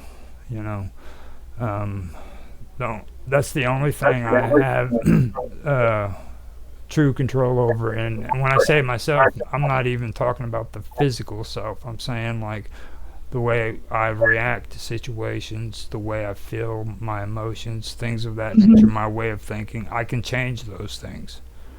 Okay, I can have a good day whenever I want it. All I have to do is choose to have a good day. I don't have to wait. I don't have to wait till tomorrow. I can start my day over right now. Just snap my fingers and say, you know what? I'm done. This day's over. I'm starting a new one, and from this point on, I'm having a good day. I can tell myself How do you do that, Roger? Huh? How do you do that? Is that just emotional strength? Have you always been able to do that, or is that a skill that you've learned? I've had to learn it. I've literally had to learn it. There's another saying. Have you ever heard this before? Sometimes the best part of the day is when you go to bed. It's for me, yeah. Sometimes the best part of the day is when you had or when you've gone to bed. And that's a powerful meaning, because there was plenty of days where I felt like I got my butt kicked, man. I was wore out. My freaking eyes were bloodshot. People had just driven me nuts. And the most comforting part of that day was when I put my head on the pillow. And I was like, oh, it's over. You know what I mean? That's like the best moment in the whole day. And nobody ever remembers that part of the day. Like whenever you're laying your head down and you're like, oh man, it's over. You know, it's just a great feeling. So. Gosh. That's so interesting. I wish that I had that skill that you say of saying, I'm starting my day over. I don't have that. I find that if my day's going along and things start going wrong, it spirals for me. And to be able to do that thing that you're saying of stopping and adjusting my attitude, I don't know how to do that. You stop and you say, that's it. It's over. I'm starting my day over. That's it. That's all you do. Goodness. Well, I'm going to have to try that. That's quite an amazing skill. If you can get that right, if I could learn that, wow, that would save me a lot of heartache. And this goes back to what I was saying about habit. You got to make it a habit to where you recognize you're having a bad day, you stop, and you say, that's it. It's over. Right. I'm starting my day over. And sometimes you have to start over like 3 or 4 times in the same day. You need to understand that too. Okay. So you don't start your day over sometimes like once and then you're good. You know what I mean? Sometimes it could be 4 or 5 times, 6 or 7 times. But you have to keep saying, I'm starting my day over. And then if it doesn't help you by the end of the night and it's time to go to bed, you freaking say the best part of the day sometimes is when it's over, and you go, it's over. You know, and do the same thing the next day. When you look at these, right? When you see this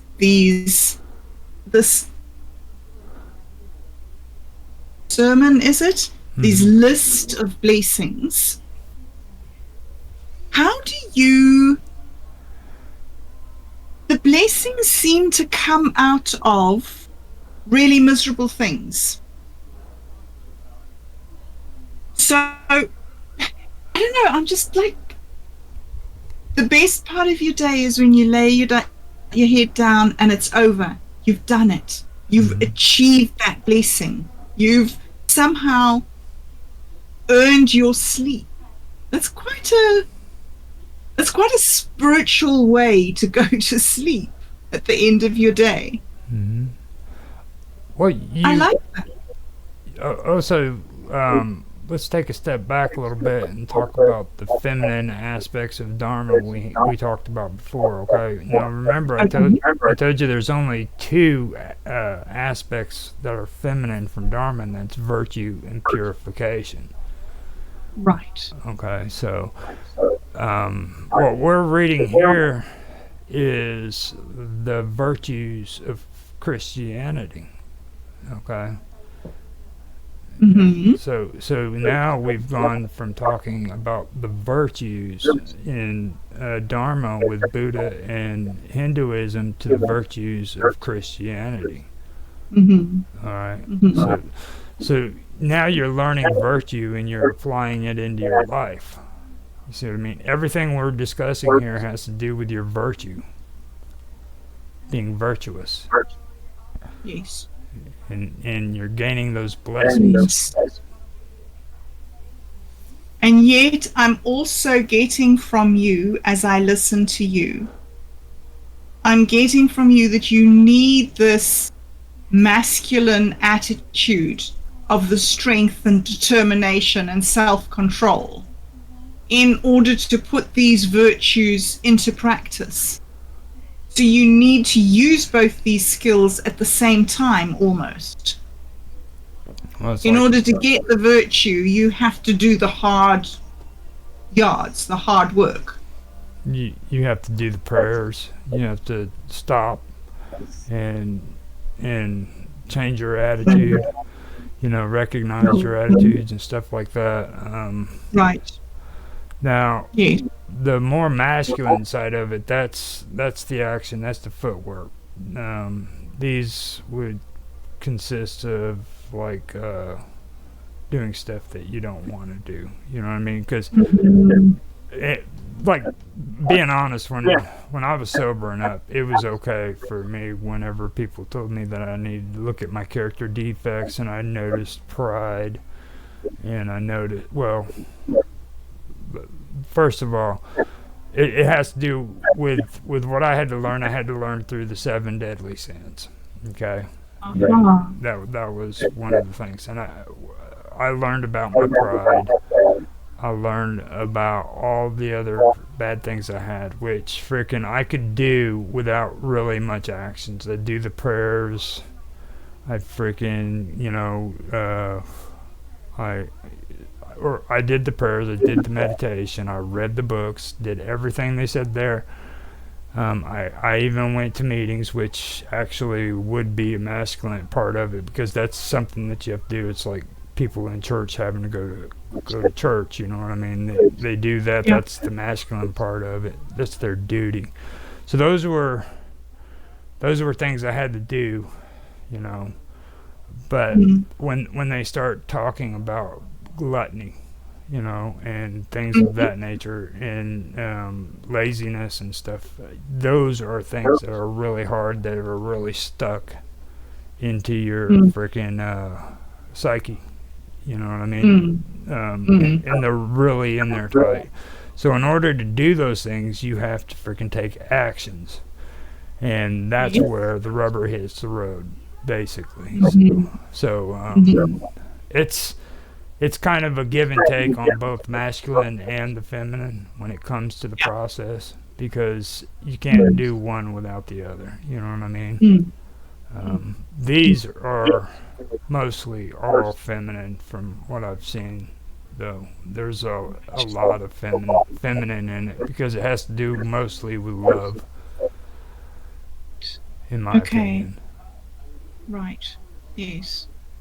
You know. So you mentioned the prayers earlier. Is that the prayer of St. Francis of Assisi that you're mentioning? Shall I read it? Shall we discuss it a little bit? Yeah. Now, before you do that, though, let me also say that the prayer of St. Francis is actually an anonymous text. It's, even though it's called the prayer of St. Francis, it's also called the peace prayer. It's also the simple prayer for peace. And it's also got a few names. But usually it's known as the Christian prayer for peace. Now, a lot of people associate it with St. Francis of Assisi, but it's not in any of his writings, and the prayer doesn't really go all the way back to St. Francis of Assisi. It actually starts in 1912, and it was in France. It started out in a small magazine called The Little Bell, and published by a Catholic organization in Paris named the League of the Holy Mass. So, before you read this, I want everybody to understand this wasn't actually written by St. Francis of Assisi. You know what I mean? And the author was actually anonymous. So, but they do think that it was a guy by the name of Esther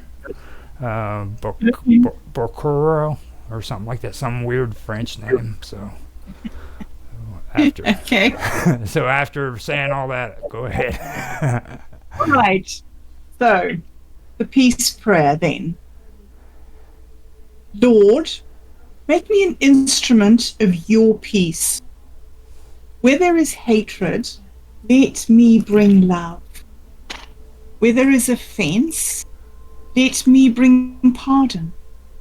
Where there is discord, let me bring union. Where there is error, let me bring truth. Where there is doubt, let me bring faith.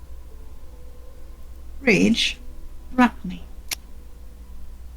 Where there is despair, let me bring hope. Where there is darkness, let me bring your light. Where there is sadness, let me bring joy. O Lord, grant that I may not so much seek to be consoled as to console, to be understood as to understand, to be loved as to love. For it is in giving that one receives, it is in self-forgetting that one finds, it is in forgiving that one is forgiven, it is in dying that one awakens to eternal life. All right. Must be one of the prettiest poems ever. That was great. Now, like right here is where the rubber hits the road. This is where you go from being one person into another one. You that's the change. That's the golden nuggets. You know what I'm saying? This can change anybody's life. You don't have to have any mystical happenings that happens in your life. I deal with a lot of people on this stream that talk about seeing ghosts, seeing spirits. People that talk about, things that are mystical, you know what I mean? But you don't have to have all of that to have a spiritual life. You know what I mean? And this right here can do that for you. Now, when you look at these, this is the duality of it all, okay? The opposite of love is hatred. Where there's offense, there's pardon, discord, union, error, truth, doubt, faith, despair, hope, darkness, light, sadness, joy. It's all there. That's the duality, okay?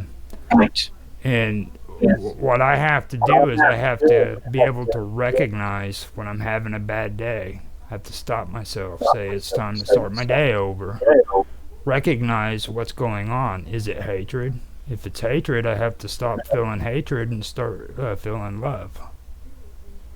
Yeah. Okay. Yeah. If there's an offense going on, I have to give pardon. Okay. Yes. If there's discord, I have to freaking feel. There has to be union. You know what I mean? Things of that nature. So all of a sudden, I'm looking at what's going on, and I'm freaking saying, okay, I have to go from this to this. There's a change going on, and I'm recognizing it. You know what I mean? So that's something that is very important, and it's a powerful tool. And even though this is written by an anonymous person, an anonymous strange French person in 1912, supposedly. Whoever he was, he had a lot of wisdom, because I've done research on this, and this goes back into some pretty skilled spiritual teachers of earlier times. So, would you mind reading the Golden Sayings of Blessings by Gauls of Assisi? See, it's right. Okay, hold up. Where are you, Giles? He's right underneath. Yes, no, right underneath. I've got the Golden Sayings of Blessed Giles of Assisi. Right. Blessed is he who loves and does not therefore desire to be loved. Blessed is he who fears and does not therefore desire to be feared. Blessed is he who serves and does not therefore desire to be served. Blessed is he who behaves well towards others and does not desire that others behave well towards him. And because these are great things, the foolish do not rise to them. Wow. That's... Mm-hmm. And wow. If you notice up there, it says self-forgetting that one finds, okay?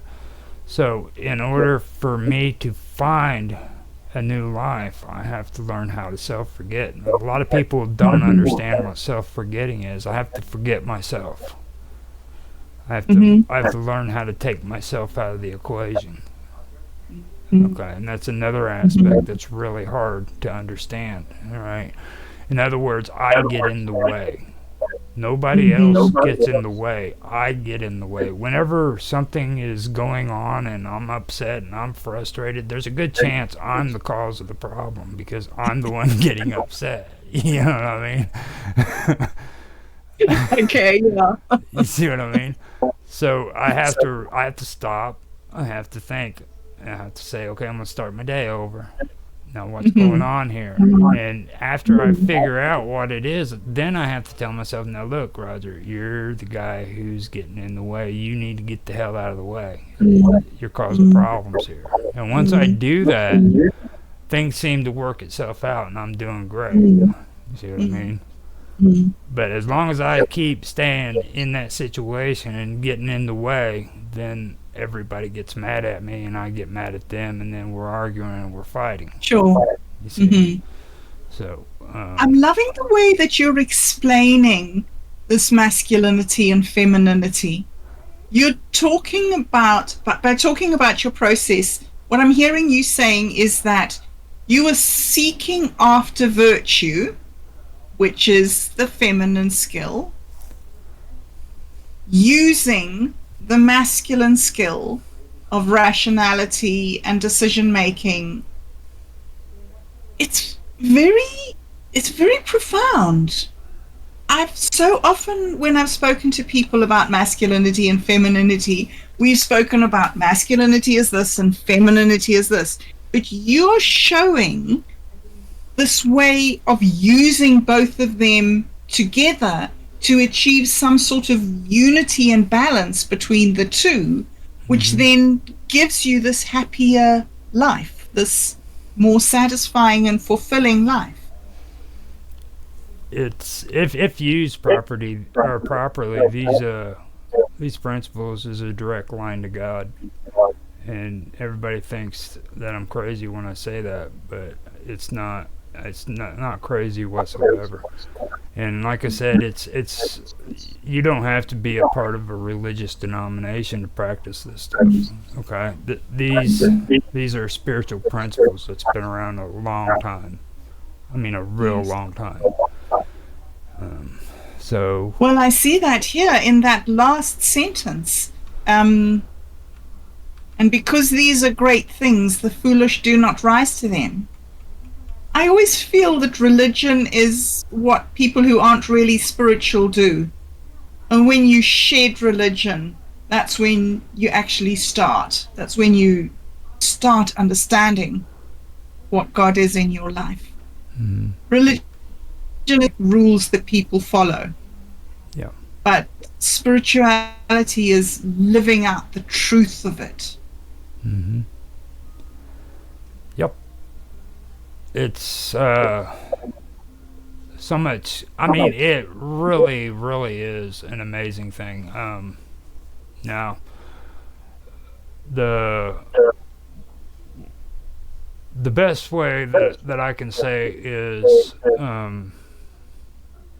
because it is crazy to explain. Like, Mhm. everything that I've learned when it comes to this isn't like research that I did, going on the internet finding this stuff out. Okay, like these are actual things that I had to apply into my life, and the only thing that I have that I can stand behind and say that it does work is the fact that I'm still sober.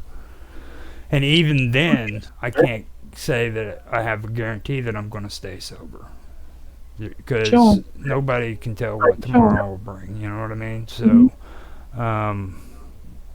that's the toughest part about it. You know what I mean? Is like that's what this is. This isn't. Don't get me wrong. I've done research on this stuff. When it comes to a lot of this stuff, I have done research into it. But what I've been talking to you about today is actually boots on the ground, doing the deal. You know what I mean? Yeah. This is something that I know is real. It's true, and I know that it works. And I can't explain it because a lot of the stuff that's happened in my life and the changes I've gone through happened without my knowledge. I don't even know how it happened. It was like something came in and distracted me from drugs and alcohol and made me curious about this over here. And I never had, I never was able to take my obsession away from drug and alcohol and focus it on something else before. Mm-hmm. So something did that to me, and I have no explanation what that was. How amazing. Okay. Isn't it amazing? It happened to me too. When God decides that he wants you, he comes and he gets you. And it's like that story of Jonah and the whale. Like, something happens, something comes and gets you and takes you to the place that God's decided it. And it's like, you don't have to do the work. You do have to do the work. You do have to every single day do the work. But you also don't. It's also as if you get carried along in this something. But like you say, you have to take stock of yourself every single day. And if you stop taking stock of yourself, and if you stop being the one who offers the love and the reconciliation and the peace and the unity, if you stop doing that, it stops working. Yeah. It's well, I mean, I should be doing a lot more than what I have been, being honest. Like I should be. I'm stubborn. You know what I mean? And even that's strange. You know what I mean? Like I've been told that freaking like people who leave AA usually get drunk. You know what I mean? And I listened to that for about 8 years, and I actually believed it. And I made a personal choice to stop going to Alcoholics Anonymous, but the reasoning behind it wasn't a negative motive. I don't have any problems with Alcoholics Anonymous. It saved my life, okay? And I made the decision out of choices that freaking I did. It was my own personal choice and things of that nature, and that's the best way I can put it. without being mean or anything like that, you know, because I don't want to criticize Alcoholics Anonymous at all. But I'll just say that I moved to a smaller town, and I recognized some things in myself that I needed to change. And this is a different process that happened, which I didn't realize what was going on with it at the time. Now, what people who are addicted to drugs and alcohol have a tendency of doing when they sober up is they get really, really happy, okay? And life rotates around freaking AA and NA and all these 12-step groups. Right. And they don't want to take responsibility for the things that are really important. Okay, they like to stay stuck in the meetings and stuff, and not really take care of what needs to be going on at home. And that's kind of what I became. I became that person who all he wanted to do was talk about God, go to meetings, and stuff like that. Well, I was living in Evansville. I was able to go to a Alcoholics Anonymous club, which was open all day long, and I could go in there and hang out and be friends with everybody, you know, and stuff like that whenever I wanted to. But then I needed to be going outside of the halls, and I needed to be working on myself, you know what I mean? Taking care of myself, getting a job, things of that nature, and I wasn't wanting to do it. I moved to West Frankfort, where I'm at, which is a smaller town, and I didn't have the luxury of always going down and hanging out at the AA club, which was open all the time. You see what I mean? So that meant I had to deal with my family. I had to deal with my friends. I actually had to freaking do things that were outside of AA that didn't pertain to God and doing all these other things. And that introduced me into a whole new level of sobering up. This is reality now, you know what I mean? Wow.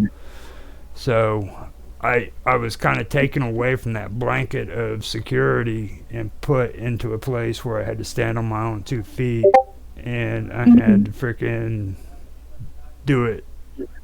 You know what I mean? And that's a completely different level. I mean, that's all it is. So that's what I was trying to say.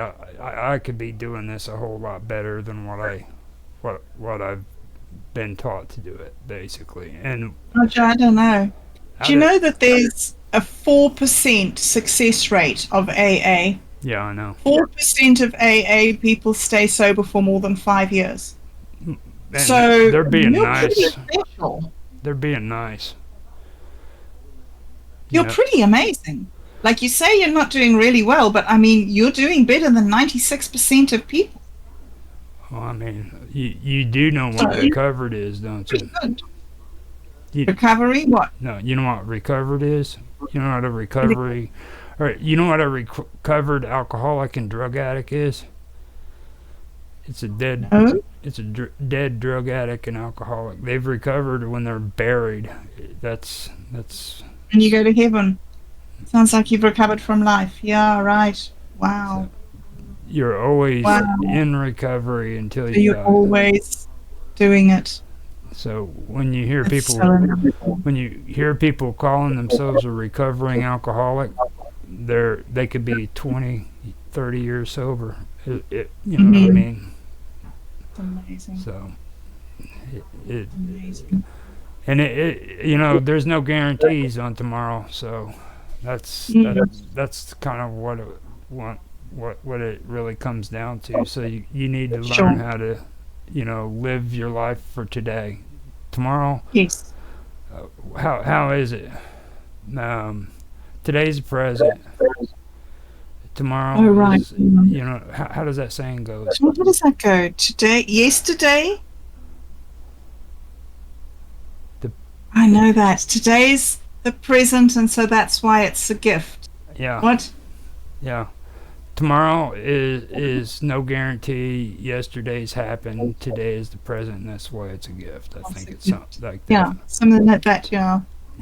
but there's a purpose for that, you know, and people don't know what that means unless they've had to live it, you know. You have to stay focused on what's going on today, do the task at hand. Don't worry about what's happening 5 steps from now. Do what's in front of you, what the next right thing is, you know what I mean? Just do the next right thing and your life will be fine. So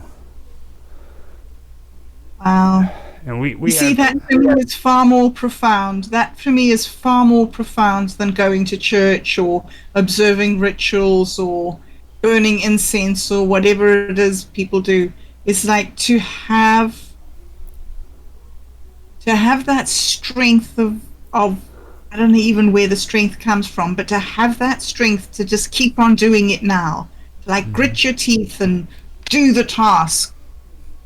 You know, when I used to play World of Warcraft, they used to have dailies. Do you, I don't know, in the games that you've played, you have these daily, like every single day you had to go in and do these little quests, like go and pick your 5 flowers or kill your 3 teddy bears or whatever it was. And then after however many times you did it, you'd get your 1 achievement point. And I was thinking of that earlier when you were saying people don't like repetition.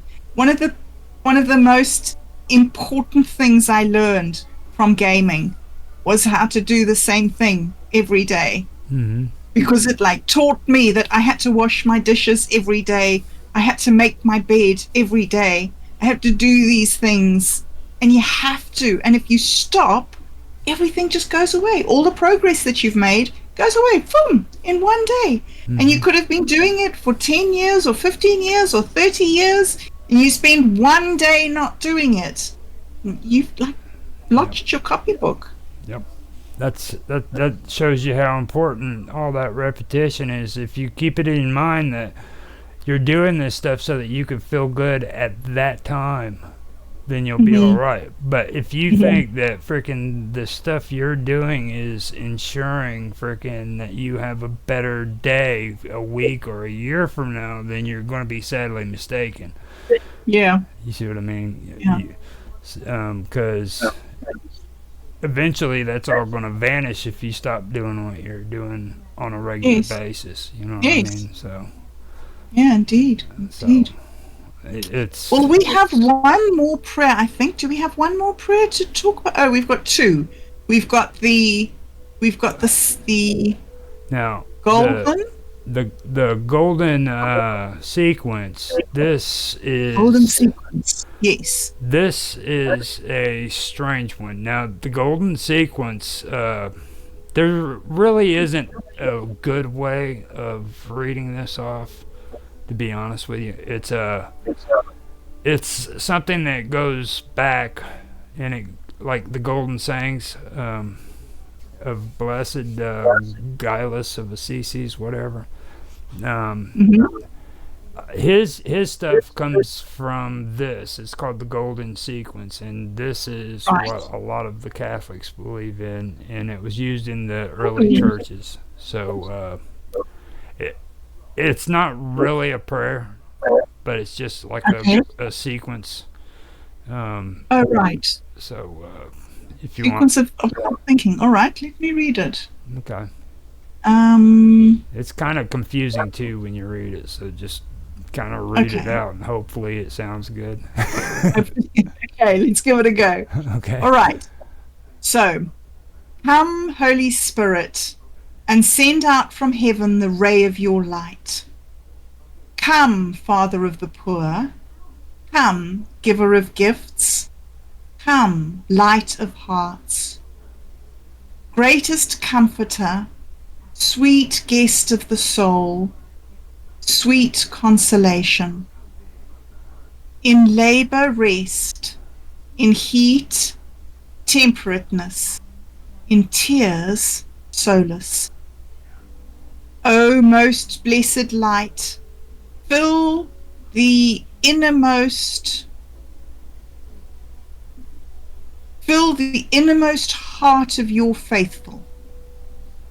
Without the nod of your head, there is nothing in man, nothing that is harmless. Cleanse what is unclean. Water what is parched. Heal what is wounded. Bend what is inflexible. Warm what is chilled. Correct what has gone astray. Give to your faithful who trust in you the sevenfold gift. Give virtue's reward. Give salvation's aim. Give joy eternal. Yeah. Wow. It's a powerful prayer. Mm-hmm. It is. That's basically where all of this stems from. Whoever wrote the St. Francis prayer was a genius, is all I've got to say. All right, because this is where he pulled most of his material from. I mean, and they don't know who he is, but like I said, he was a genius. It doesn't matter that he wrote that in the early 1900s or back when Francis Assisi was alive. He was a genius. He knew what he was doing. So. Yes. Now, yes. On the 7 deadly sins, do you want to cover that, or do you want to hold off and do it later? 7 deadly sins. Well, I think that we've been going for about an hour now, so maybe we should take a break and then come back next week and look at this again. I don't know. Would you like to carry on going now? Well, it's really short. I can just kind of go over what they are and everything. Okay. I think after that, if you want to, you can read that Ecclesiastics for me. I think that would be cool. All right. That's a good one. Okay. Do the 7 deadly sins for us then. Okay. So first, before I get into the 7 deadly sins, I'm going to do a short explanation. Roman writers such as Horace extolled virtues, and they listed and warned against vices. The first epistle of Horace says that to flee vice is the beginning of virtue, and to have gotten rid of folly is the beginning of wisdom. So that's where these 7 deadly sins came from. Okay. Now, Quintus Horatius Flaccus is what I guess his birth name was, but he's commonly known as Horace. And he was a leading Roman lyric poet during the time of Augustus, who was also known as Octavian. And the epistles, or the letters of Horace, were published in 2 books in 20 BC and 14 BC, respectively. And this is where the list of the 7 deadly sins stem from. There's more people that were involved with it throughout history, but this is where it originally stems from. If anybody, okay, so with that being said, I'll make a list I'll list out the 7 deadly sins and their opposites. Because, like I said, 2 opposites can't occupy the same space. So you have to recognize what the deadly sin is and replace it with the positive. Out with the negative, in with the positive. Okay, so here it goes. Lust is the first deadly sin, and the opposite of it is aversion and apathy. Okay. Gluttony is the second deadly sin, and its opposite is moderation and abstinence. Now, the third deadly sin is greed, and the opposite of that is generosity and indifference. The fourth one is sloth, and the opposite of sloth is initiative and diligence. Now, then you have the 5th one, which comes to wrath, and the opposite of wrath is happiness and patience. Okay, and I know it sounds weird hearing patience with wrath, but believe it or not, it actually is an opposite of it. So now we come to the 6th deadly sin, and that's envy. And the opposite of envy is generosity.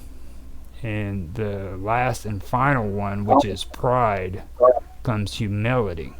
Now, that's a big one. That's the one you really have to be careful for, because before pride, or before death comes pride. You know what I mean? So like pride will kill you. Just so you know, pride will kill you. So, and a lot of people like to say pride is a good thing. You're proud of this, proud. No, it's not. There's no such thing as good pride whatsoever. I mean, it really is horrible. Pride leads to anger and resentment. You know, your pride will get you in trouble. It'll make you angry, and anger will frickin' turn into resentment. So you don't want resentments. That's where that's where you'll end up killing yourself. So, and resentments will kill you. I mean, resentments and pride. So. Yep. Yep, indeed. Okay. It's amazing. It's once again, listening to you, I see that it's once again a choice. Like you say, I'm restarting my day. It's like, oh wow, you know, I'm being really greedy. I need to stop this, and I need to be rather generous instead.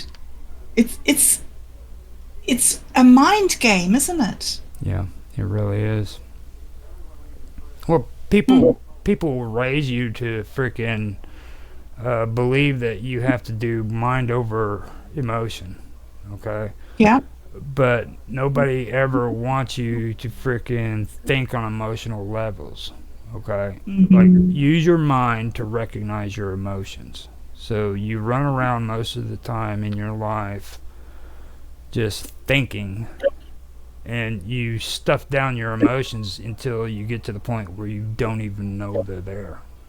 Okay, when somebody asks you how you're doing and you say you're fine, you're telling them you're fucked up, insecure, neurotic, you know,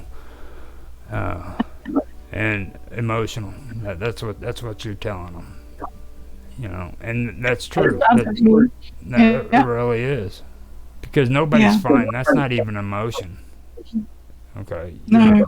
You know, if you're happy, you need to look happy. You know, how are you telling everybody that you're okay and you're happy when you got a frown on your face and you're upset? You know, that means you can't recognize your emotions and what's going on at the moment. So that's what this is all about. Like, it's recognizing, learning how to think on emotional levels.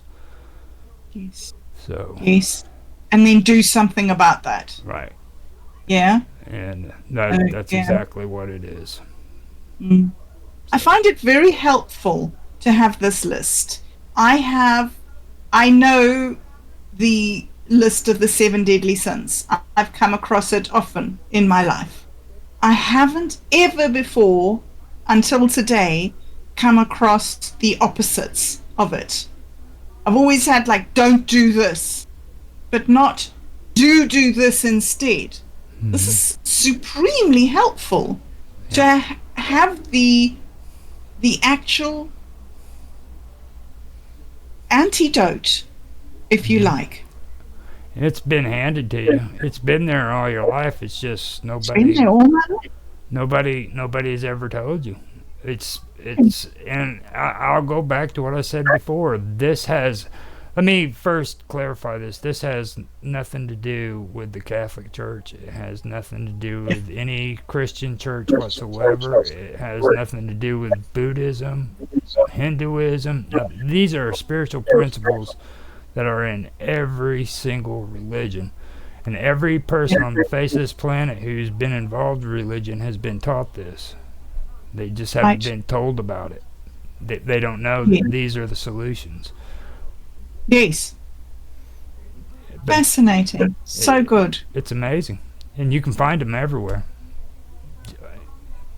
Yeah, I've been thinking that. I thought yesterday, I don't know when it was, so in the last couple of days I've been thinking there's one template for the human mind. And it doesn't really matter what culture you're brought up in or what religion you're brought up in. You're still made human. You have this brain that operates like brains operate. And so in so many of these religions, the things that changes are the words, but the deep principles, if you go beyond the words, if you go right into what the words really mean, it's the same every time. It's the same thing. Be nice to each other. Don't kill each other. Be generous. Be kind. It's not rocket science. It's just being a good person. You want to read Ecclesiastes?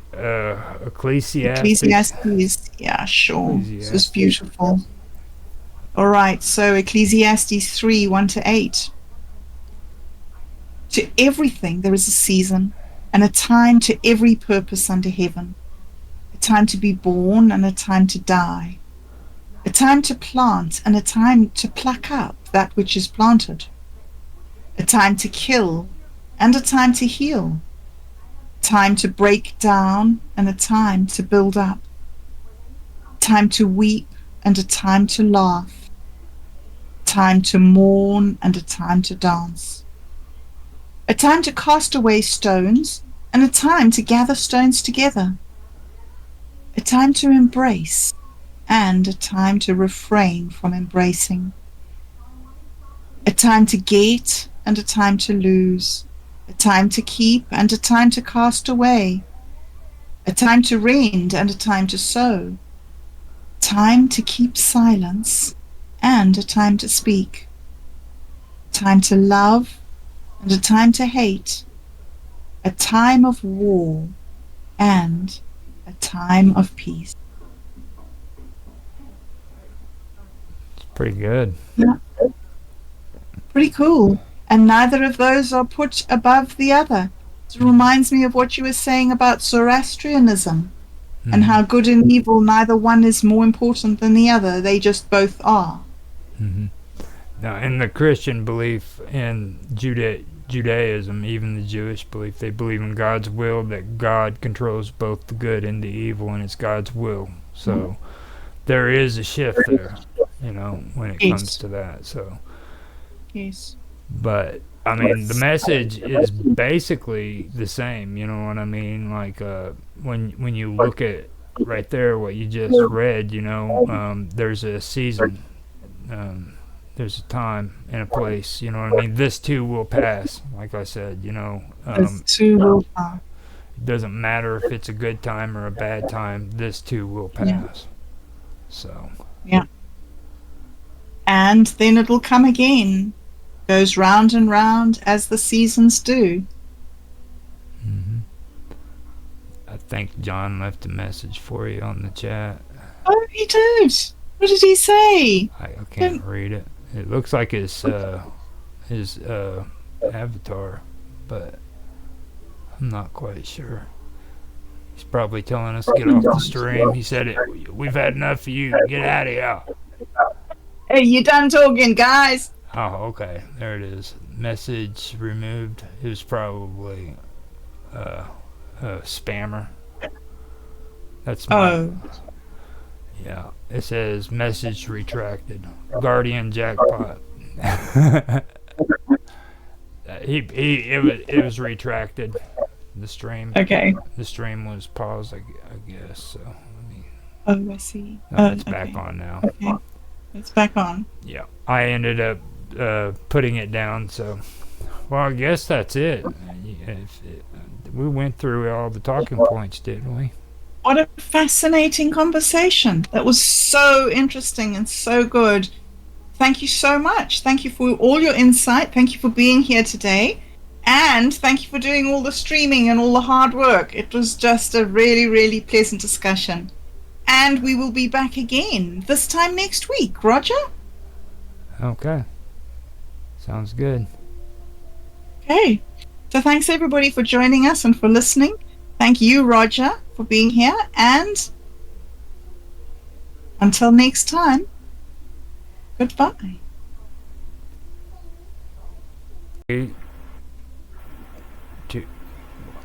Okay. I was going to do my countdown, but I guess I'm not going to do my countdown. I hit record automatically, so so everybody, welcome to Wonderful World of Weirdness, and today I'm doing our third episode in a series called Into the Abyss. What we are talking about here is psychotropics and spiritual experiences. I wanted to have more people here, but nobody showed up except for Robot, which is fine because Robot is an encyclopedia when it comes to drugs. So and he's also big on spiritual experiences. And they call me a psychonaut, you know. A psychonaut. It's like an astronaut for drugs. So I think we can still put together a pretty good show, and I think that a lot of people would be interested in hearing about this, to be honest with you. So with that, Robot wanted to tell kind of a history. Now, is it the history on DMT?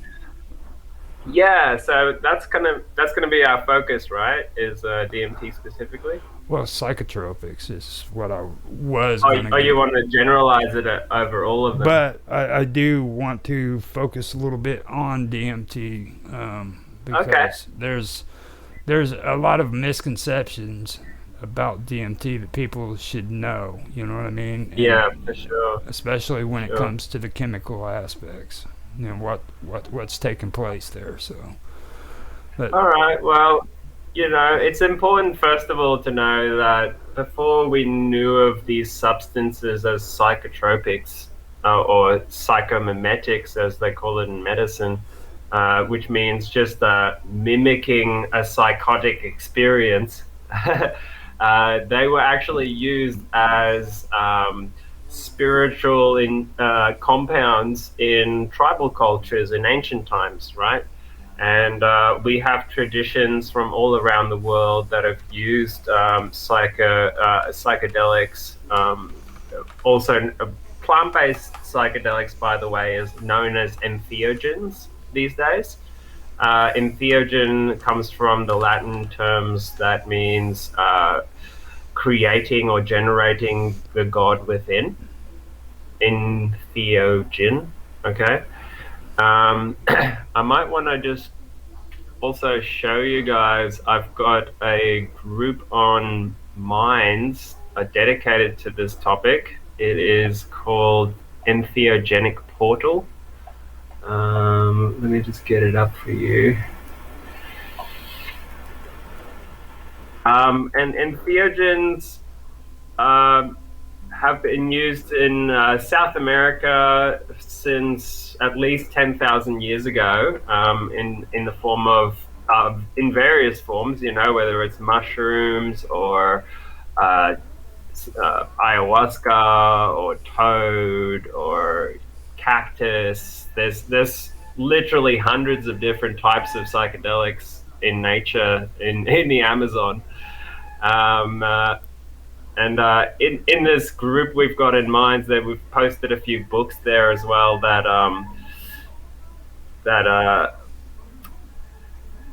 enumerates all the different plants and stuff like that, so you guys can explore for yourselves. I'll get it up in a few minutes. But basically, before DMT was known as DMT, it was known as ayahuasca. Okay, because in South America, there grows two plants that needs to be cooked up together in order to make a psychoactive brew that you can drink and have the DMT experience. The thing with DMT is your body naturally produces DMT, so it's actually more of like a hormone, actually. So your body needs a really good way to regulate it. So it breaks it down really easily. Okay, so if you eat a plant with DMT in it, it's going to break down in your stomach in seconds. And the reason for that is there's an enzyme in your stomach called what's it called? It's skip my mind now.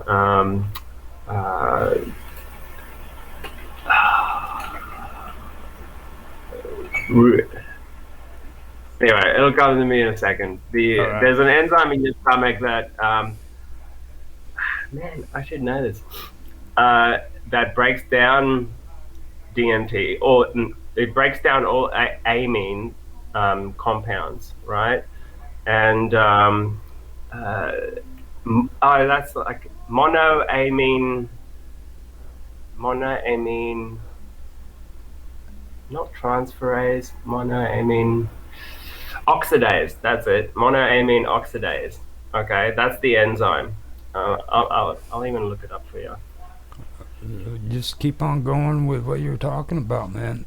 We can get to that later whenever I'm talking. But anyway, so like this enzyme breaks down DMT as well as all other neurotransmitters and things like that in your stomach and in your blood. The reason for that is just so that it can maintain your neurotransmitter levels at a really, because it's a really like sensitive thing, right? It maintains it in a very tight levels in your blood, and you don't want to suddenly eat a plant with DMT in it and then start hallucinating, right? So your body has developed ways to break it down and keep you sane, basically. I'll bring it up on the screen here. I don't know if you can see it. Can you see my screen, by the way? Yeah, I see it. It's monoamine oxidase. Yeah. So the active ingredient in ayahuasca is DMT, but the thing that activates the DMT is actually a monoamine oxidase inhibitor called Banisteriopsis carpi, or chacruna. Banisteriopsis carpi. This is this vine. You can, I'll click on this. You can see here the vine is these like woody bits.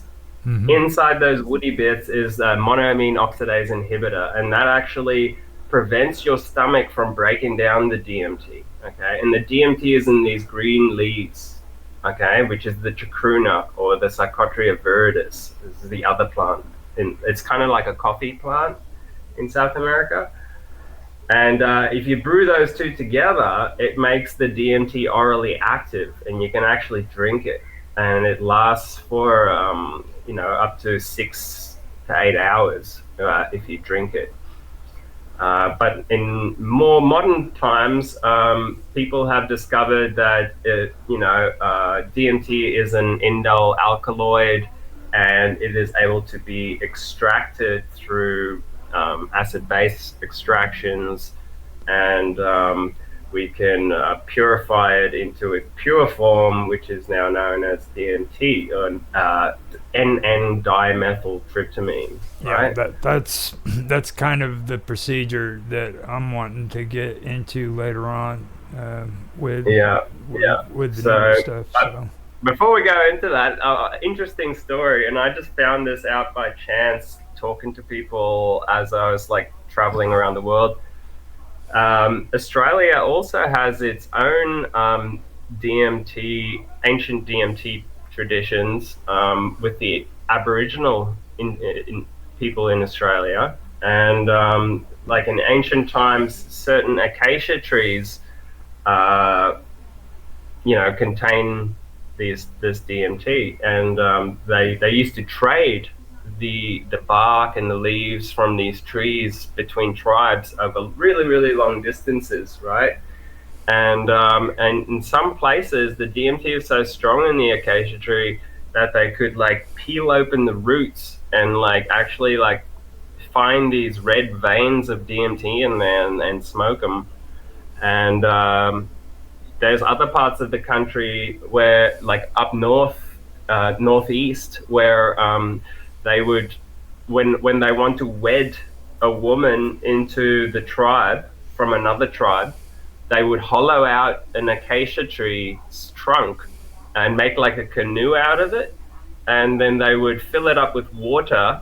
First, before they fill it up with water, they'd bash these pandanus tree fruits in there, which is the monoamine oxidase inhibitor.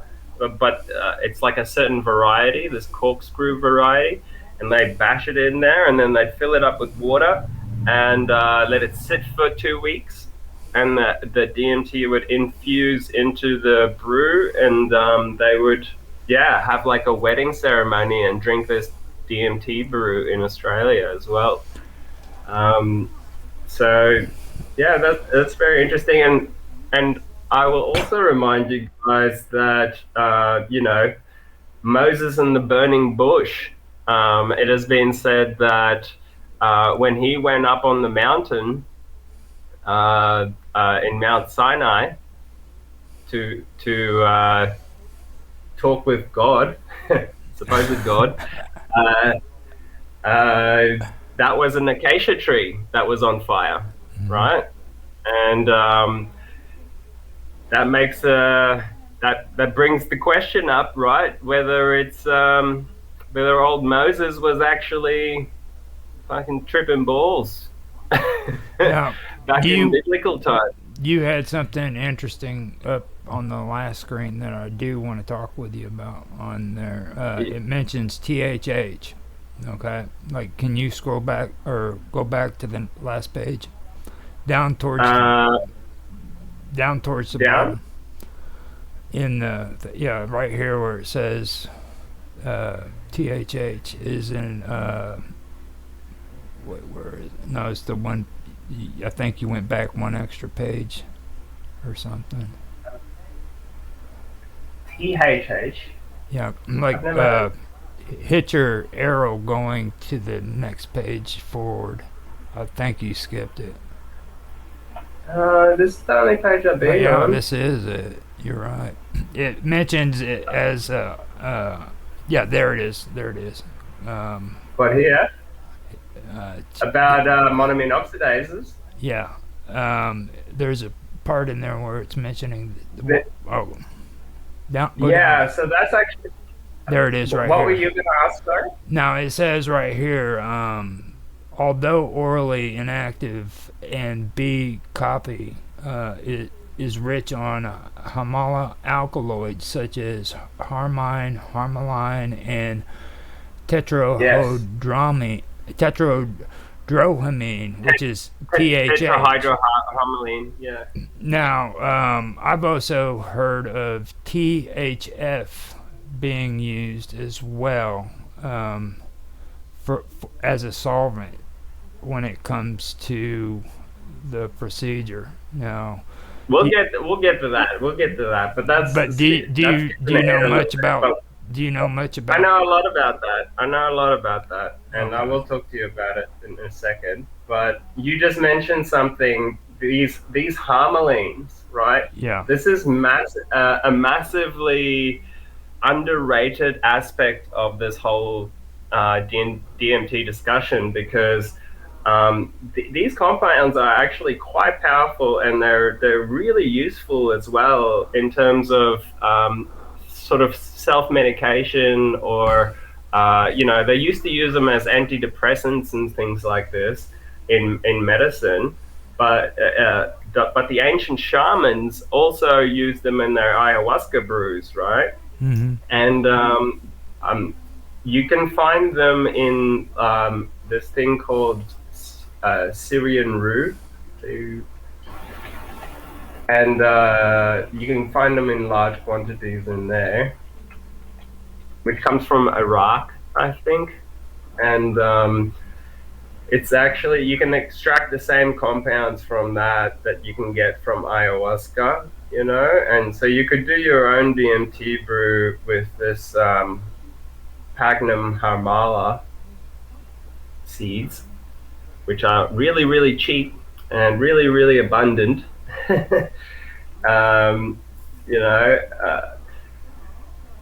And they are mega strong. And if you have a little bit of this in a tea before you smoke or drink DMT, it'll make your DMT a lot stronger, basically, right? Now, they say there's like a slightly different quality to the ayahuasca harmalines, namely the tetrahydroharmaline, because there's only harmine and harmaline in this one, not the TTH. But personally, I've done both, and I don't find a huge difference. Like they both bloody. I've had amazing experiences on just Hamala like this, and I highly rate it. Highly rate it. Well, I know, like with THF, that's only a solvent. You know what I'm saying? So, like, what is THF? Yeah, THF. I think you better check that because I don't think that's what. What's the full name? Let me see.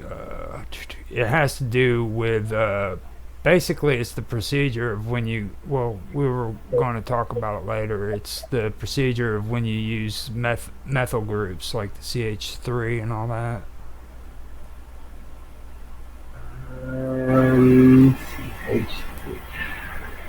Are we talking about the extraction process? Or yes. What it is basically tryptamine. Okay, when it oxidizes, it can oxidize easy on shelves or anything, and most of the time, you can get it off of any pharmaceutical shelf.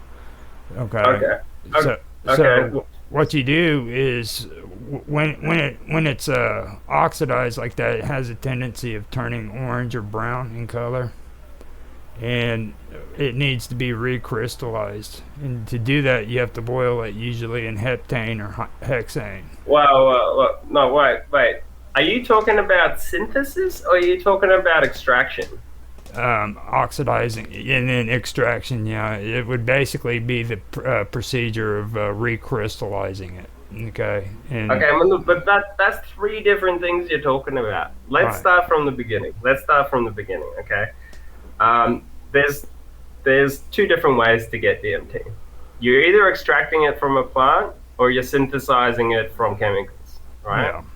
The synthesizing from chemicals thing is quite difficult. I know of people that have done it, and it can be done, but it's you need like deep chemical knowledge to be able to do that, and like proper chem sets and stuff like that. Extraction is what most people go for. Extraction from plants, right? So we get our plant material sources.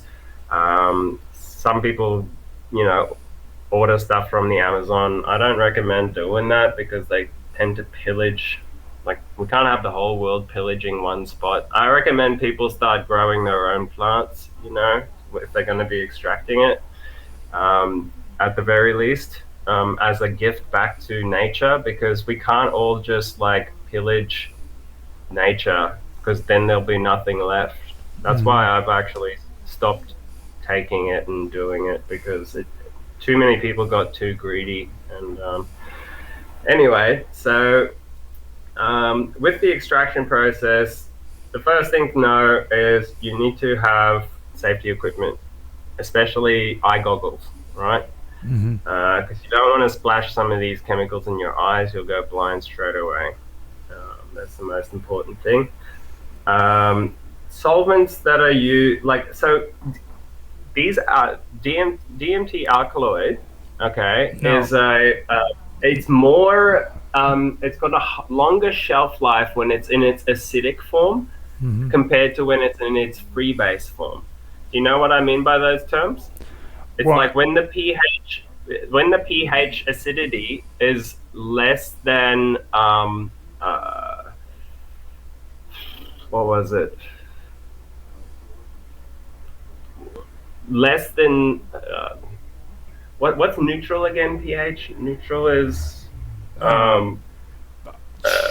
7, isn't it? 7? I think so. So when it's 7. Less than, I think water is 7. So like when the pH is less than 7, DMT is acidic, right? And they call that a salt form, and that's quite stable. And it's better for orally active versions of DMT. Mhm. And when the pH is above 7, it's in its free-base form, and it's known as a free-base DMT, and that's better for smoking and vaporizing and stuff like that. Okay, Mhm. you don't want to be vaporizing it in its salt form, okay, because it's bad for your lungs. But what they've discovered is it has a peculiar uh, property to it, where if DMT is in its salt form, acidic, it actually is hydrophilic. It will move into water, and then you can cook it into a tea, similar to ayahuasca, right? Ayahuasca, it's already in its tannin form, tannic acid form, and therefore it can sort of be cooked into a tea. Now, once it's been cooked into a tea, they found that you can basify it, and using something like sodium hydroxide, and then it would turn into its free base form. And when it's in its free base form, it's not hydrophilic anymore; it's hydrophobic. Okay, and that means it crashes out of solution. It turns into like a milky looking water, because the crystals are actually crashing out of solution.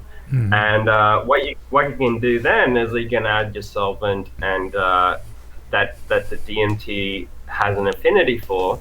It's called a non-polar solvent, and the DMT will move into that solvent. And because the solvent is non-polar, that means it floats on top of water, and you can separate it off.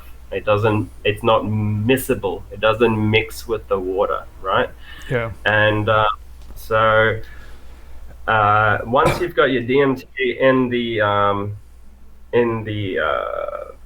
solvent, then depending on the solvent, there's a couple of ways to get it back out, whether you're drying off, like evaporating the solvent, or whether you're cooling the solvent. And certain solvents, when you cool them, the DMT doesn't want to be in there anymore, and it crashes out of solution as well. Right. And it'll stick to the outside of the jar, and just sort of like, then you can just pour off the solvent while it's cold, and it'll just stick to the jar, kind of thing. Now see, with how you're saying it, like you're calling it ayahuasca, but like I was always used to the term tryptamine. Like whenever you use ayahuasca, it has tryptamine inside of it. You see what I mean? And it's a precursor to DMT. So, like, yes, there's a difference between ayahuasca / tryptamine and DMT. You know what I'm saying? Yes. So yes, even though DMT contains tryptamine, there's a huge difference between the two things, right? Even though they're like only a few atoms different. But tryptamine is very common, actually. It's like in it's in our diets, it's in our bodies, and that's why they actually call DMT an endogenous psychedelic, because there are these biosynthetic pathways in the body where DMT is produced.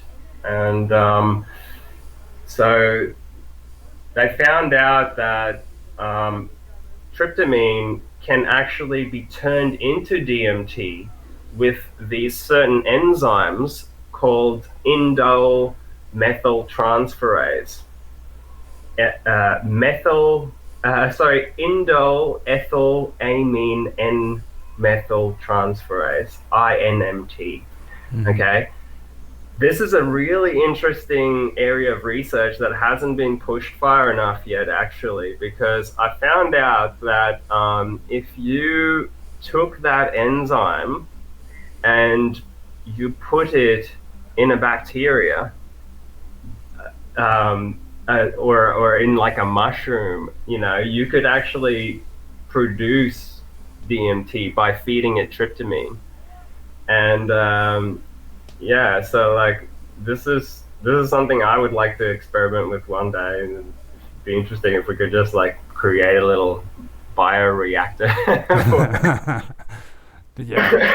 Now, Also, what I've also found out is like the reaction leading to DMT is just a simple reductive animation, and that's where two hydrogen atoms on a nitrogen of tryptamine are replaced by two methyl groups, which is the CH3.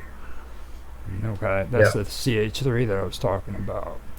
Now, that's what this enzyme does. It adds the methyl groups on. Okay. Now, with tryptamine, now that oxidizes pretty easy, and it's like I was saying, you can find it pretty much on any pharmaceutical shelf too, or you can find it in trees or pretty much anywhere. You know what I mean? Like you were just explaining.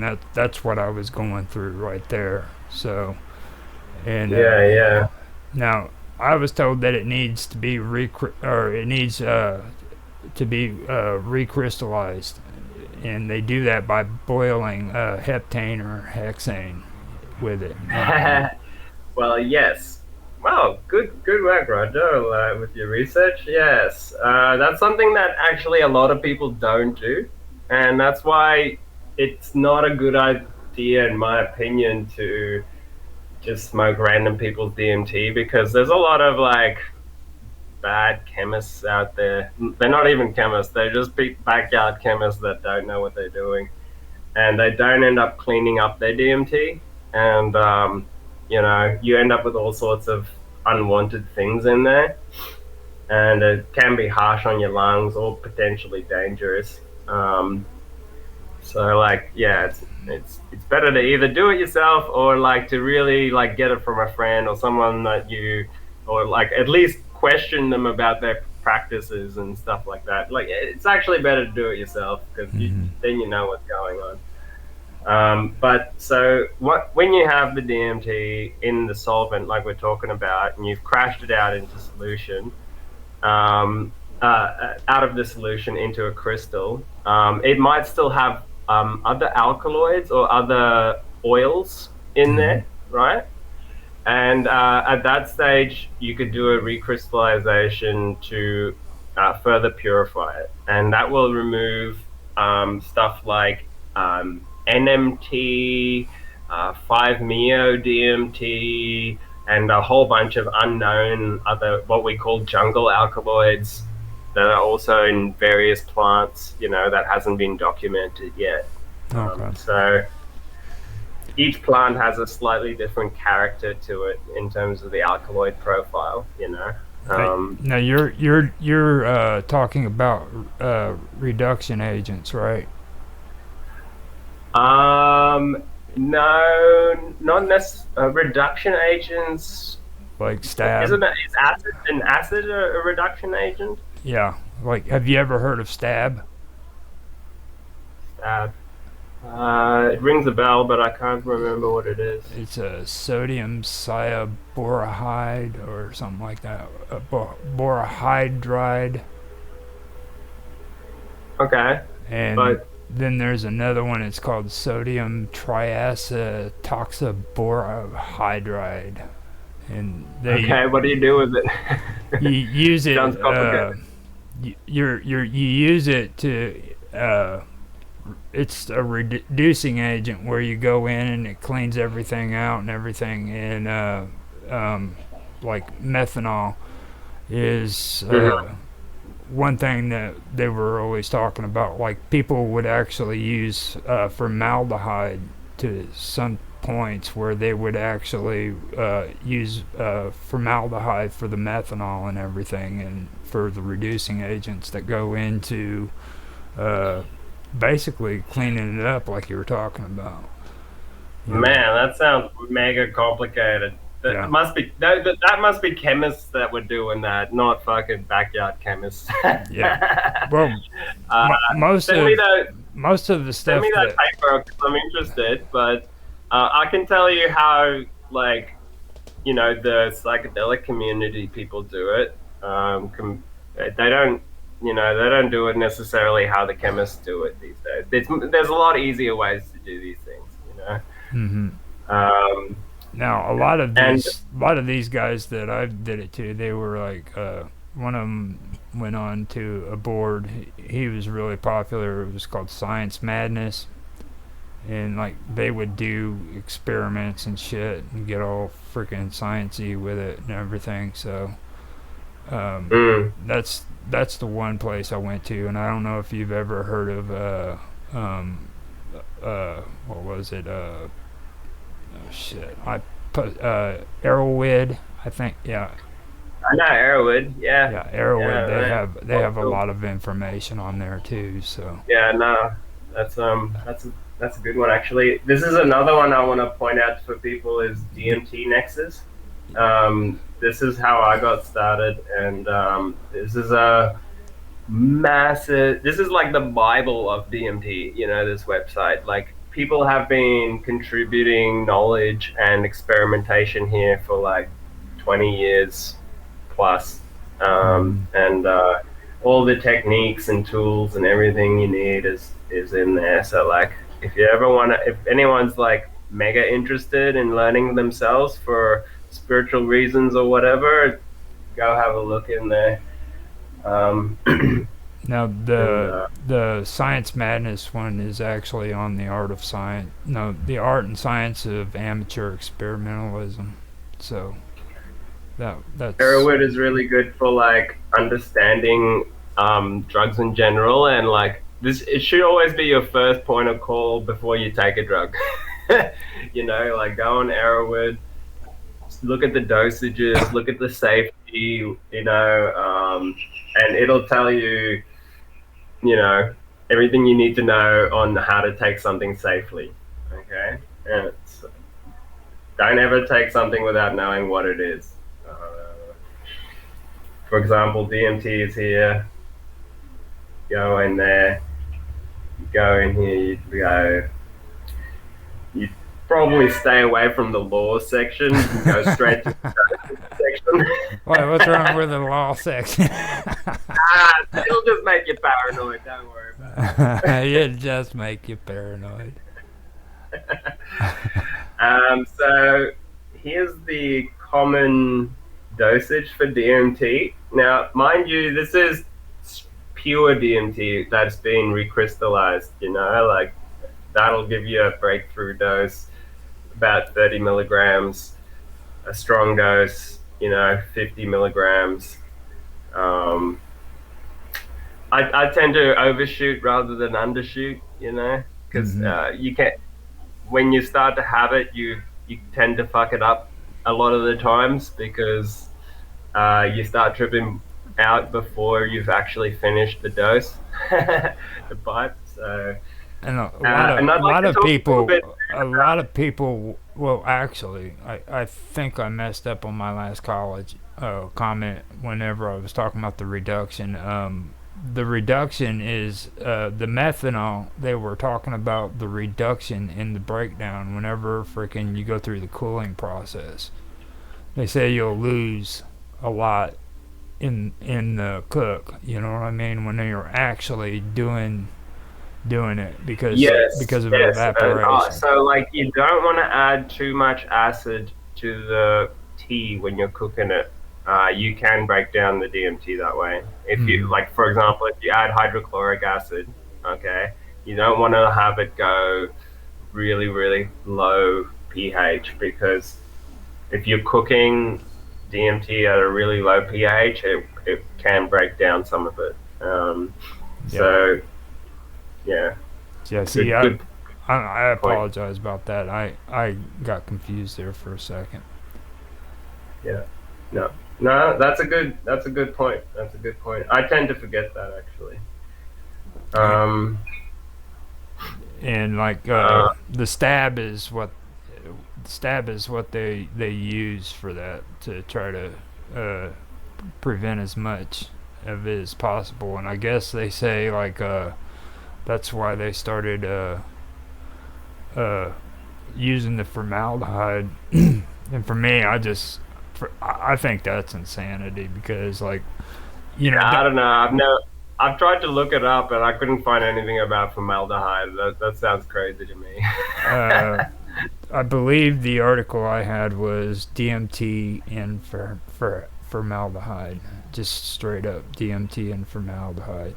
What for? Like, Well, why? it's a replacement for a lot of the stuff that they use methanol for whenever they're doing it, and for the Is it to preserve it, or what are they trying to do with it's to formaldehyde? lower the it's a reducing agent basically to lower the amount that's lost whenever you're doing the recipe.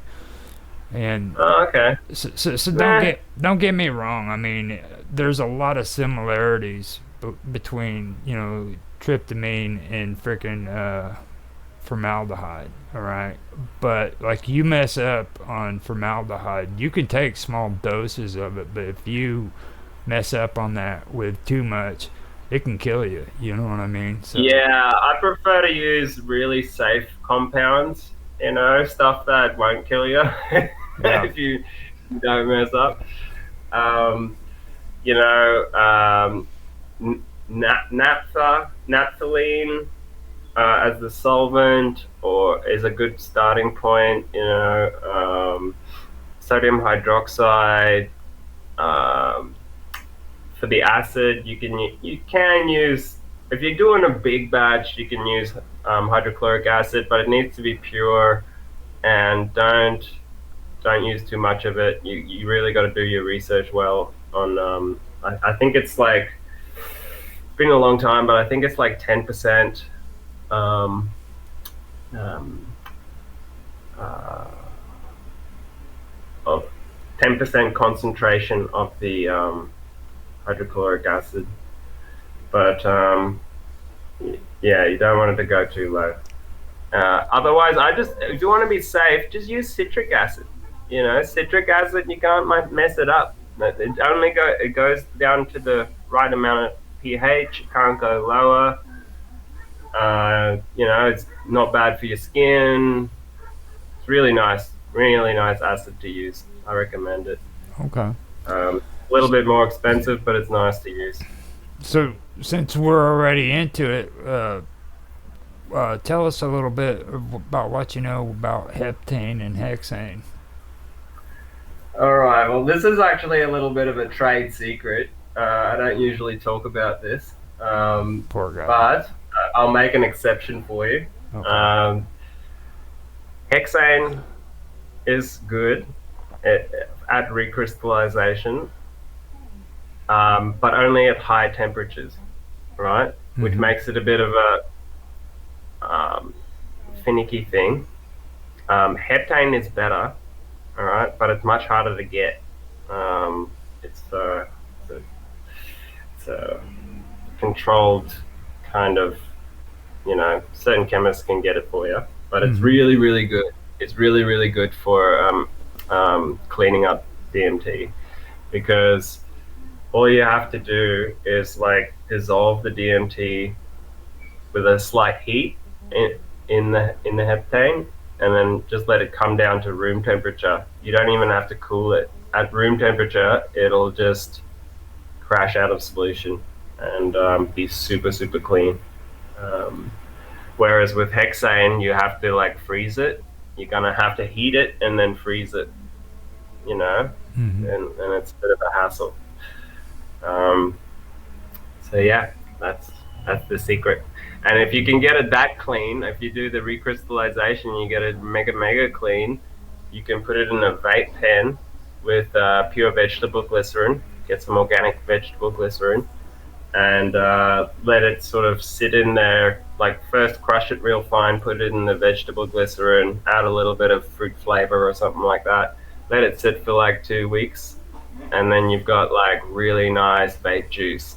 And yeah, you can go into museums and stuff and like just really experience them. You know what I mean?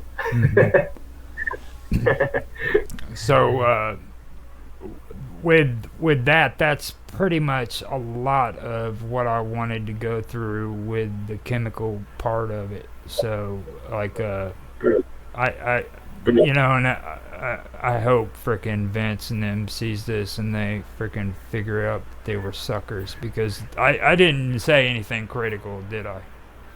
Whatsoever. No, Right? See? not that I can. No. And I think that's what they were expecting, because that's why they didn't want to mention nothing or show up, because freaking they think I was going to be critical about it. You know, the only issue I had was with the formaldehyde, and that was it. And I mean, Yeah, good. from what Yeah, I take, that's what I had an issue with that too. you know, I think that's the only thing that really flipped me out. You know what I mean? Because like. Here's a really cool thing that they found, like certain like DMT, LSD, psilocybin, and DOI. All of them release nerve growth factor when you have them, and it's actually got a neuroprotective effect, which is interesting new research coming out. It's been a while since I've looked at DMT research, but there's some interesting new things coming out nowadays. Yeah. So I did tell you that I wanted to talk about serotonin levels and dopamine levels. So Okay. Yeah. DMT actually doesn't activate dopamine very much. It does a small amount of 5-HT2A, which is your classic serotonin hallucinogenic serotonin. Okay, because there's not just one type of serotonin. There's an ocean of different types of serotonin. They all have slightly different receptor site affinities. But the big thing for DMT is it's an NMDA receptor antagonist. Okay. Similar to ketamine, and it actually that is probably how, like, a large part of its mechanism. But there's a few other things, like I was trying to find the paper on it before. I couldn't find it in time for this, but it's something like a MAP4 receptor. There's new things being discovered all the time about it. You know, we don't fully understand it by far. So. Yeah. It's still under investigation for sure, the mechanism of action. I find it very interesting for sure. Now, I have found out that when they say, like, when it comes to serotonin and drug use and addiction, like, it's a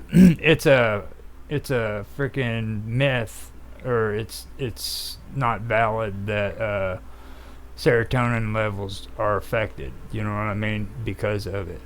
So the important thing to realize is, because it doesn't, like, and this isn't just DMT, this is psychedelics in general, except maybe any drugs is what I'm saying. It doesn't affect the serotonin levels to where they drop or become, you know what I mean, like that. So yeah, so, like, okay, I'll explain it in the way that I kind of understand it, okay? Okay. So there's a spectrum of, let's just talk about psychedelics for now, all right? There's a spectrum of psychedelics. You got your, on the one hand, you got your stimulating psychedelics, and on the other hand, you've got your dissociative psychedelics, all right?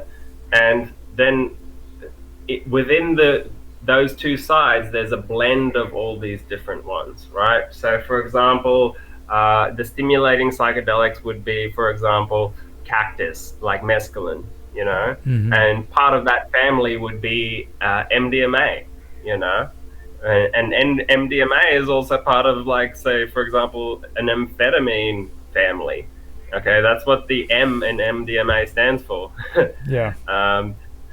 But it is that those stimulating types of psychedelics actually do deplete your neurotransmitters to a degree, and you do feel a bit drained the next day, and you need to, like, look after yourself. You know, it's better not to drink on them because they do tax your body a bit. Good to have sleep afterwards and good food, something like that, right? You want to, like, boost your body back up afterwards. Whereas then you got your sort of neutral psychedelics like DMT, mushrooms, LSD. They don't actually tax your body that hard. I don't know why. It's they do hit your serotonin receptor sites, you know. And if you retake, especially LSD, for example, a few days in a row, you will notice that it will be much, much less effective. You'll get tolerant to it like mega quick, because it does shave off those receptor sites by hitting them so hard. Now, that's not necessarily a bad thing. It's because it keeps people in check. It keeps people honest. You know, you don't want people abusing this stuff by taking it every day like it's coffee or something. Yeah. You know what I mean? And that's the beauty of these types of psychedelics is you can't take it every day because it will do absolutely nothing by the end of the week. So, you know, people have to learn how to use it in moderation and stuff. The other side of that is it doesn't release a lot of dopamine. The stimulating psychedelics do. MDMA, cactus, that kind of stuff does release a bit of dopamine.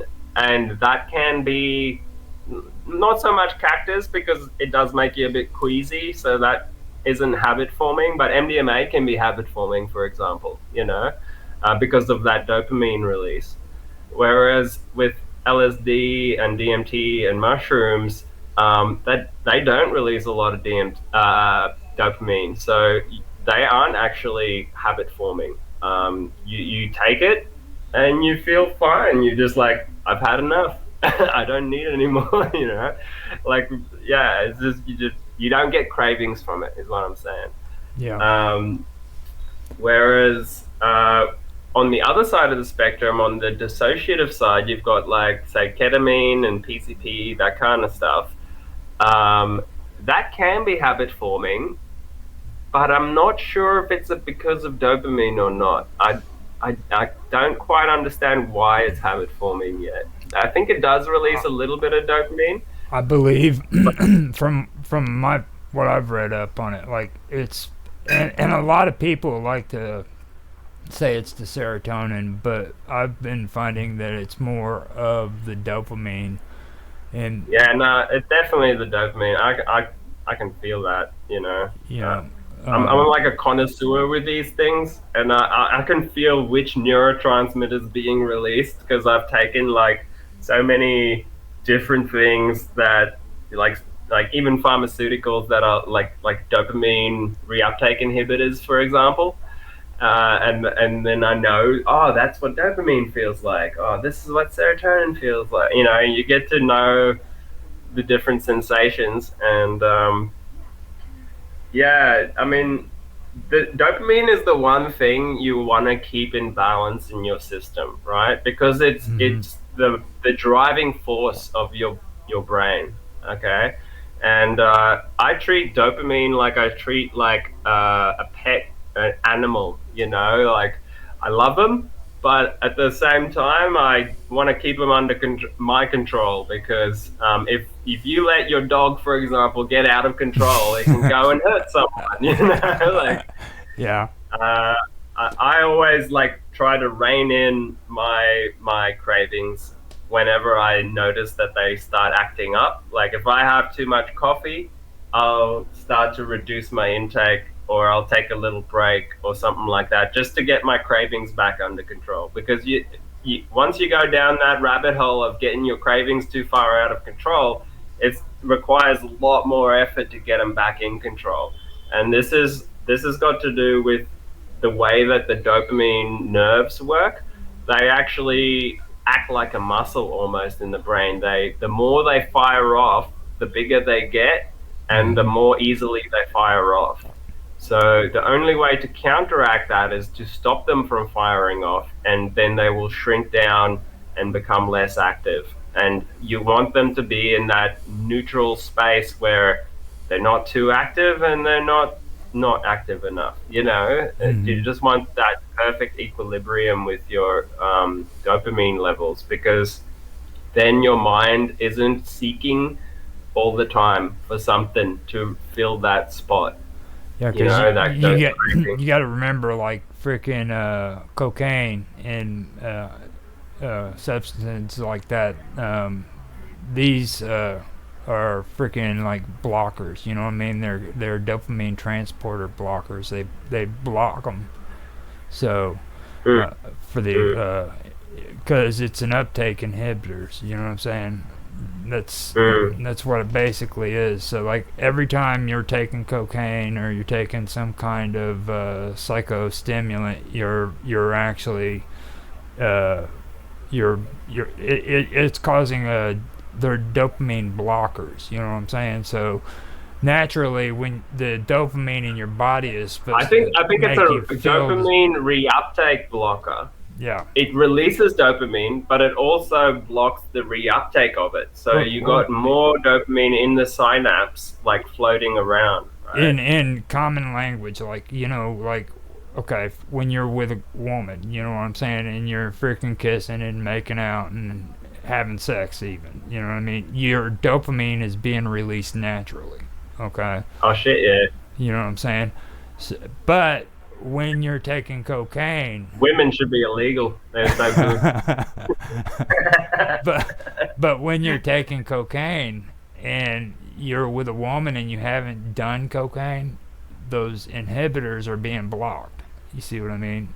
Like the result, that natural phenomenon that you're supposed to be feeling when you're with a woman isn't going to be responding. Now, if you had cocaine and a woman, bam, you're on cloud 9. I've got another way I can describe it for you. So, like, the reason that a drug works is because of the drug and the receptor, right, on your nerve. On the one end of your nerve, you've got your axon, where the nerve terminal is, right? And it's like these little finger projections. On each of those little finger projections, you've got your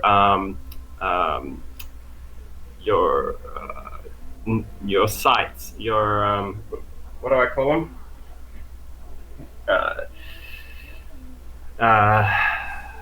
I'm having a brain blank now. That's a fart. Yeah. Brain fart. You know, you got your receptor sites. That's what I'm looking for. There you go. You got your receptor sites on these like finger, like nerve axons, right? Mm-hmm. And when you take a drug, I wish I could show you this on video so you can have a visual of it. But imagine like you've got your two hands in front of you, right, with your fingers pointing at each other, right? Mm-hmm. That's kind of how nerves look, okay? And that gap between your hands is called the nerve junction or the neural junction, okay? And that's where the drugs, the neurochemicals get released, okay, in the synapse, okay? And when this is where the drugs also have their effect, okay? So let's say you're having something like cocaine. It will release dopamine into the synapse between your two hands, and it will it will attach to the receptor sites of that dopamine receptor, right? Mm-hmm. There's a few different types of dopamine receptors. But what then happens is the dopamine gets taken back up into the axon, into the finger, to be released again next time, right? Mm-hmm. It either happens or it gets broken down by something like that monoamine oxidase, all right? Mm-hmm. But what happens is if you have the dopamine lingering around, like if you take cocaine, that it blocks the reuptake of the dopamine into the axon, and therefore it lingers around in the synapse for longer, having a greater effect, right? And then that actually sends a signal to your system which says, oh shit, I've got too much fucking dopamine. And what happens is your body actually stops coding for these dopamine receptors, and it'll reduce the amount of active dopamine receptors on the synapses, Mm-hmm. and therefore I call it shaving off those receptor sites. Okay, think of it because it's been hit so much, and then because you've taken all this, you know, dopamine releasing substances, you Well, you have less. for me, Well, I've found that at that stage you become dependent on the chemical, the drug that you're using. yes. Well, dopamine is actually a bad example for this because dopamine. Uh, it bounces back more. Like the more you have it, the more it wants. You know, like whereas with other neurochemicals uh, like adrenaline, serotonin, and stuff like that, you actually when you shave them off, um, they don't come back as quickly. For example, if you drink coffee every day, caffeine, right? Caffeine is an amine as well, right? Yeah. Um, and every day that releases adrenaline, right? And if you have that every day, what happens? It shaves off some of those adrenaline receptor sites. Even though you have the same amount of coffee every day, you don't feel as hyped up as you did a few days ago, right? Because now you need 2 shots of coffee to feel that buzz. And all of a sudden you need 4 shots. And it's because there's less receptor sites on those synaptic terminals, on those finger-like projections in your nerves. There's less of those receptor sites. Now that we've gotten to this point, though, I want to ask you something. Now, I've I've also heard that like when you stop taking the drug, whether it be coffee or cocaine, okay, that the dopamine has to reroute itself in order to frickin' in order for you to feel the natural dopamine effects of just everyday freaking enjoying just everyday things naturally, you know what I'm saying? Like I've heard that these receptors have been damaged, so what the dopamine does is it has to reroute itself in order to feel those same sensations that you're supposed to feel naturally. So go ahead. So what I think happens is it was just out of balance, you know, like the amount of receptors versus dopamine was just out of balance. And then when you get your dopamine from an external source, your body stops producing it in order to balance it, right? It's called equilibrium. Okay? Your brain is always trying to find an equilibrium point where everything is steady. Okay? And if you start taking something that releases a lot of nicotine, for example, then your brain will produce less nicotine, and to make up for it, you know, if you then take that away, your brain then craves nicotine. You know what I mean? And that's all got to do with the amount of receptor sites that the brain produces in order to maintain a balance in the force, which is called the equilibrium. Okay, and it's the same with dopamine. If you you know, and I'll show you an example of this. Like, let's say someone is quitting, you know, drinking alcohol or something like that, or smoking cigarettes. What happens? They take up another addiction, right? Like something Usually, else. yeah. Replace one addiction with another. Yes, because they are that the other thing also releases dopamine, right? Mm-hmm. And it's not so much that they're addicted to the cigarettes, it's more that they're actually trying to balance their dopamine levels. And so, So now you're getting based into on the that serious understanding, stuff.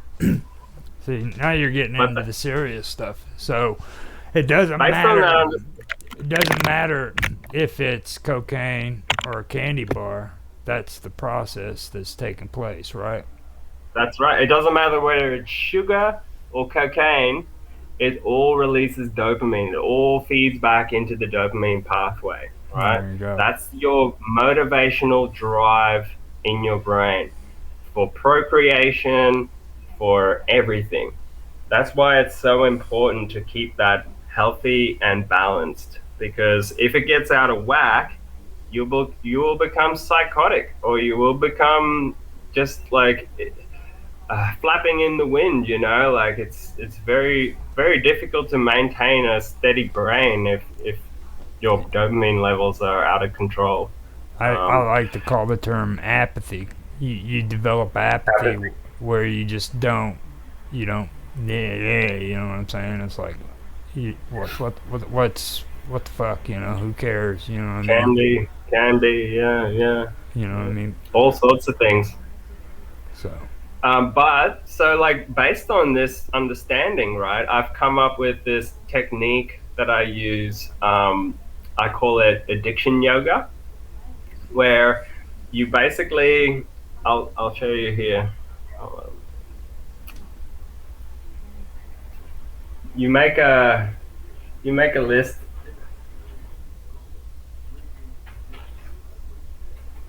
Addiction yoga, and in the list I'll have all the things that I'm addicted to. It might be like coffee,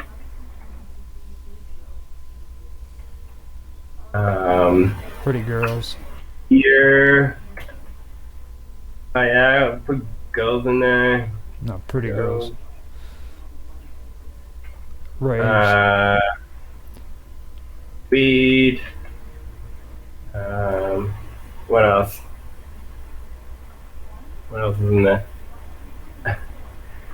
Let's start with this for example for now. Okay.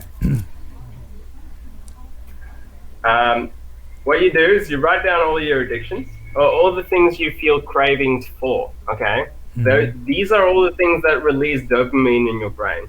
Okay. Now you have to ask yourself, which one do I care about the most, and which one do I care about the least? And you reorganize this list. Let's say, okay, of course. No, you know the girls go to the top. Come on, don't play that. It probably would be more like this, for me. And, yeah, right. And I know you off actually, stream, so. Actually, no. That's not true. That's not true. Well, beer. Girls would be at bottom, least above coffee, dude. Seriously, I mean. Oh, it's hard to say. Yeah, that's tough. Anyway, I guess. Yeah, you're right. It's tough. The thing is, it's easy to wean off girls. It's hard to wean off coffee. Yeah, it really is. You're right about that. It really is. So let's get rid of girls altogether. You just said that out loud too. so here's the thing. You want to get rid of the thing you care about the least first. All right. Mm-hmm. That's why I got rid of the girls. Okay. No, I'm just joking. But seriously though, the one that you care about the least is the one that releases the least amount of dopamine, right? Uh-huh. So like if you flick that one first, let's say it's beer, all right, then your dopamine pathway is very slightly shrinking at this stage, right? Not doing a big jump. It's doing a small neurological jump, okay? And because when you do the big neurological jumps by quitting, like let's say your big addictions like nicotine or something like that,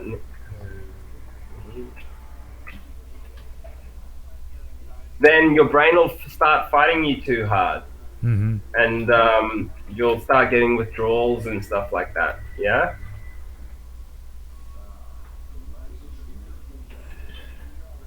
And so you end up you go for the big one, the small ones first.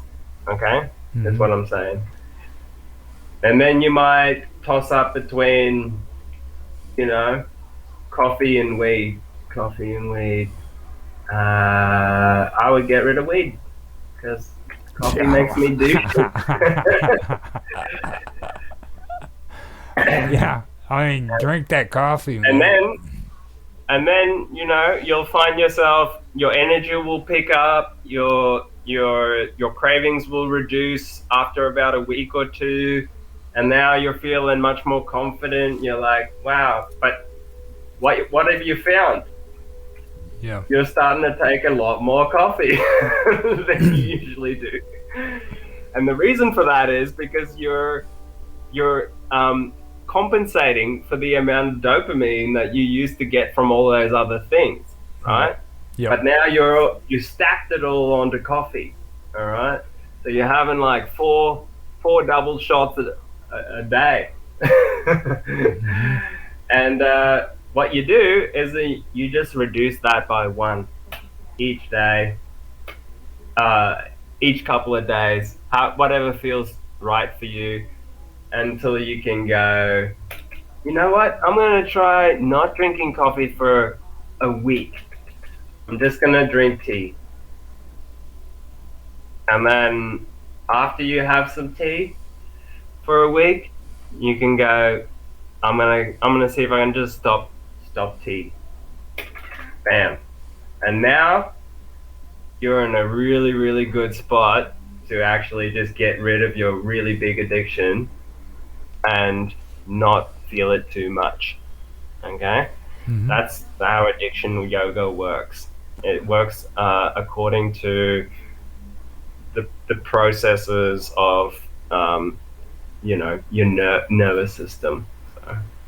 So that's pretty good. Now we've made it to an hour and 7 minutes. So before we go, I want you to give a plug on yourself and tell everybody about your cool stuff. Like, oh yeah, I'd mainly just want people to join us in on minds.com.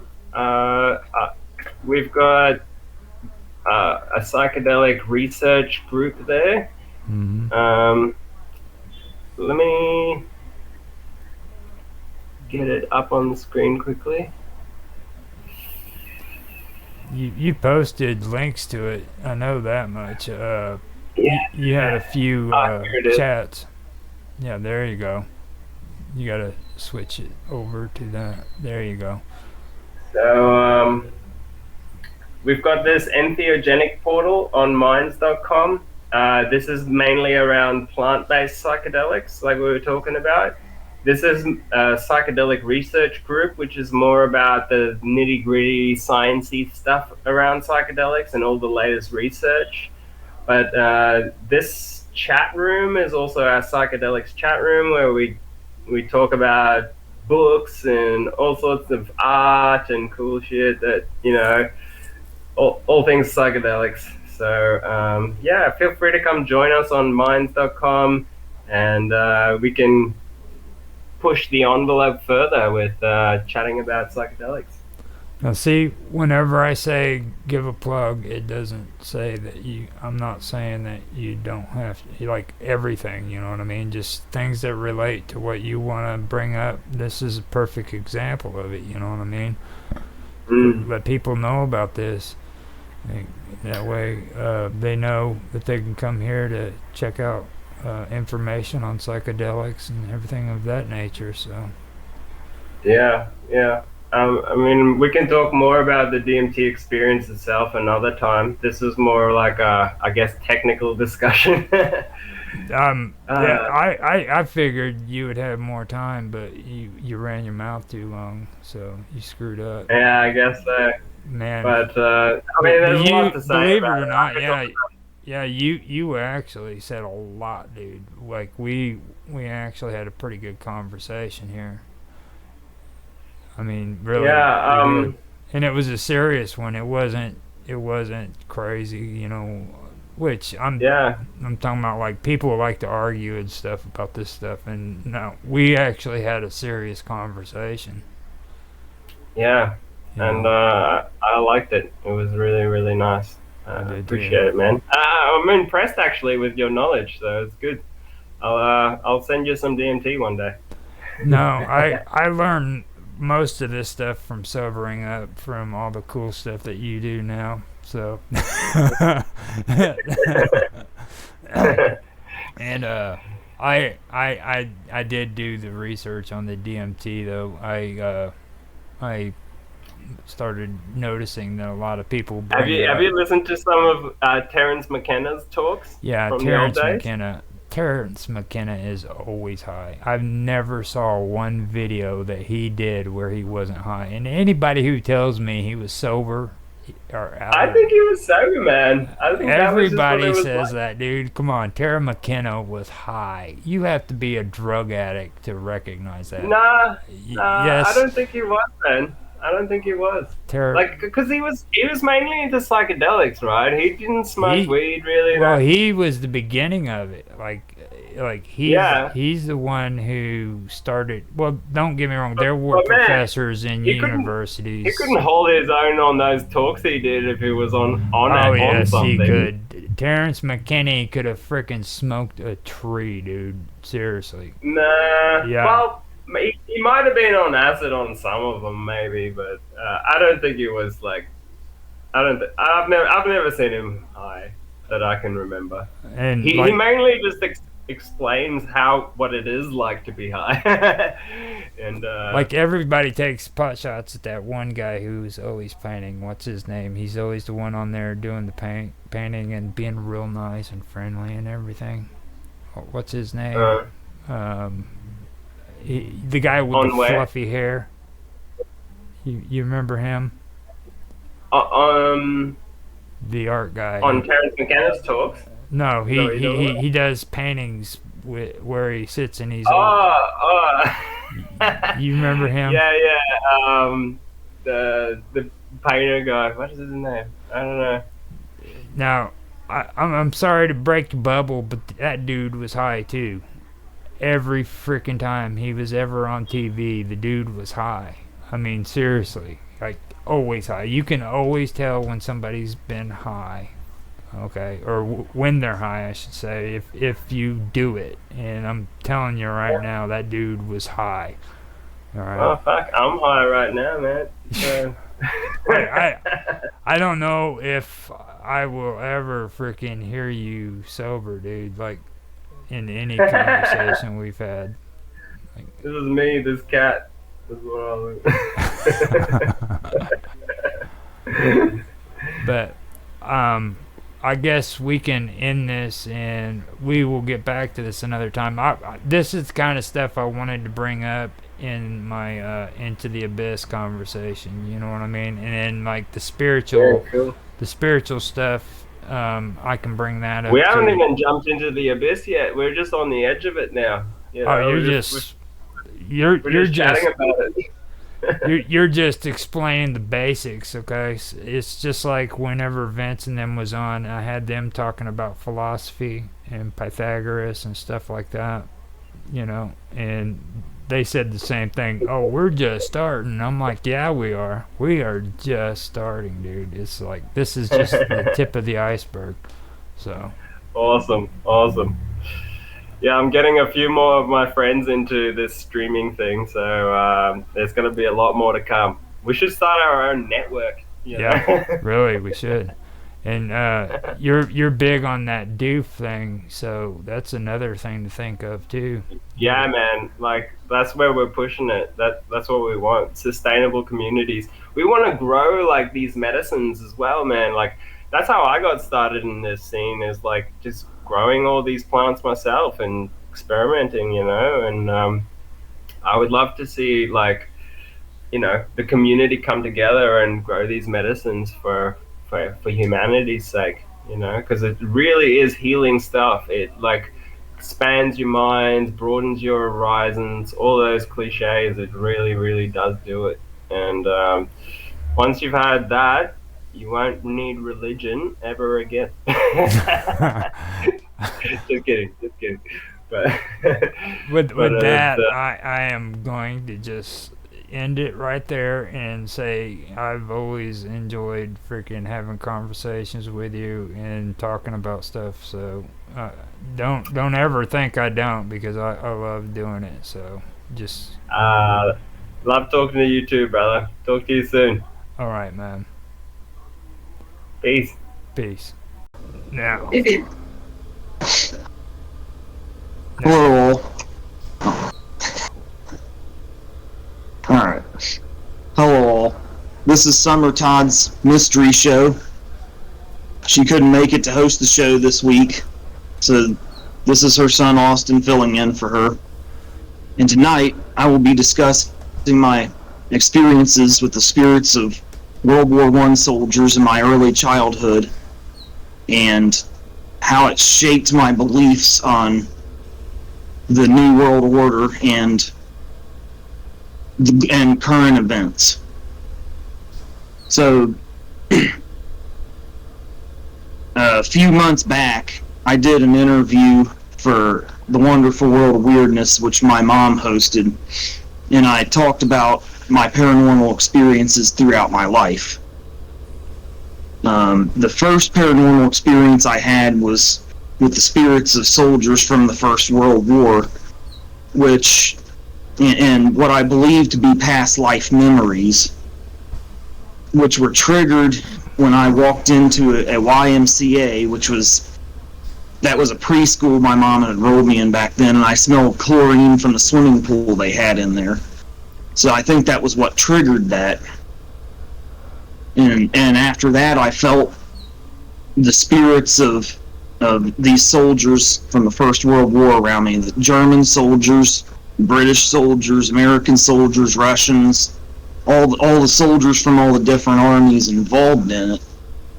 And they wanted me to try to understand the significance and the causes of the First World War. That was the, on a less personal front. On a personal front, there was also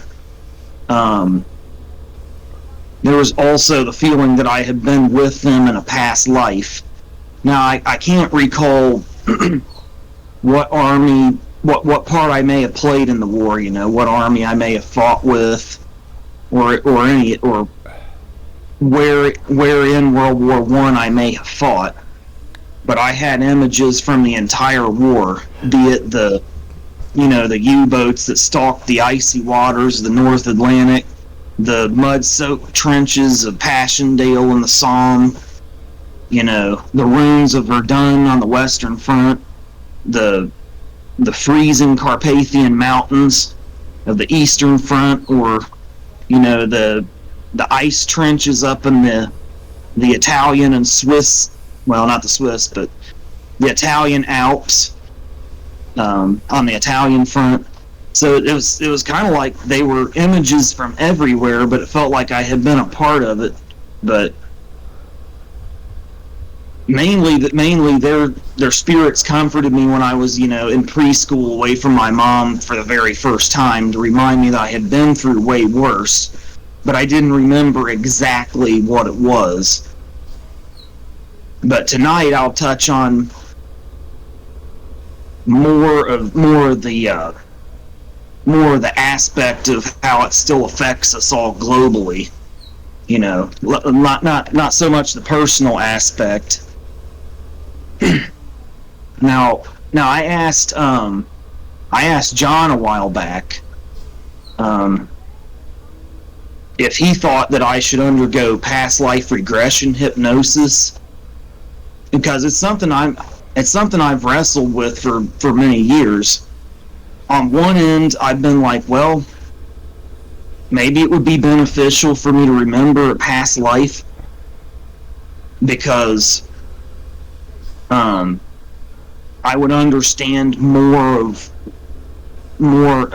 why I was born into this life, and more things about my current life, and it might help me understand some things about this life that I don't understand.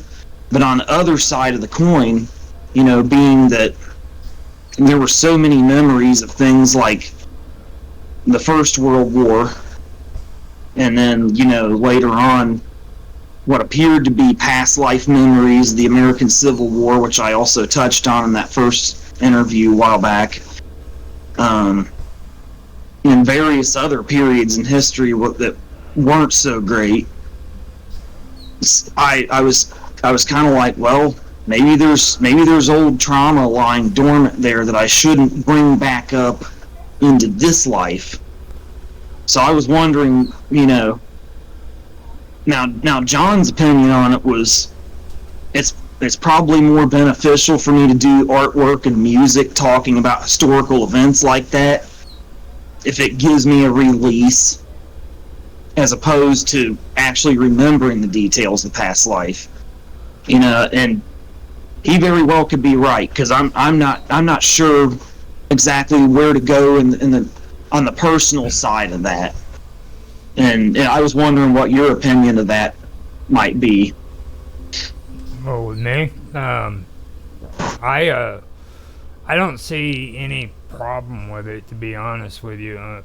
But I wouldn't go with the hypnosis, okay? Because hypnosis can create false memories. So yeah. So you want to be careful there, because you want those memories to be pure and authentic. Okay, that's the reason why people don't get hypnotized and then testify in court, is because those memories can be false memories, and they are. Yeah. So my suggestion, instead of doing hypnosis, would be get into meditation, learn how to get into deep meditation and learn how to do that, and then freaking allow these images to come up from wherever they're at and do it that way. It's a natural process. It's not something that's done through hypnosis or anything like that, you know what I mean? So for me, that's what I would do. I would start getting into meditation and learning how to, dive into your thoughts and be able to pull those out, things like that. So that's what I would do. So that might be, if I decide to go the avenue of being more specific and remembering my past life, and maybe other past lives. That's the better route. For me, the better route to go, to have more authentic memories and know for sure that that's what I'm actually remembering, as opposed to what may be being suggested by a hypnotist. Well, it's not just the hypnotist, but like you have your memories, and then you have what actually happened. You know what I'm saying? Yeah. Now, what you've got a problem with hypnotism is hypnotism kind of coagulates your imagination with what really happened. You know what I mean? Like you could actually create a memory that never actually happened in your life. So, okay. So that's the reason why I'm saying that. And now with meditation, what that does is that pulls up a memory in your head that's authentic, and as long as you're aware that that's what it is, then you can recognize it. So okay. It's just hypnotism is a lot of people try to push that stuff when it comes into like UFOs and stuff like that. Like they try to say, well, you know, this person went in and got regressive hypnotism and stuff like that. Yeah. But when they try to remember alien abductions and stuff, exactly. But if it's just like suggestion or imagination, you don't know for sure if it was what really happened. Right. You know, I kind of see what you're saying. Yeah. That might. I'm not one of the people that jumps on the bandwagon when it comes to that. And like I've been into checking out all the stuff about UFOs for years now. You know what I mean? And I've actually been curious about the hypnotism stuff because of stories that I've heard. And then I also went and I found out about the legal aspects of hypnotism and being a witness. You know what I mean? Yeah, like how it's not admissible in court and stuff, yeah. And I found out that that's the reason why they don't do it. And it makes perfect sense if you're open-minded enough to understand that, you know what I mean? So I wouldn't suggest doing the hypnotism. I would do the meditation. I mean, if you can find people who are trained in it, you know what I mean, and can actually guide you through it, that'd even be better. But you don't have to go that route. Okay. You can actually. Okay. Yeah. I mean, it's. Yeah. I mean, it. Yeah. If I decide to go that route, I'll definitely start out by giving that a shot for sure. Yeah. But again, you know, like I said, I'm conflicted as to whether to try and remember more about the past lives, because it doesn't seem like I think as much about those things when I write songs or do artwork about them. But at the same time, it seems like it could be beneficial to remember some of those lives, maybe to understand more about this life. But at the same, but then, you know, I got possible, you know, trauma that I don't want to bring into this life and interfering with this life, you know. Mm-hmm. So I don't know. I'm kind of I'm kind of going back and forth on that. from everything that I've heard so far when it comes to your family, okay, the one thing that I pointed out to your mom is there's something there when it comes to you, your sister, your mom, her sister, and your grandma.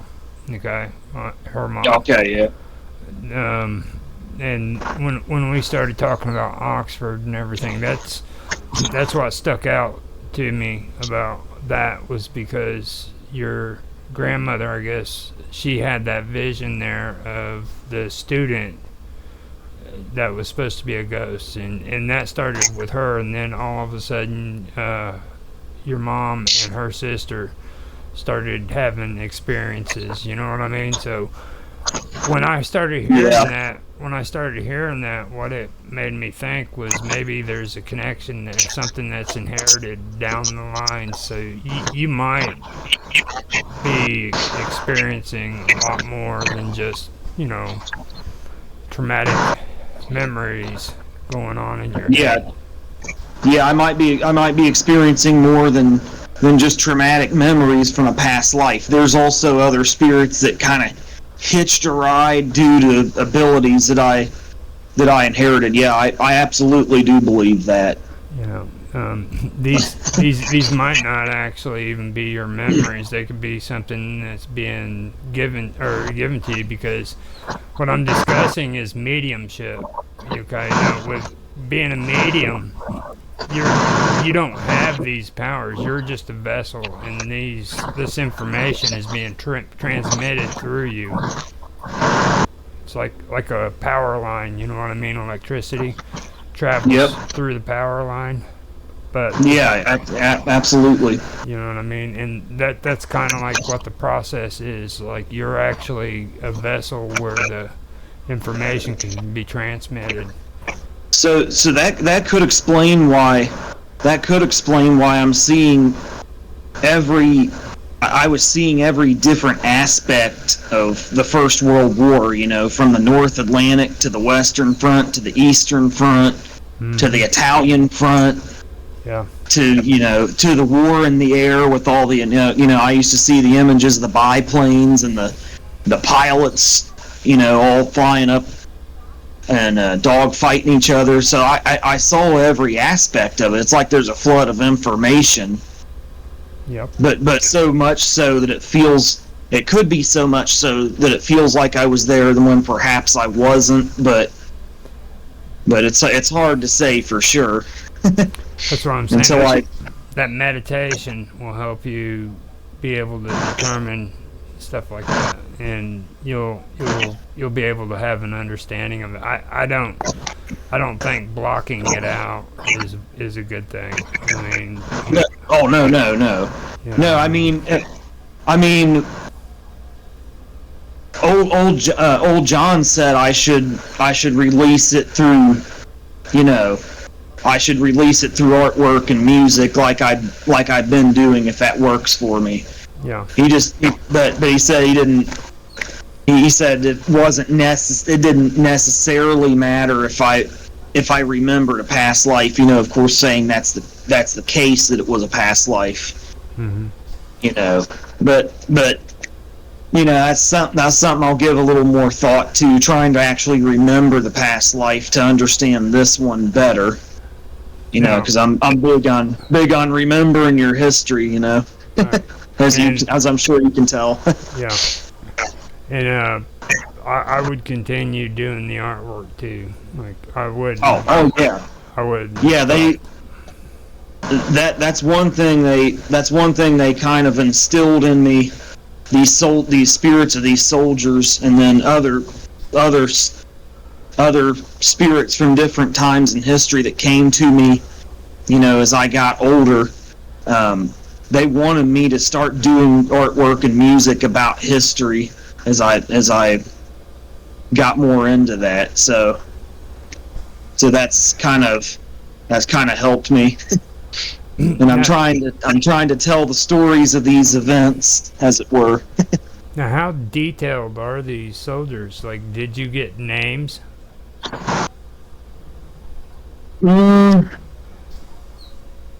No, I never really got a.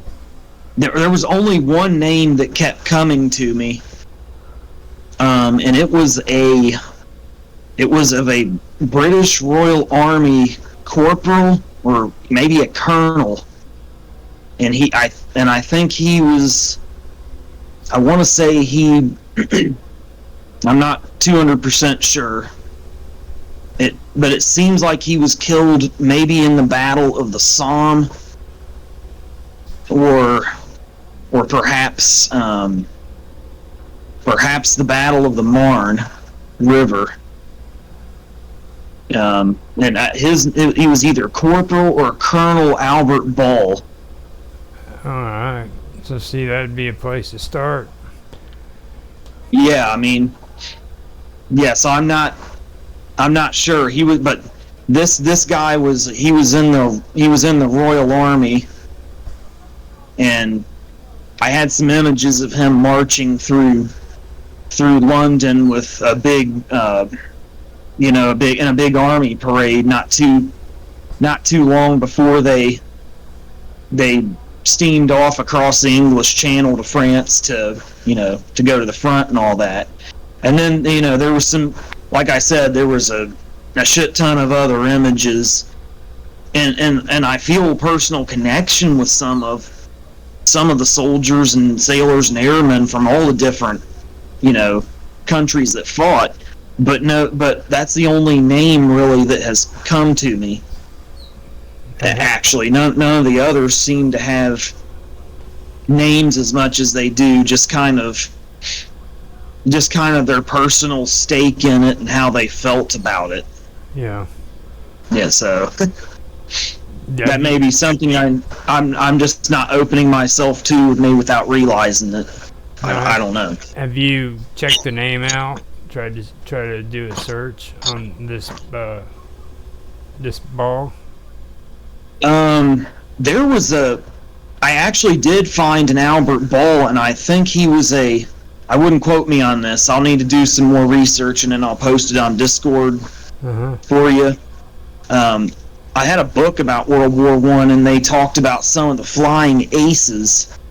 And I think there was a guy in the Royal Flying Corps, a British guy in the Royal Flying Corps named Albert Ball, who was a British flying ace. But the one I was seeing was in the Royal Army, and he was a soldier down in the trenches. Yeah.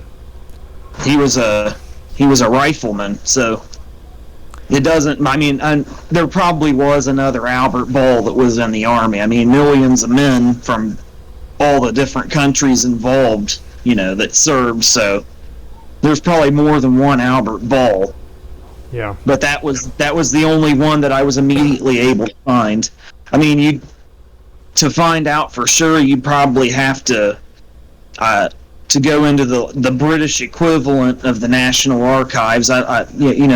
And then dig through their records. Well, I know a guy named Mark Deadworthy who's over in England, and he's pretty smart about stuff like that. So if you ever want to do that, I could have him try to find the links and everything for me and send them to you and get it set up to where you can do your own searches. I think that would be a positive thing for you to do. That would be interesting to see what I wind up finding. And I was gonna mention this later, but because I didn't know if I was gonna discuss this topic or not tonight for sure. I was kind of on the fence going into it, but since I decided to discuss it, I keep getting the feeling that John's related to somebody who fought in the First World War. And they're trying to get through to me for some reason, but I don't know for sure. Again, I don't know for sure if that's the case or not. Yeah. I only recently started getting that feeling. I was going to wait until around the time I decided to discuss this, and I didn't know like I said, I didn't know if I was going to discuss it tonight or not to mention it to him. But I had a feeling he may be related to somebody who fought in the First World War, too.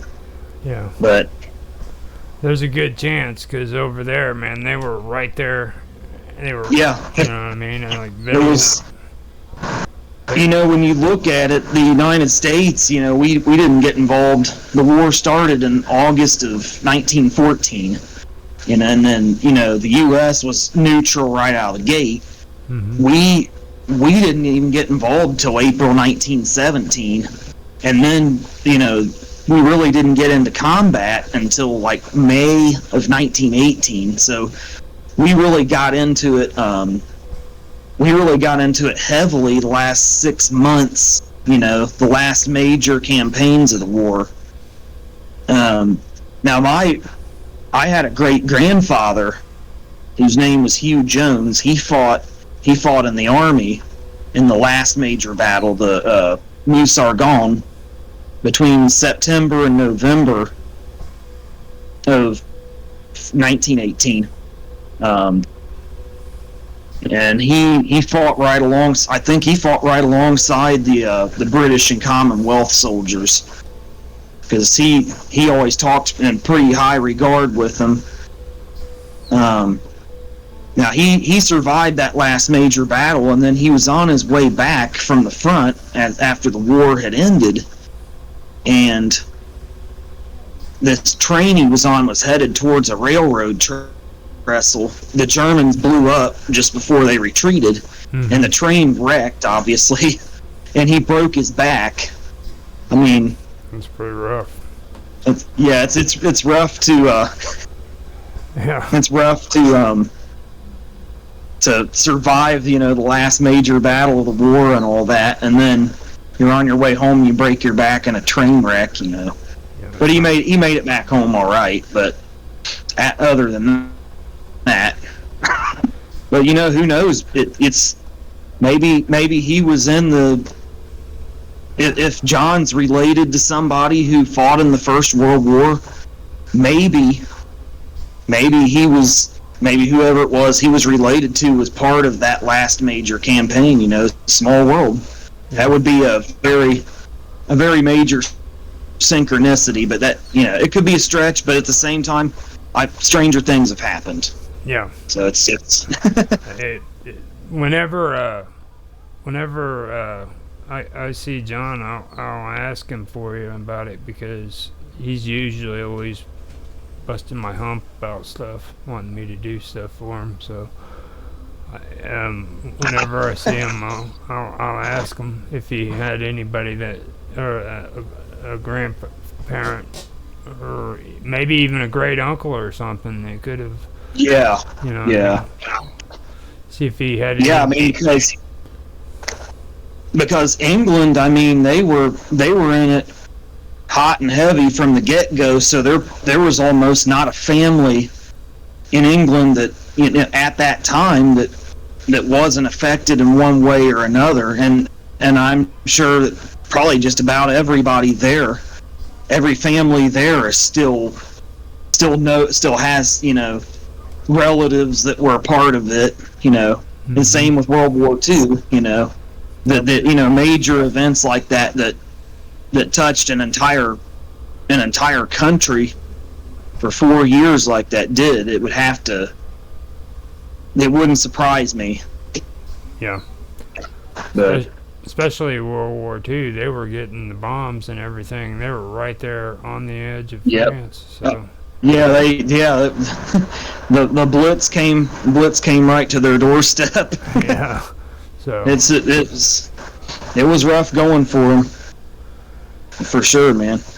But yeah, I'll ask them for you and everything, and find out what's going on. Yeah, there. I mean it's a feeling I kind of had, but I was thinking about asking him just before I discussed it, but I decided to discuss it the last minute tonight, and so I didn't have a chance to reach out to him before then, but it's a feeling I get. I don't know for sure. It could just be a hunch that doesn't mean nothing, but.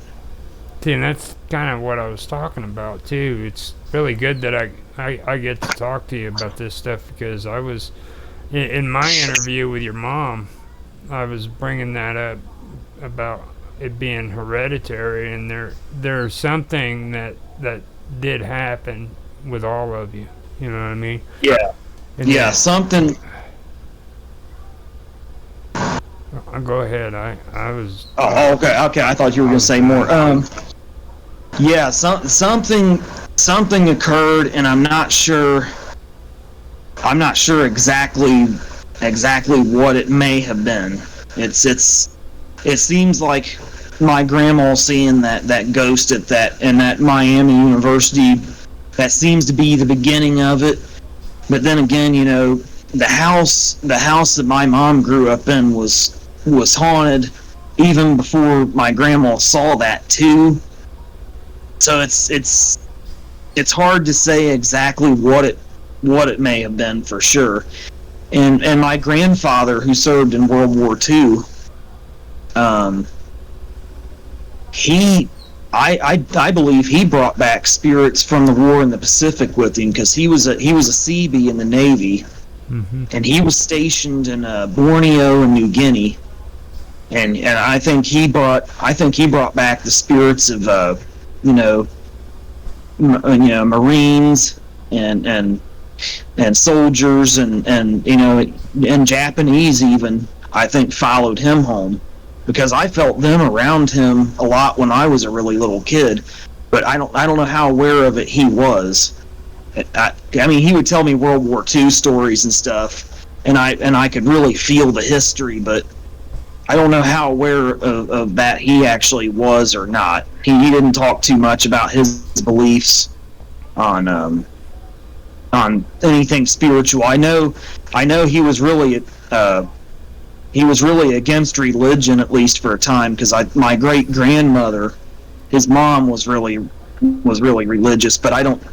So she he had a good enough relationship with her, but it just, when he grew up, and it just wasn't, religion just wasn't for him. But I don't know exactly what he believed spiritually. Yeah. Now, when you say that you could feel these spirits around him, like, that's one thing I always do with your mom too, like, kind of elaborate more on the whole feel thing. What do you mean by you felt these spirits around him? Like, kind of explain that a little bit more.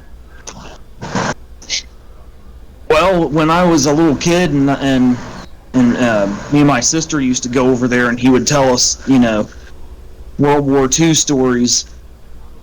I would feel, I would have all these images of American aircraft carriers and the Japanese aircraft carriers, battling it out with each other. I'd see the planes shooting each other down. I'd see kamikaze attacks. I would see Japanese soldiers hiding out, waiting for the Marines to come on shore, and then just opening up on them. And I'd see the Marines getting down when they got opened up on, and just all manner of combat that you can imagine. You see, this is what I was talking about. Like, you said feel, but right there you're having visions. You see what I mean? I could feel the history. I don't know if I'm describing it to you quite. You're seeing this stuff. You see what I mean? Like, you're actually, yeah. That's a vision.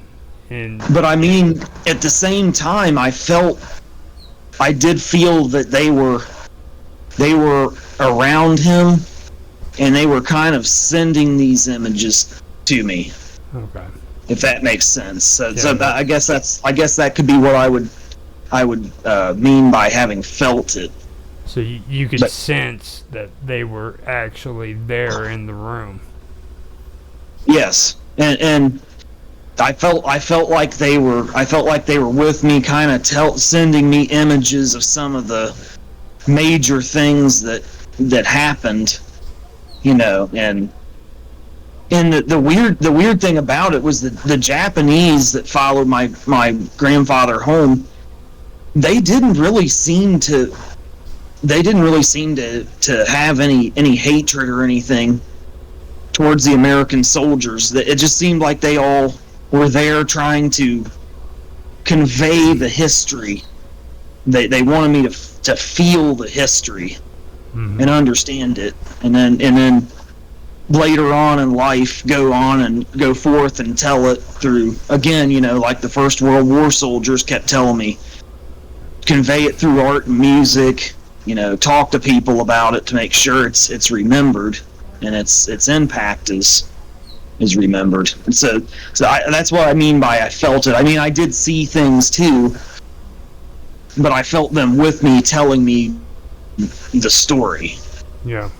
Or trying to tell me their stories. That's pretty good. Now, when it comes down to it, what's the message that you think that you need to pass on to everybody when it comes to the history? You know what I mean? Like, what is the history, and what message is it that you feel that you need to share? Okay, well, so that's that. So now we're getting back to the original point. Yeah. Because I tended to ramble on about the more personal aspect of it.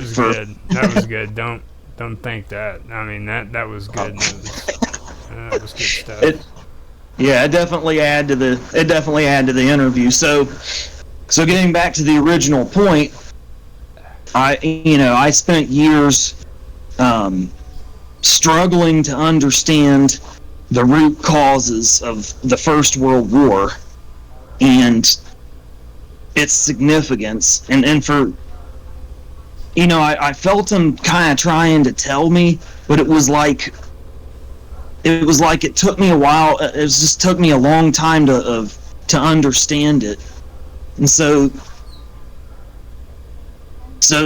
basically the root causes of it came down to, economic, military, and industrial competition between, two competing alliances. And these alliances were the Central Powers, which was Germany, Austro-Hungary, the Austro-Hungarian Empire, the Ottoman Empire. Italy was one of the Central Powers. They later switched over to the Allied side. Then the Allies were England, France, and Russia. And of course all of England's colonies at that time, which were Canada, Australia, New Zealand, what have you. So that was the two major alliances. But it appears that power had been consolidated into two major alliances that were competing with each other, and then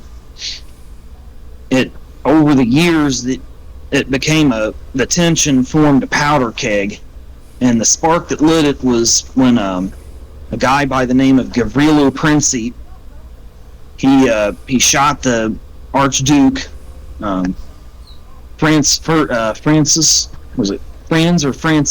Ferdinand in Vienna, Austria. That was on June 28th, 1914.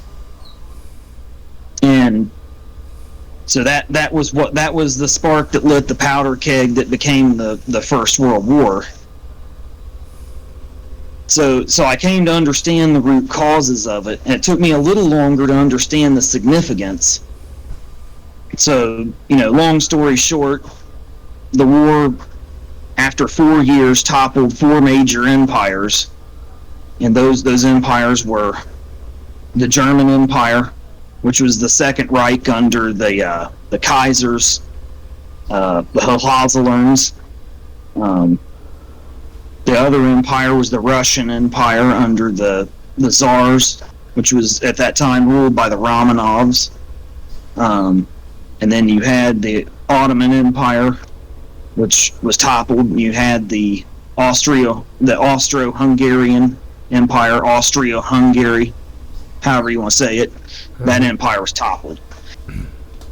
So the significance, it appears like the power was consolidated. The old world order was, all these old royal families that ruled Europe. It appeared like somebody that may have been in charge of these royal families made them start to consolidate the power.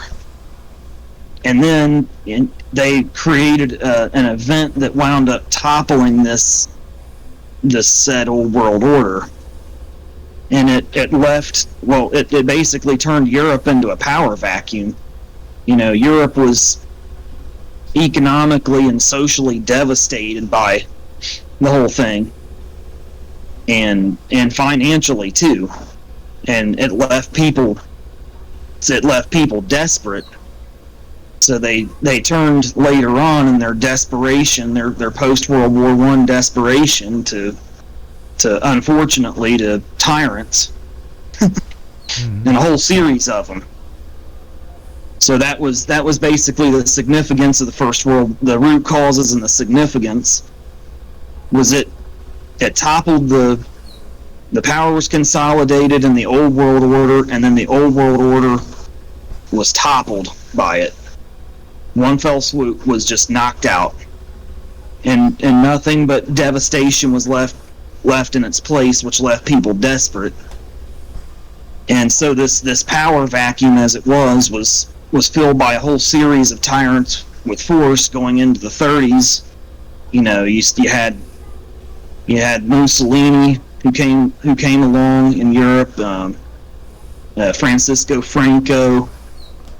You had the rise of fascism in Portugal, and then ultimately Adolf Hitler and the Nazis in Germany, and they rose out of that. They rose out of all that anger and bitterness and desperation that was left behind. And then, of course, the principal fruit of the First World War was the Russian Revolution, where, that left the communists in power in Russia. And that was another major thing that shaped the history of the 20th century, obviously. Yeah. So there was it left the door open for a new world order to rise. And then power was again consolidated leading up to the Second World War. And then they duked it out for who was going to control this new world order. And obviously the Allies, the Americans and the Russians, and the British won out. And so we've controlled the world since then. But right now, I don't know if they completed the new world order as they wanted it then, or if they have more to do. I mean, it'd be interesting to hear your opinions on that. But that's basically the root causes was consolidation of power in the old world order, the significance of it was the toppling of the old world order and leaving a power vacuum in place to be filled by a new world order. And then that new world order duked it out within itself in World War II to determine who would control it. And then for now, America controlled it until America and Russia both vied for control over it throughout the Cold War. But I don't know if they ever established the New World Order exactly as they wanted to, or if they're still trying to figure out another way by which to establish what they want. I mean, I'd be interested to hear your opinions on that. Because I know you're into conspiracy theory kind of stuff like this. Yeah. And this is kind of where paranormal, the interesting thing about this subject is kind of where paranormal, meets it's kind of where it meets the conspiracy theory world. It's kind of a line between the two. Now, with me, when it comes to World War I and World War II, I believe that World War II was actually just a continuation of World War I. It was just unsettled business that needed to be taken care of. And there was. Now, when it comes to the New World Order, I believe that this is exactly what we're living in today. A lot of people don't understand how much has changed in the last 125 years. This is like everything that a conspiracy theorist back in 1945 would have dreamed of. You know what I mean? Like this. Look at the world we live in, where you freaking have a country that can tell you how high your grass is supposed to fucking be. You know what I mean? It's insane when you look at that kind of stuff, because back then they wouldn't have tolerated that. You have to have a driver's license to drive a vehicle. You know what I mean? Yeah. The creeping incrementalism of governments encroaching more and more and more into people's lives with every crisis they create. Everything, and government control is just at an all-time high. I mean, when it comes to how much control they actually have, and we've witnessed that in the last 5-10 years. Now. Oh yes, absolutely.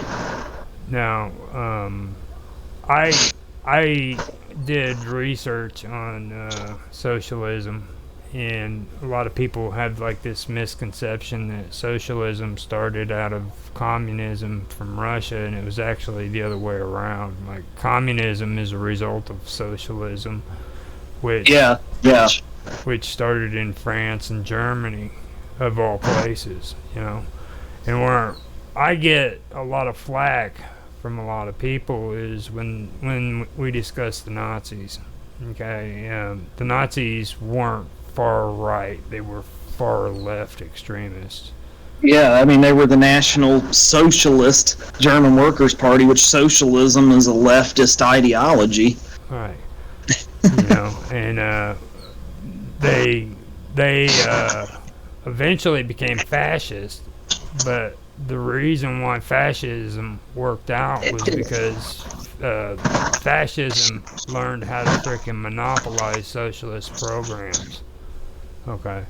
When you create monopolies out of a freaking socialist program, you become a fascist state. And you had people like Krupp. I don't know if you ever heard of him before. Krupp Steelworks. Yeah, he was the one that freaking built the bombs for the Germans and stuff. Yeah, there was him, and there was a Daimler Chrysler, Volkswagen. All of them. Yeah. There were many of them. The Volk. You ever hear of the Volk movement? What is it? It's called the Volk movement? Yeah. Oh, yeah. Yep. Yeah. That they were an actual movement that was a liberal party, believe it or not. They believed in blood and soil. You know what I mean?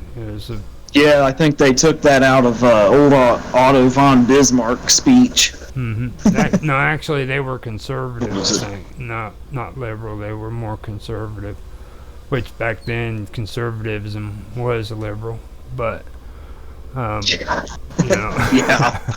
Yeah, the liberalism's gotten more and more to the left over the decades. It's to where it's just like scary absurd now.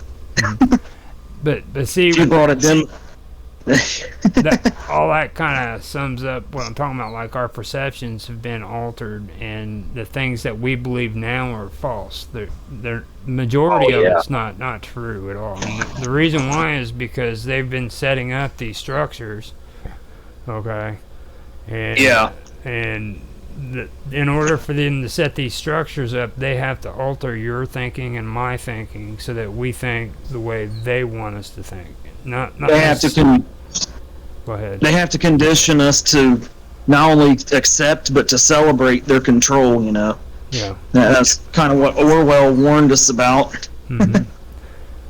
We're slaves to our own vices too. You got people who are freaking addicted to drugs and alcohol, and freaking they're okay with it. You know what I mean? And that's because ever since the beginning of freaking civilization, man has always drank beer.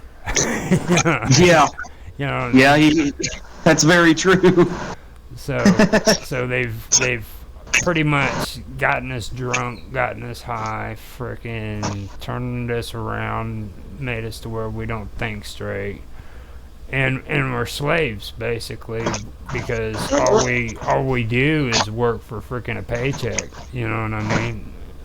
I know that feeling. You tell somebody to take time off for themselves so they can do something that they enjoy doing, and they're like, "Oh, I don't have time for that. I got to work." Yeah. You know what I mean? So you're trying to tell me you can't freaking take time off for yourself to try to make your life a little better for yourself? Yeah. Yeah, I mean, I do everything I can to make time, for myself and the things I love, and to get my message out, because I'm kind of engaged in the fight against that, as it were. Yeah. But I think that the New World Order is now. I don't think that it's going to happen. You know what I mean? 1984 was freaking over 40 years ago. You know what I'm saying? So you gotta stop and think about that. Freaking 40 years ago, that's when the book said that it was supposed to happen. And it's been 40 years. So think about it, you know what I mean? Like, have you ever heard of the book 1984? Yeah, by George Orwell. Right. When you said the book, I didn't know if you did say 1984. Yeah. For a minute, I thought you were referring to the Book of Revelations. No, because that was another. Yeah, but that's another thing that ties into that. That's what I thought you were referring to for a minute. But yeah, I think it is here among us. Now, if they've got it fully the way they want it, I don't think so. Because if that was true, like you said, consolidated, the UN would be in full power. Yeah, they're not yet. I mean, the foundation for it's in place, but they don't have it where they want to yet. So the overall message that they all appear to be trying to warn me about was that, the old world order got toppled in the First World War, and the clock started ticking on civilization with the First World War. It started ticking in 1914, and we've been on borrowed time ever since. And then, of course, World War II we ended World War II with weapons that can destroy, with nuclear weapons that can destroy the entire planet in a matter of hours. Mm-hmm. Civilizations we know it, so all the events it set into motion got the clock ticking on us, set the ball rolling for the new world order, which we're in now, and it's hard to say exactly what their next move will be, but that appears to be what they're more or less warning me about. Oh, it's good that you're actually perceptive to that, because, I mean, those are things that are important. You know what I mean? Like, a lot of people don't even want to talk about it. There's just. Go ahead.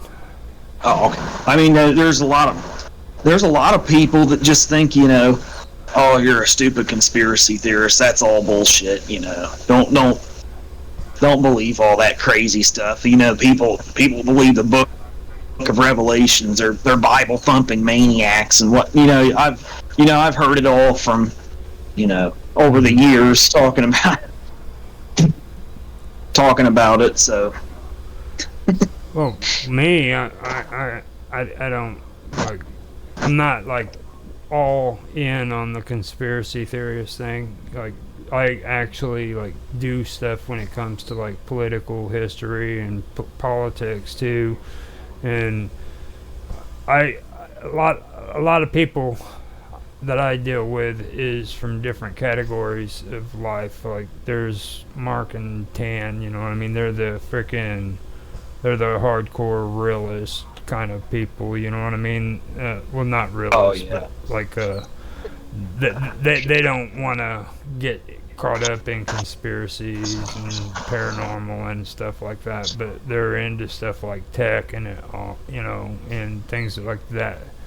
Then I've got frickin' John, your mom. I got frickin' Bob Dub, all them, and they're all into their stuff. And then now there's Vince. He's into philosophy, and you know what I mean. So you got a lot of different aspects of things, and for me personally, I can't be held down by one group, because if I am, then I'm gonna suffer in this area. So. Oh yeah. I mean, it's very, very good to keep your horizons broadened, mm-hmm. and whenever I talk about anything, I try to get as many subjects together. I try to talk about it in such a way to where I get as many subjects kind of melded together as possible. So I draw in people from all different backgrounds, because I'm into the things my mom and Bob Dub are into and that John are into. Other than conspiracy theories, politics kind of stuff, I'm into that too. I'm into the stuff that Vince is into, the psychedelic drugs kind of and philosophy kind of things that he's discussed. That interests me too.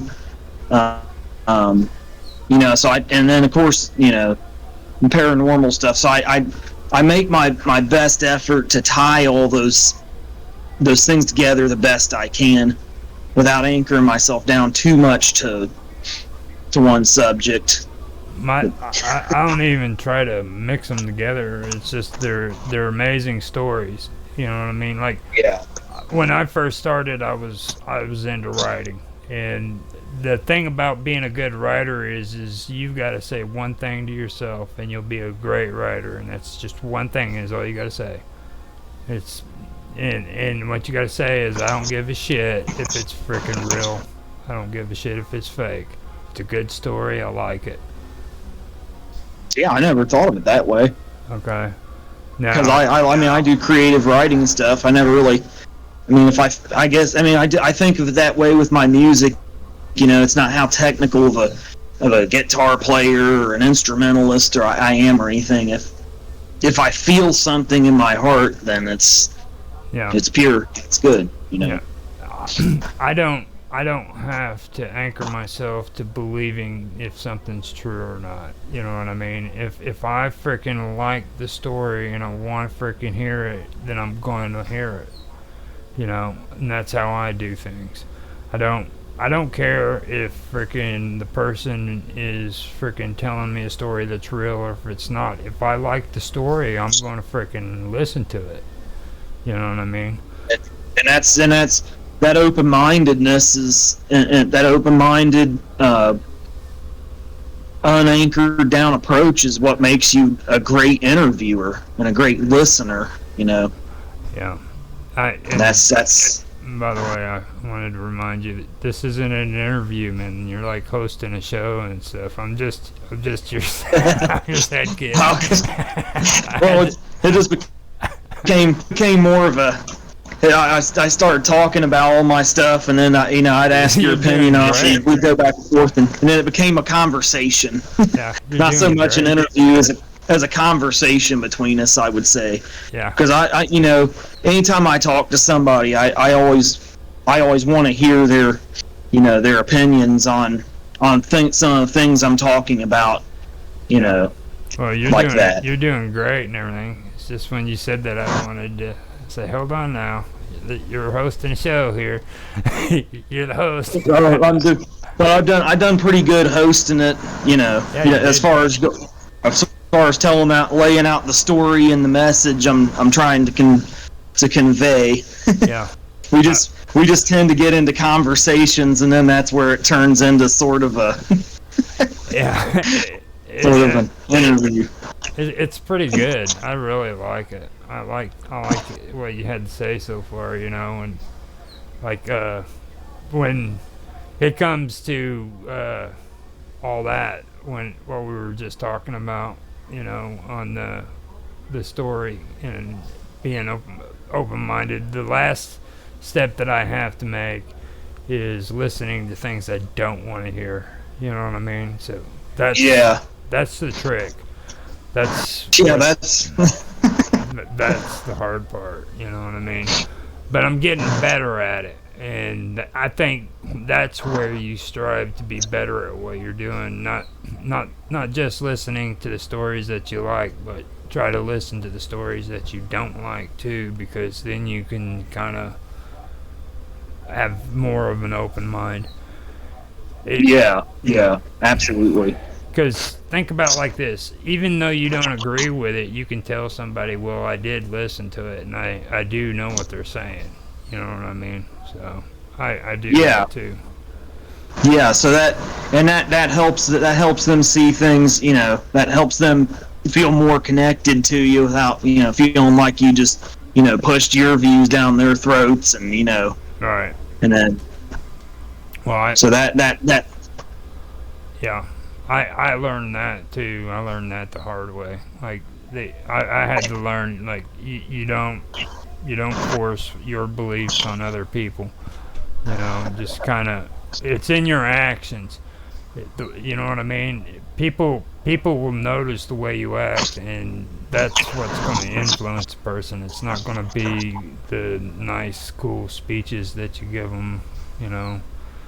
It's going to be, you know, just as much body language and, you know, facial expressions and you know, the way the way you really come across to them, and and other and people. conveying your points.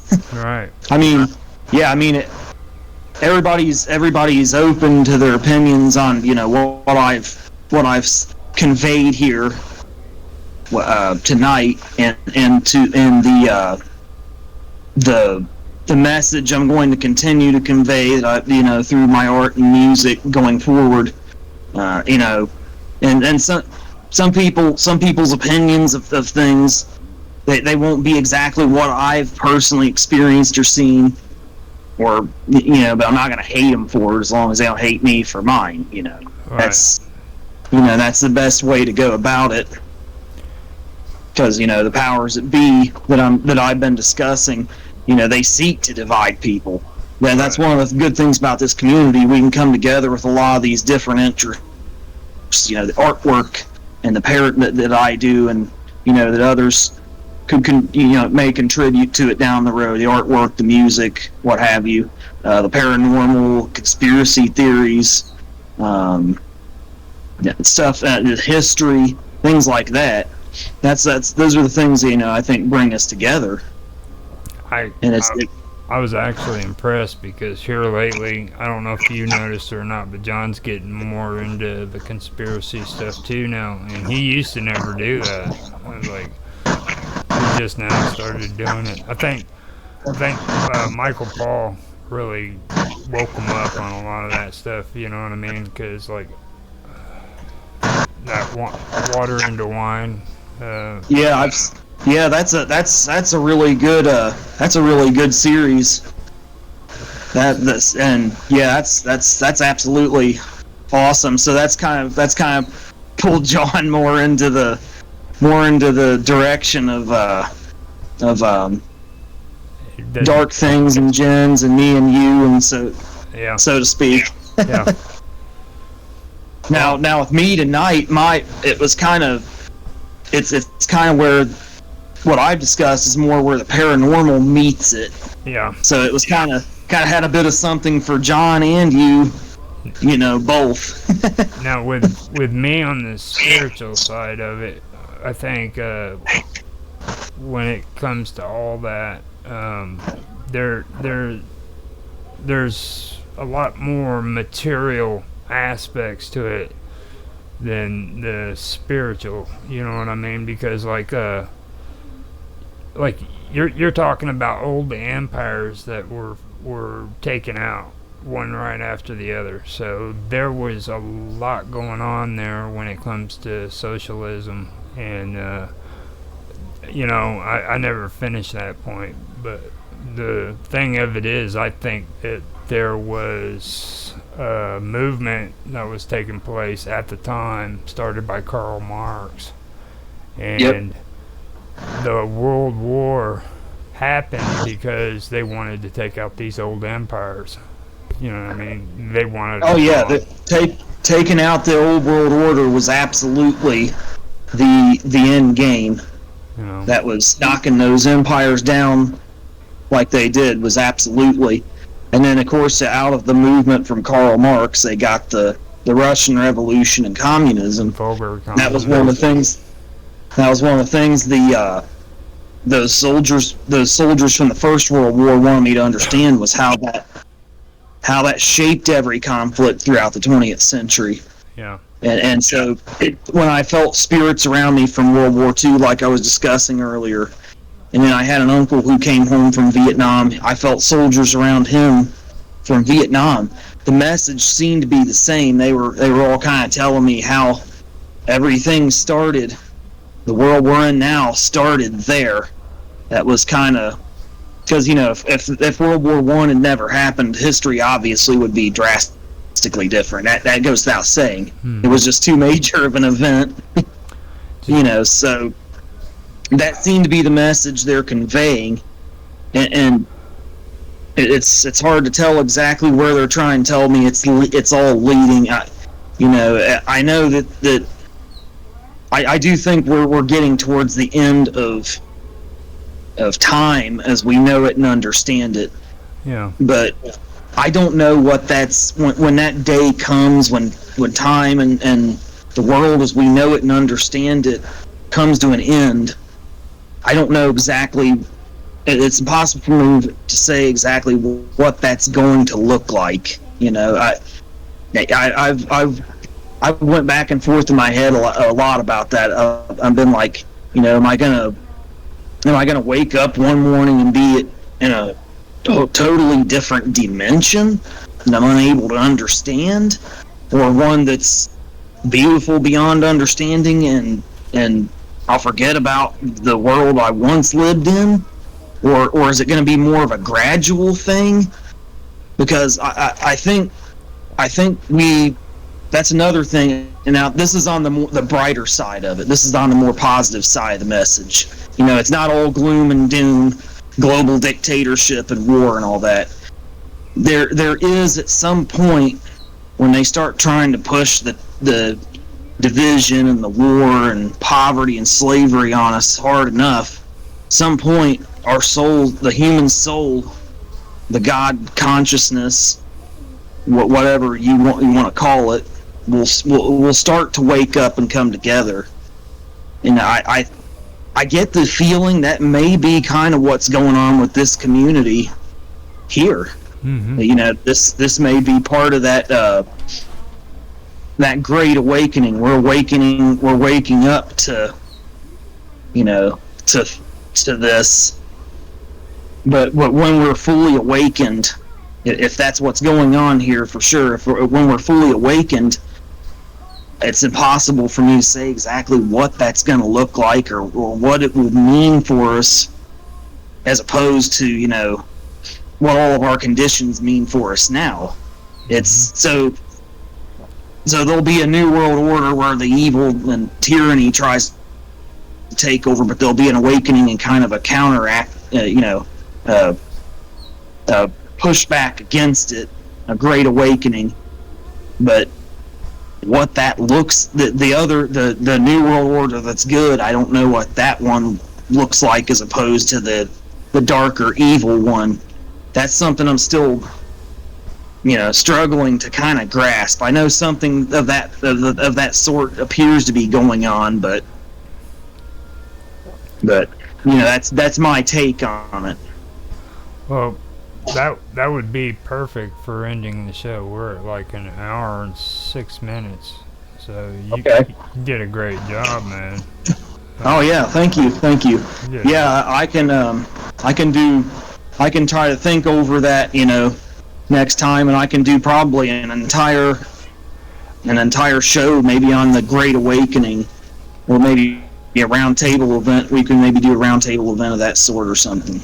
Now, I'm not. This isn't my show, but I wanted to ask you on my channel. Would you be willing to still do an interview and everything? Because freaking, I've been wanting to talk to you more about that. We haven't. Yeah, absolutely. I'll do an interview. Yeah, we'll set up a time. And I can do an interview as soon as we're able. I already got one with your mom and everything, but I want to be able to get an interview with you for my channel, apart from Wonderful World of Weirdness on my channel, which is Strange Stories. So. Okay, is that the one I'm already subscribed to? Because I'm subscribed to the Roger Hanson channel. Yeah. Okay, strange. Okay. Yeah, it's Strange Stories is what I'm pretty sure you're on there. If you're not, I know your mom is. So. Okay, yeah. I was just making sure that was a channel I was subscribed to, because I did subscribe to your channel a while back. All right. So. And if this is the goal part. This is where you have to end the show.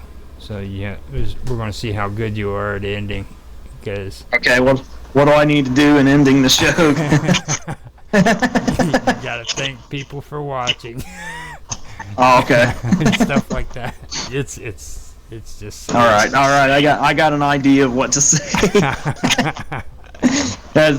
Thank you for pointing me in the right direction. You're welcome. All right, this has been Summer Todd's Mystery Show. This was her son, Austin Todd, filling in for her this week. Thank you all for watching. I look forward to hearing to hearing all your feedback about this week's episode. And until next time, take it easy and God bless.